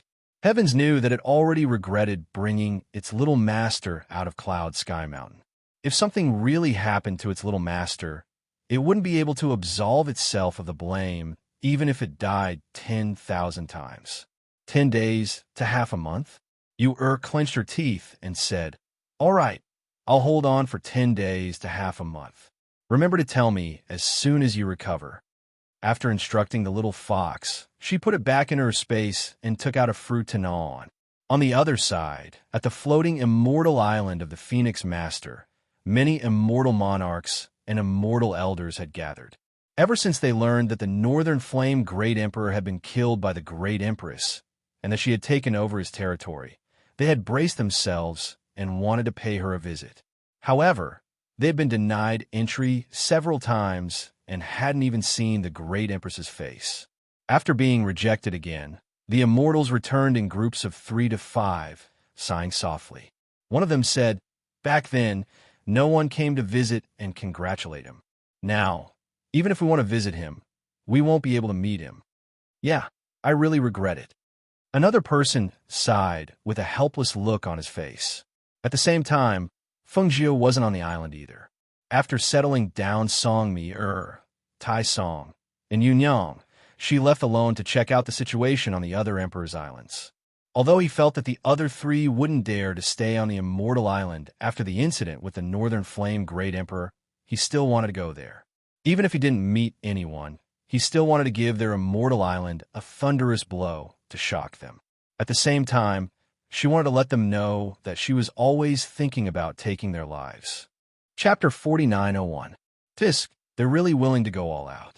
Although this ancient array can increase their defense and counterattack power, it also consumes a lot of their own effort and spiritual power. She stood in the clouds with her hands behind her back and looked at the ripples of the airflow around the celestial island in front of her. "Fine, then let's wait a little longer. You can't run away anyway," she muttered softly. She murmured softly. Her cold eyes looked at the immortal island in front of her and revealed a cold smile that said she was determined to succeed. Seeing the ancient array here, she did not go to the other 2 great emperors. Instead, she took off the flying feather at her waist and flew in the clouds. After flying for a long time, she saw a town below the clouds and went down. As he walked towards the city, he vaguely heard some cultivators passing by talking about Cloud Sky Mountain and Azure Emperor. She was cautious and slowed down her pace to listen for a while. Then, she walked toward an inn in front of her. "Waiter, one of the best rooms." Fengjiu walked in and glanced indifferently at the people on the first floor of the inn. Then, she glanced at the second floor and stopped at the counter. "Fairy, there's only one room left in the inn today. Look." The innkeeper saw her extraordinary temperament and outstanding appearance, so he personally went up to greet her. Fengjiu saw that there were many people here, and since she entered the inn, they all looked at her. She frowned slightly and said, "Then forget it. She'd better find another inn that was quieter." She turned and was about to leave when she saw a cultivator in front of her. "Fairy, how about this? I'll give my best room to you." The male cultivator put on a gentle and polite look and bowed to Fengjiu, but his eyes were looking at her with amazement. "There's no need," Fengjiu said indifferently and walked forward. "Hey, Fairy." The male cultivator took a step and blocked her way again. However, before he could finish speaking, he saw this extremely beautiful woman glare at him coldly. That glance caused his entire body to stiffen. An icy cold aura rose from the soles of his feet and reached straight to his heart. Cold sweat seeped out of his forehead as he involuntarily retracted his outstretched hand. He did not dare to say a single word and only backed away to let her leave. When he saw her leave, the male cultivator seemed to come back to life. He took a deep breath, but his eyes were still filled with shock and fear. He covered his chest with one hand. There, his heart was thumping as if it was going to jump out of his chest. Too terrifying. That person. Who was that person? Fengjiu inquired about the better inns in the city on the street. She learned that there was a relatively high-end inn at a fork in the road ahead. Usually, there are fewer people staying there, but the environment and view were the best. Thus, she arrived at the inn. As soon as she entered, a waiter welcomed her warmly. "Guest, please come in." The waiter brought Fengjiu in and wiped the table that was already shining. He said warmly, "Guest, please sit down and have a cup of tea." Chapter 4902. "Just pick a quiet room for me," Fengjiu said and asked, "Waiter, I heard that there's a place called Cloud Sky Mountain not far from the city." "Yes, it's a place known to both near and far. However, this place is very mysterious because it's the place of Emperor Qing," the waiter said with a smile. After pouring tea for Fengjiu, he said, "Emperor Qing is a free and unfettered emperor. He doesn't care about worldly affairs. Cloud Sky Mountain is said to be not far from the city, but no one knows its exact location. Many people want to visit it, but they can't find it." "Oh, is that so?" Fengjiu said in surprise. "However, there are some who know it, but they are all immortals who are on good terms with Emperor Qing or experts like immortal monarchs. Ordinary people can't find the location of Cloud Sky Mountain. As the waiter said this, he took a plate of peanuts and small pastries from another waiter and said, "Sir, these are gifts from the inn. Please try them first. If you need anything else, please call me. I'll go upstairs and show you the door sign." As he said this, he bowed and retreated. Feng Jiu nodded secretly. The waiter of this inn had undergone strict training. Whether it was in treating people or receiving things, they were all very good. Moreover, it was obvious that the people who came in here were all cultivators in brocade robes. Although they were curious about her, they didn't look at her too much. They just secretly looked at her for a moment or two and then looked away. It wasn't considered offensive. She sat in the inn for a while, drank 2 cups of tea, and ate some pastries. Then, under the guidance of the waiter, she went downstairs to take a look at the rooms. The waiter chose the innermost room for her. It was quieter. When the back window of the room was pushed open, she could see the scenery and the street in the distance. The room's layout was elegant. She had to admit that it was really a good inn. After looking at the room, she left the inn and walked around the city. She bought some pastries and snacks, and also bought some necessities and clothes for the 3 children in the city's ready-made clothing store. She thought that since she passed by here and was so close to the children, she should go and see the 3 children.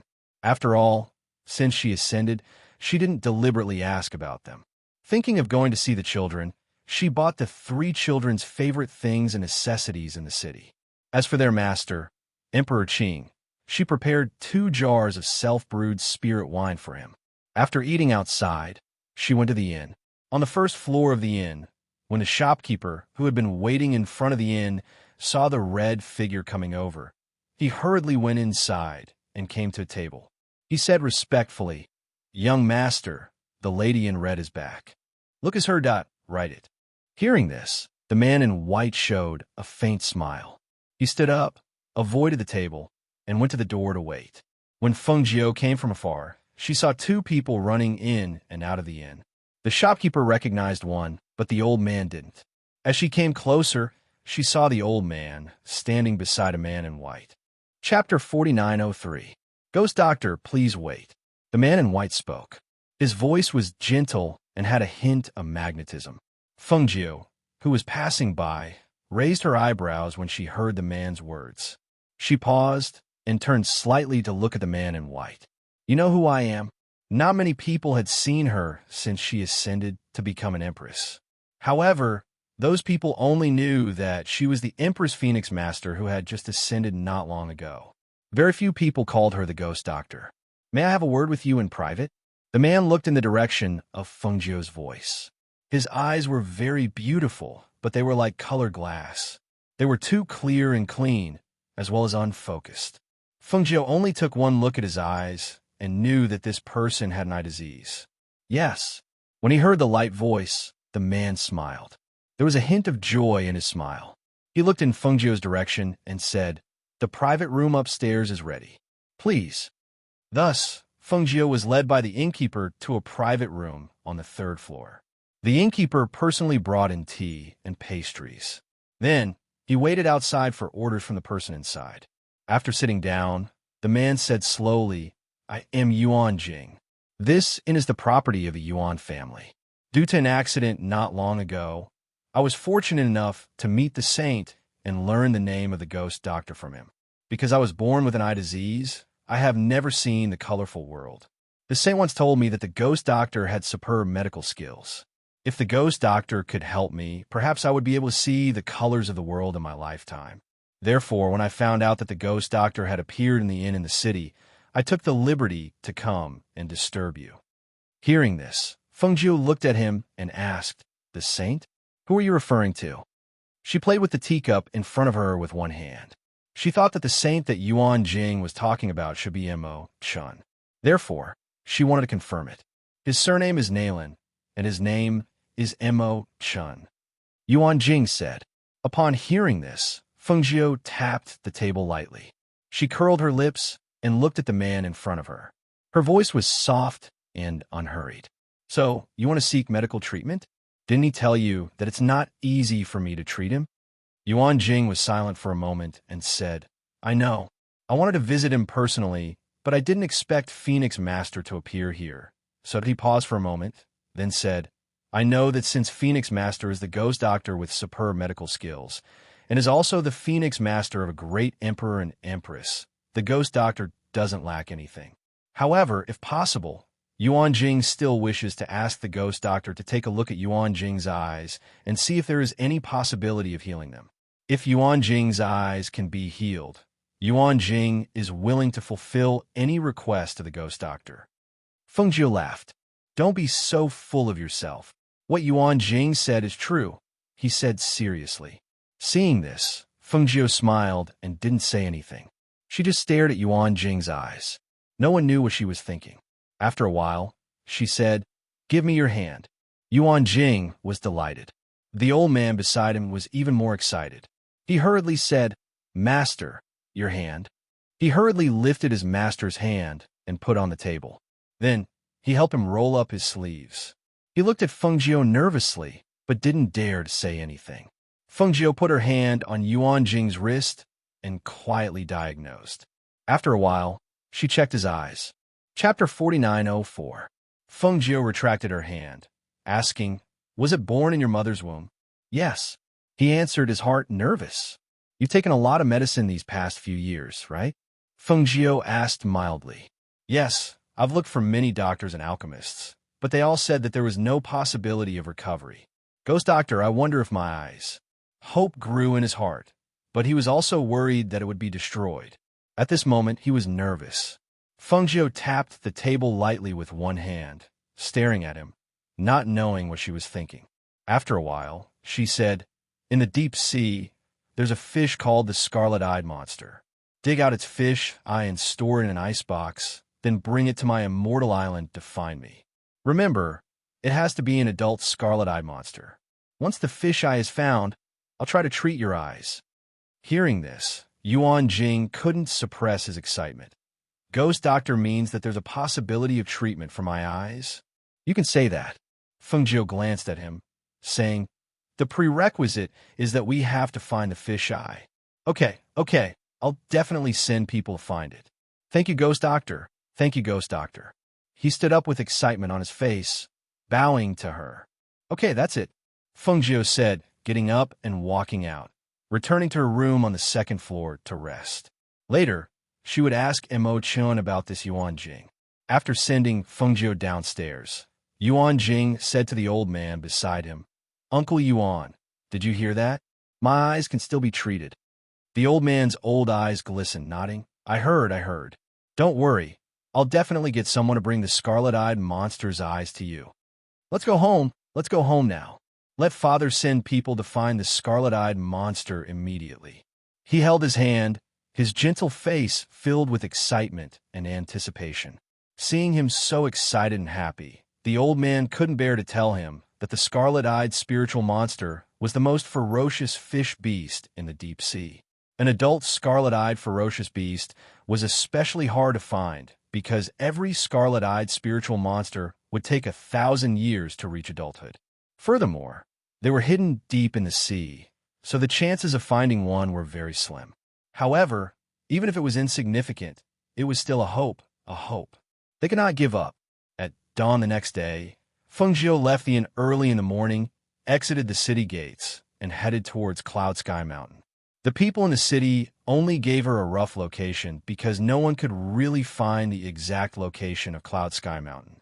Therefore, she could only search for it herself. She spent the entire morning before finally finding the location of Cloud Sky Mountain. Because the whole mountain, or even the whole place, was covered by barriers and formations, it was really difficult for ordinary cultivators to find this place. Just as she was looking for the entrance to Cloud Sky Mountain, the Azure Emperor, who was sitting cross-legged under a tree with Hauer and Mu Chun, suddenly opened his eyes. There are guests at the foot of the mountain, he said slowly, looking at the clouds in front of him. Hearing Hauer's voice, Mu Chun opened his eyes and looked at each other in surprise. They had been by Master's side for so long, but it was extremely rare for someone to come to Cloud Sky Mountain. Is it Master's friend? Do you need me to go and greet him? How? but looked at his master and asked. Chapter 4905. Yes. The two stood up and respectfully responded. After receiving the token that could open the enchantment and array, they turned around and went down the mountain. At this time, they still did not know that the person their master had asked them to pick up was their mother, whom they had been thinking about all this time.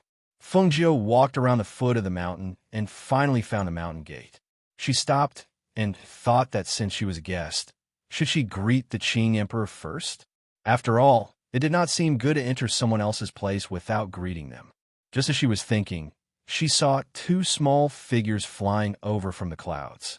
When she saw them, her eyes softened and her face overflowed with a smile. It seemed that the Qing Emperor knew that she was coming. Didn't he send her two sons down to pick her up? Looking at her two sons whom she had not seen for a long time, her heart was filled with joy and bitterness. It was also her fault, because she had too many enemies. She had to let them leave her side and take the Qing Emperor as their master. However, Emperor Qing seemed to treat them well. Both of them had grown a lot taller, and their faces had been altered. Their faces were not the ones she was familiar with. However, they were her children after all. She could recognize their aura at a glance. The two children, who were flying over on their swords, saw the familiar red figure from afar. They were stunned for a moment, and their eyes widened involuntarily. Is that mother? Did I see wrongly? Mu Chen's usually expressionless face was full of shock and astonishment at this time. His eyes flashed with a kind of light called surprise. But he was afraid that he was hallucinating because he missed his mother too much, so he did not dare to believe it. It's mother. Mother is here. How? It was a few years older. When he saw their mother at this time, his cold little face surged with surprise and excitement after the initial shock. He sped up on his sword and flew toward the mountain gate in front of them. Mother! Mother!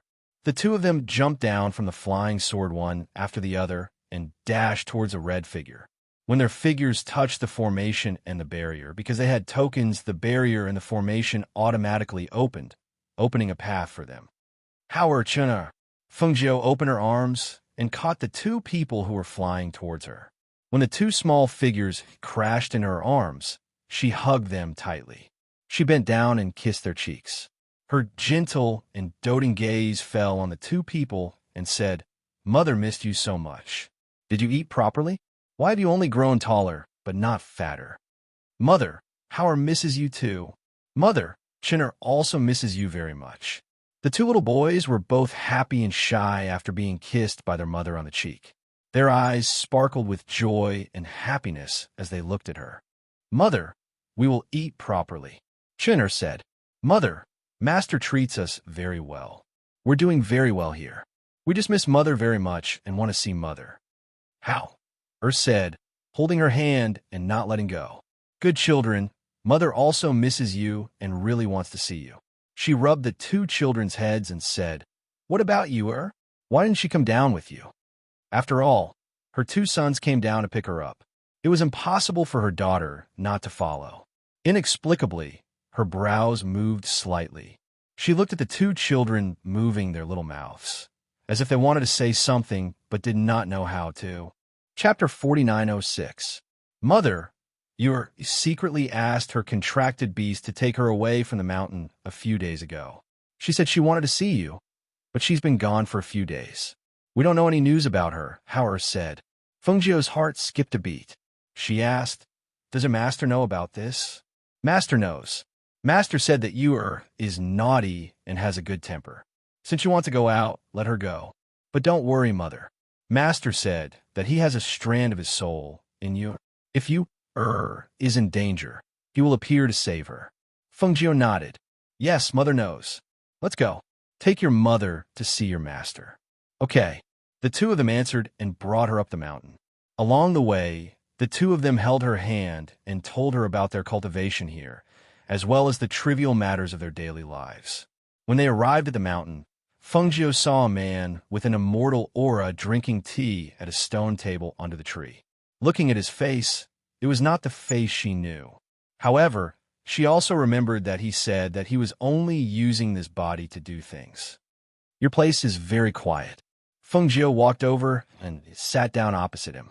Emperor Qing held the teapot in one hand and poured a cup of tea for her. Snow spirit tea from the high mountains. Try it. Feng Jiu picked it up, took a sip, and put it down. You know I'm not here to drink tea with you. You're not here to see me either. Emperor Qing smiled and glanced at her casually. You're here to see your child. What do you think of it? Have I raised them well? They're not growing fat. It must be because you don't eat enough here. As she spoke, she pinched the arms of her two sons. She wondered if she should bring them back to stay for a while and raise their meat. Cultivators shouldn't be too heavy on their appetites. Otherwise, how can they go far on the Great Tao? Emperor Qing disagreed. His three disciples had probably been led astray by Feng Jiu. They didn't want to eat seclusion pills and only wanted to eat 5 grains. If cultivators can't even eat the delicacies of the world, what's the use of cultivating the Tao of immortality? She smiled and took a sip of the spirit tea. This tea is not bad. Give me 2 pounds. You're not polite. He glanced at her. In any case, we're friends. Moreover, I brought you a gift this time. As she spoke, she took out 2 jars of spirit wine from her space and placed them on one side of the stone table. She smiled and said, "This is spirit wine that I personally brewed. It's priceless. It's not right for you to not return the favor, right?" Hearing this, he glanced at her, opened it, and took a sniff. Good wine. Then he waved his sleeves and put away the 2 jars. The spirit wine brewed by the Empress and the Phoenix Master is naturally priceless. As he spoke, he flicked his sleeve again, and 2 exquisite tea jars appeared in front of him. He said, "I also obtained a total of 3 caddies. I'll give you these 2 caddies." Before he finished, he added, "Treat it as a gift in return." Feng Jiu naturally wouldn't be polite with him. After thanking him, he put them away. Chapter 49:07. You know that I don't just want to kill the Northern Flame Emperor. Feng Jiu refilled his teacup and poured some tea for himself before asking, "What happened to you, Where is she now?" Emperor Qing sipped his tea unhurriedly. After putting down the teacup, he said, "That girl's temperament is unstable. Even though her 2 brothers are here, she still misses you and wants to see you. However, I ordered them not to go down the mountain to see you. They can only cultivate in the mountain." That girl couldn't stay there any longer and sneaked away. He poured another cup of tea and said slowly, "As for where she is now, you don't have to worry about that. Even if my disciple is outside, she won't encounter any danger. However, I don't think she will be able to go to your place in the short term." "Are you sure that she will be fine alone outside?" Feng Jiu frowned. It was impossible to say that he wasn't worried. That girl is very clever. As long as she doesn't say that she is your daughter, no one will touch her," Emperor Qing said lightly. Hearing this, Feng Jiu's mouth twitched. He said, "Although what you said is the truth, you make it sound as if it is unlucky to be my child. Mother, the luckiest thing for us is that you are our mother," Howard hurriedly said. In his heart, he had always been proud to have such a mother. To be her child was the luckiest thing in his life. "Mother, the happiest thing for us is to be your child," Mu Chun also said, looking at her with eyes full of admiration. "Good boy." Feng Jiu smiled and rubbed their heads. "I want to bring the children back to stay for a while." She looked at Emperor Qing and said. She recalled that she had said that she would not disturb him if the children followed him, let alone see the children. However, now that she saw the children, she wanted to bring them back to her side for a period of time. On the one hand, she thought that now that she had ascended and killed the Northern Flame Great Emperor, the other 3 great emperors would be in seclusion to recuperate and would not dare to do anything to her in the short term. On the other hand, she had settled most of the matters in her territory and had nothing else to do during this period of time. Therefore, she wanted to bring her child back to stay with her for a while. Hearing her words, Emperor Qing didn't look surprised at all, as if he had expected it. He didn't refuse, but glanced at his 2 disciples and nodded. "Okay, I'm going out to do something. You could take the 2 of them back first. For now, your place should be safe." "Thank you very much, Master." The 2 of them immediately thanked him happily. "Go back with your mother. Don't just play. Remember to cultivate. When you return, I will check on you." Emperor Qing instructed in a deep voice. "Yes." The 2 of them grinned, their little faces beaming with a rare look of joy. "Thank you." Feng Zhou also thanked him. Emperor Qing looked at her and said, "You don't have to worry about that girl. I will take care of her." Hearing this, Feng Zhou did not know what he meant. However, she knew that he cared a lot about Yuer and doted on her a lot. Naturally, he would not let anything happen to her. Now that he had said this, there was nothing to worry about. Chapter 4908. She stayed in Cloud Sky Mountain for 2 days before bidding farewell to Qing Di. Taking the 2 children with her, she boarded a flying ship and left, heading towards the Immortal Island.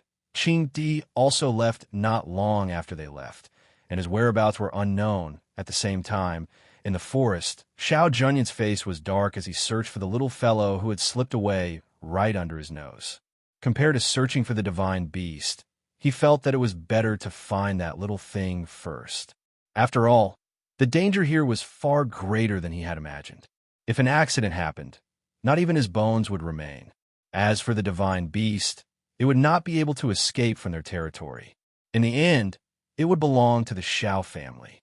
Even if he did not find it this time, the elders in the family would personally come over. However, what he did not expect was that he had been searching in the forest for the past few days, but there was no trace of that little fellow. On the other side, Xiao Juanheng returned to the residence and directly went to find his father, asking him to quickly send people to check if there was a 5 or 6-year-old girl who had left home. He returned to the courtyard to change his clothes and eat a meal. Not long after, he saw a guard come forward to report. "Young master, family head invites you over." "Understood," Xiao Juanheng replied and followed the guard forward. Arriving at the hall, he saw that not only was his father sitting in the main seat, but the other elders were also present. Seeing this, he stepped forward and cupped his hands in greeting. "Greetings to father and elders." Juanheng, after the people in the family investigated, they reported that there was no 5 or 6-year-old girl who had left home. "What happened to this little girl? Tell us more in detail." Family head Xiao said in a low voice, his gaze falling on his son who was standing in the middle. Hearing this, Xiao Juanheng said as expected in his heart. He had long suspected that the child was not a disciple of their Xiao family. He did not expect that she really was not.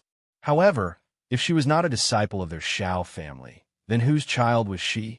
How could she appear silently in the forest on their island? "Father, elders, that little girl was 5 or 6 years old and did not have an adult by her side. When I was being attacked by the Pride of Lions, that little girl suddenly appeared. However, the strange thing was that after she appeared, the Pride of Lions that attacked me fled in panic. At that time, I did not think much of it, but now that I think about it, it might be related to this little girl." His voice was gentle and clear, like flowing water as he explained the situation to them. "At that time, I thought that our immortal island had its own barriers and arrays. Even if our Xiao clan's disciples didn't have a token, they wouldn't be able to leave. Therefore, I thought that she was a child of our clan who had sneaked out to play. However, I saw that she didn't have anything like a teleportation token on her. When I asked her later, she said out at this point he paused. "What is it?" One of the elders asked with a solemn expression. Someone of unknown origin had sneaked into the immortal island. This could be a big or small matter. She said she went into the forest with Junyan. As Xiao Juanheng spoke, she looked at the people seated in the hall and continued. "Because I was worried that she would encounter danger alone in the forest, I forcefully kept her by my side. Later on, when we were attacked by a pack of wolves, Junyan just happened to appear and save us. Moreover, she seemed to be very familiar with that little girl."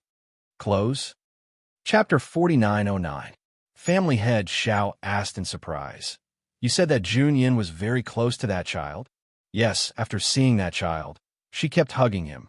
As Xiao Juanheng spoke, he saw the astonishment and surprise on their faces, and the corners of his lips could not help but curl up slightly.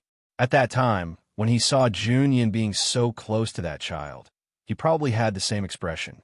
Everyone present knew that Xiao Junyan was the most outstanding genius of the Xiao family in the past few hundred years. Moreover, he was the son of the patriarch's elder brother. It was just that Xiao Junyan was the only one left from the main branch. And because he lost his parents at a young age, he only knew how to cultivate from a young age, and was not close to others. Therefore, when they heard Juanheng's words, everyone was so astonished. Under everyone's astonished expressions, Xiao Juanheng continued to explain the matter to them. After hearing his words, an elder frowned and said, "You mean to say that the child ran away after putting down the few of you? Even Junyan left?" "Yes," Xiao Juanheng replied, and did not say anything else. The hall was silent for a moment, and after a while, an elder looked at the others and asked, "What kind of person do you think would put a child here? Moreover, it's so quiet. Looks like we have to find that child first." Family head Xiao said, and immediately said to Xiao Juanheng, "Bring some people to search in the forest. After finding that child, do not hurt him. Bring him back first, and we will personally question him." As he spoke, he threw a command token to him. "Okay." Xiao Juanheng received the command tablet and responded. After bowing, she withdrew. Yer did not know about the matters here, but she knew that she had to hide well so as to avoid being caught by the Xiao family. After all, she had put down those people, and they would naturally know that she was not a child of the Xiao family. At this time, she was squatting in the cave, roasting a prey that the lion had brought back, and did not know that the smoke from the food she was roasting was curling up from outside the cave. Xiao Junyan had been searching for a few days, but there had been no news. At this moment, he was standing atop the forest on his sword, looking down in all directions. When he saw the place where wisps of smoke were rising, his eyes flashed. When the Xiao clan's disciples entered the forest, they didn't have much time to roast meat. Most of them ate seclusion grain pills. Only the fat baby would think of roasting meat in this place. Thinking about this, the corners of his lips curled up. He knew that the girl was very clever. He immediately retracted his aura and headed towards the direction of the light smoke. Smelling the fragrant meat, Yuer's small face showed a happy smile. She cut a big piece of meat for Lion. Then she also cut a piece of meat to eat. Delicious, so fragrant. My culinary skills are getting better and better. She smelled the aroma of the meat and swallowed her saliva. She tore off a small piece and ate it. The lion was lying beside her, eating roasted meat. Ever since it had followed this little master, it seemed that it had become not too fond of eating raw meat. At this time, one person and one beast in the cave did not know that on a tree not far from the entrance of the cave, Xiao Junyan was pressing down the leaves that were blocking his line of sight. Looking at one person and one beast in the cave, a trace of surprise flashed past his eyes. Chapter 49:10. For a moment, his heart was filled with curiosity, and he increasingly felt that this little thing was very mysterious. Her body seemed to be an endless treasure, and no one knew what would be discovered in the next moment. Looking at that cave, the corner of his mouth slightly curled up. Hiding here these days? It was also a good place to hide, but after all, she was still too young. Even if she was intelligent, she was still too careless. He lightly jumped down from the tree and walked towards that cave. Yuer, who was eating barbecued meat in the cave, didn't know that someone was approaching, but Lion was the first to sense that an unfamiliar aura had entered their range, so it immediately rushed to the cave and looked outside. It thought that would be a beast, but didn't expect that it was actually that youth. "Master!" That person came again.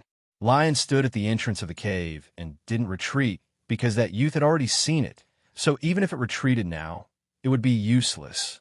"And who? Who found it?" Yuer was startled. Then she promptly jumped up and looked towards the entrance of the cave and saw that person called Xiao Junyan walking toward her. She was stunned for a moment and immediately frowned. Why is this person lingering like a ghost? Lingering like a ghost? Xiao Junyan stopped his footsteps, and seeing that little thing looking at him with disgust, his eyes also turned cold.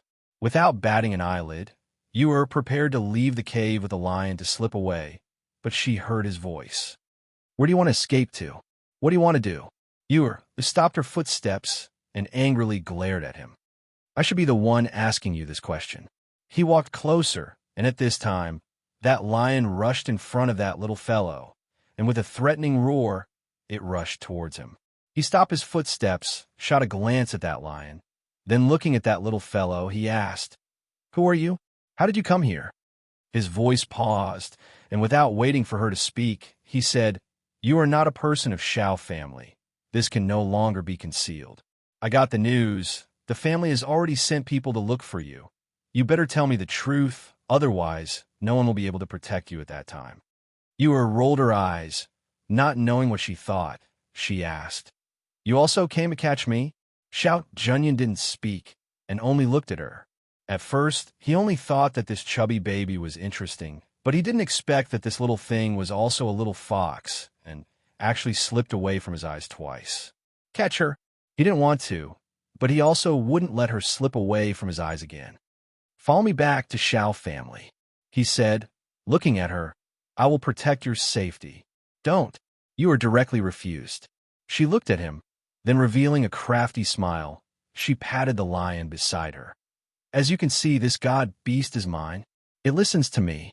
Hearing this, Xiao Junyan looked at her deeply and asked, So? He.